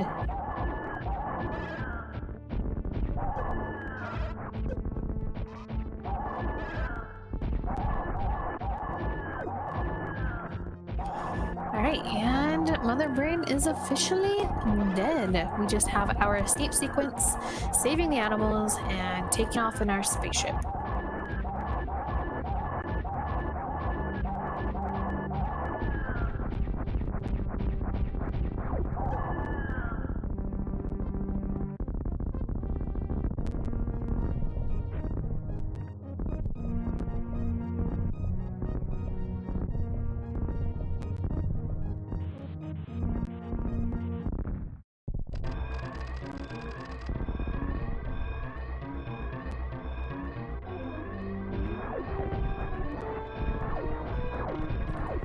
Trying to get a speed boost charge here, boost through that little platform. Also, just happened to destroy that space pirate with the Shine Spark Echo. I always love to see that. It like literally explodes.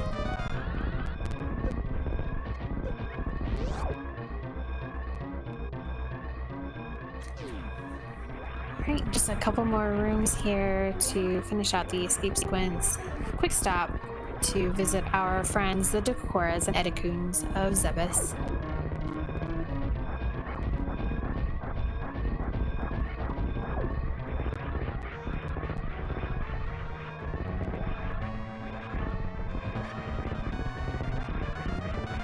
Alright, there we go. Final spark up the escape shaft and onto the criteria surface we go.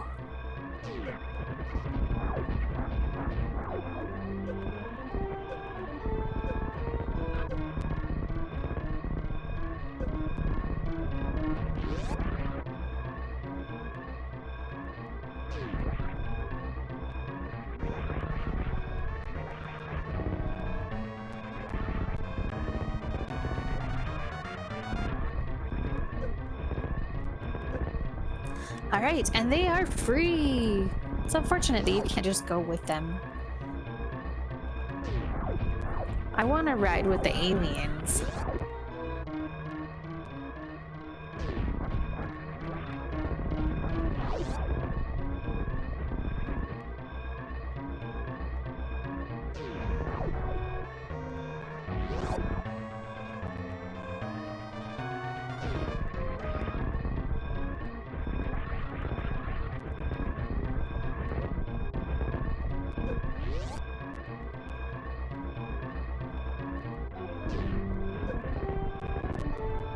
All right, and let's get our final GG in chat for Cassidy, having finished up both games. Very well done. It was a tough seed, too. Pretty ridiculous double dip of Ganon's Tower.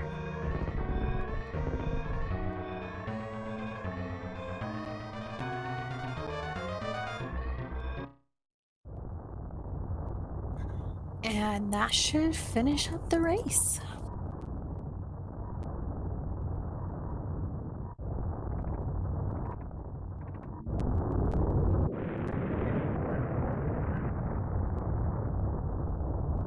GG.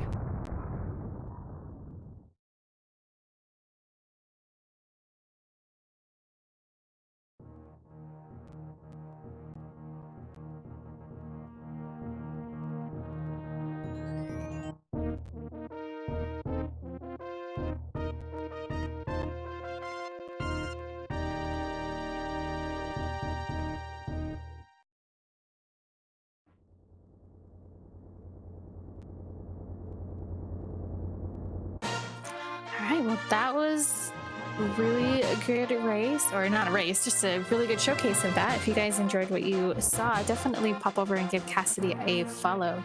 He's a really great runner, competes weekly in the combo randomizer runs, and definitely really awesome for doing this showcase for this this event. And I really appreciate him asking me to commentate. It was a lot of fun.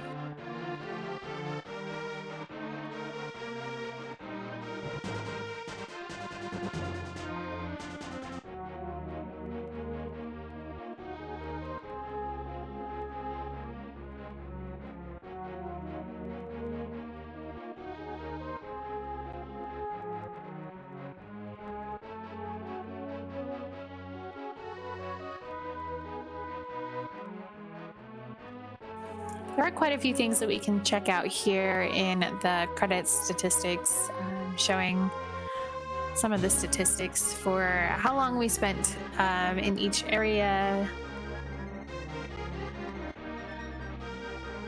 That's a lot of super missiles shot.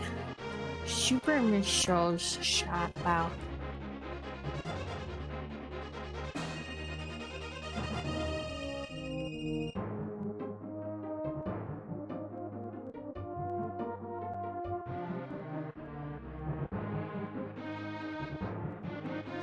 All 7 bosses done with Tempered Sword. That's unfair.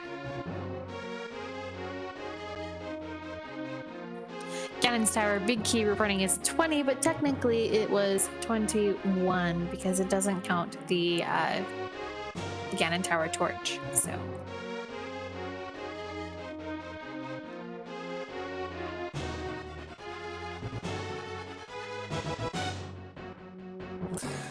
Wow, 246 items. That's a lot of items collected, but that is it. That finishes up the race.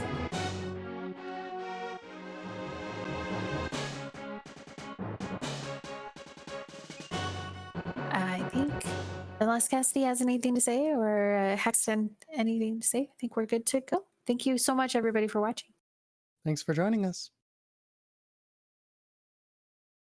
Coming up in a second, we will have Final Fantasy VI. And speaking of, we've actually just gotten 2 donations. One from Miss Metroid. Hi, Miss Metroid.